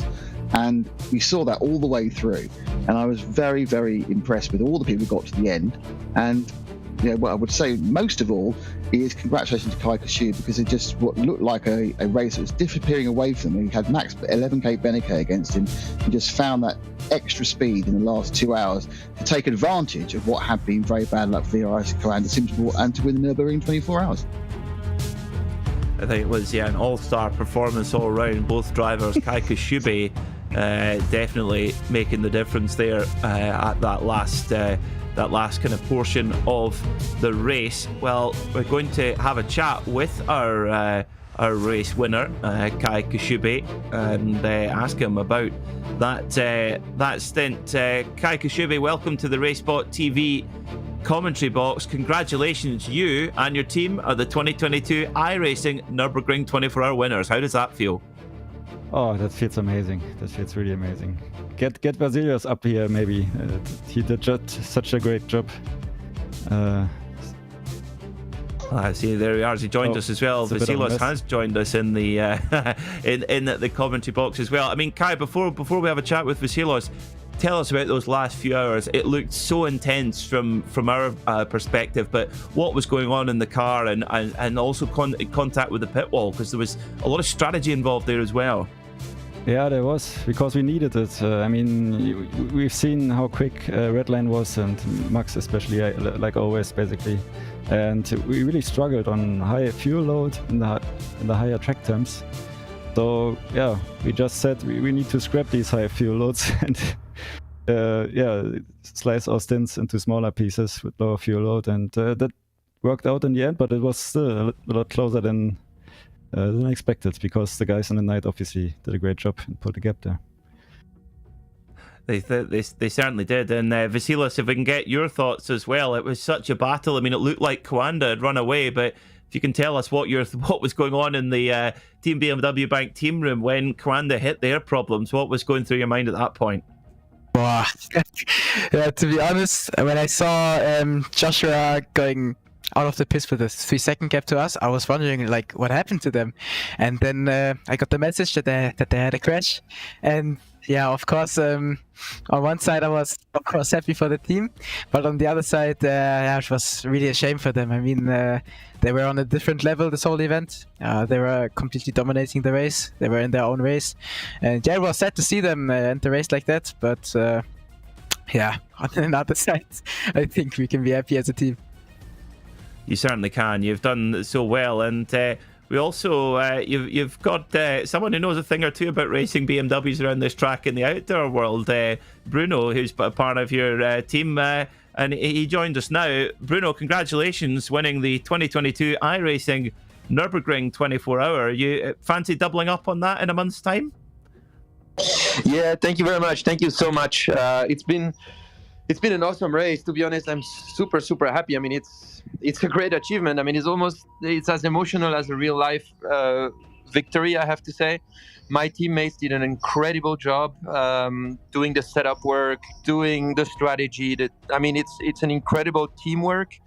They've been working so hard the last few weeks to prepare for this race, and at the end we win it. And again, congrats to all BS competition. It's been an awesome victory. I think it's probably the most difficult race to win on iRacing. So I'm super happy. And again, a massive thank you to my teammates, Phil, Kai, Vasilios. They were so quick, did an amazing job, and at the end it paid off to win. So very happy. It's been a bit of a roller coaster for me because I'm at the hospital with my son. He's not very well, so I've been driving back and forth from home to the hospital. My wife is with him. He's very sick, so and now I'm back at the hospital. So it's been a bit of a roller coaster, but it's a good present for him that we won the race. So I'm super happy. Well, most importantly of all, Bruno, we wish you and your family the very best and hope your son recovers and gets well soon. And like you say, a great present. Well done, gentlemen. You thoroughly deserve this victory. You guys are the 2022 iRacing Nürburgring 24-hour champions. Go and enjoy it. Thank you very much. Thanks Thank a you lot, very and much, thank man. you Thank guys. you. Thank you. So that was Team BMW Bank, and we reiterate that we all the whole sim racing community send our support to the Spengler family and hope that the young Spengler Jr. is feeling better soon. Nick, over to you with our GT4 winner, Nicolas Laubisch. Yeah, Nicolas, a fantastic performance. And we saw how happy you were when you crossed the line. Give us your feeling. How did the team handle that 24-hour race in the difficult class where you're slower than some cars and faster than others?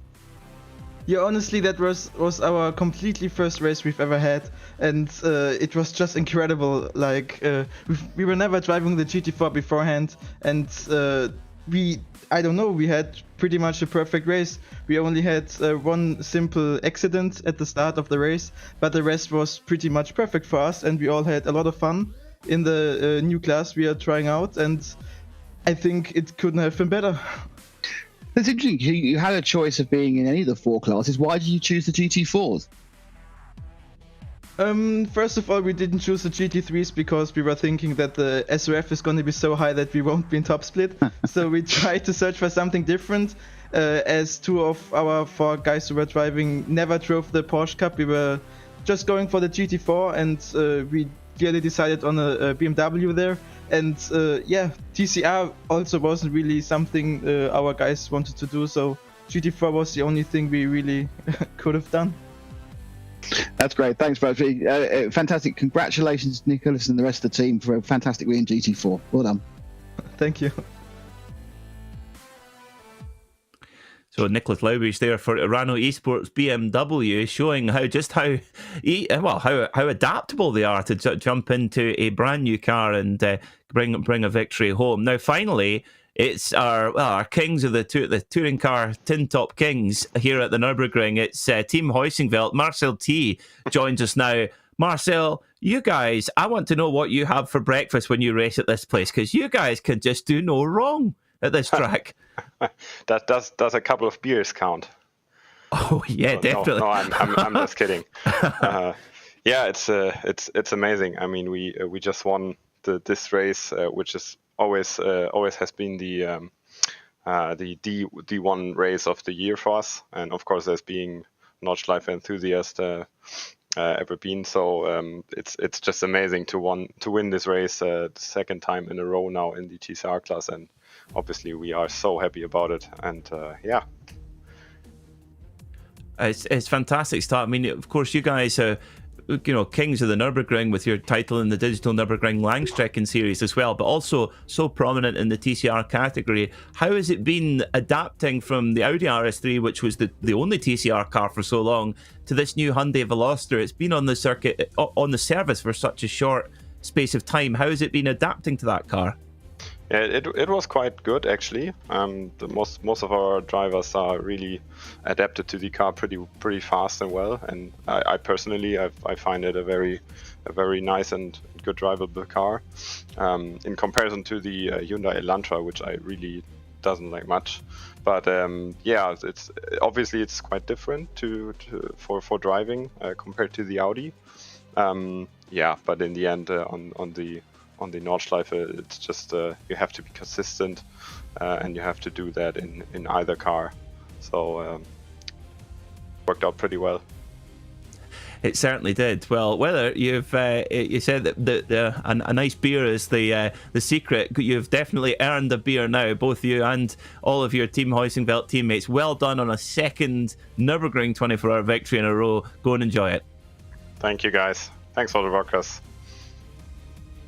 And finally, we've just got time for one more interview, and what an interview to finish on. Team Kova, Valtteri Alander joins us now. Valtteri, the Porsche Cup category was arguably the most intense in the whole race. What was that like, being involved in that battle? Yeah, it certainly wasn't an easy one. It all started to look pretty good when we first had that 1 minute lead after, I think it was Chiassi who hit the wall in the red line car, and after that we were leading by 1 minute. And after that, Matti went into the car, and I think he drove like 1 or 2 laps, and then he said that he started to have screen freezes, and he said that he's going to pit, and I had to like prepare and jump in the car, and then we had that intense fight with Gianni, and that I wasn't prepared for that, and I was so yeah. But it was amazing race, like so fun and good battles already. Like yesterday when the race started, so it was. There's no words to describe how great this result was. I think I can hear it in your voice, Valtteri, how special it is and what's gone into it. I mean, you've vanquished one of the biggest names in sim racing. You thoroughly deserve this victory. Well done, and I'm sure, being the Finnish team, you guys will celebrate in style. I'm sure. Yeah, let's hope so. Well done. Go and enjoy it. Yeah, thanks.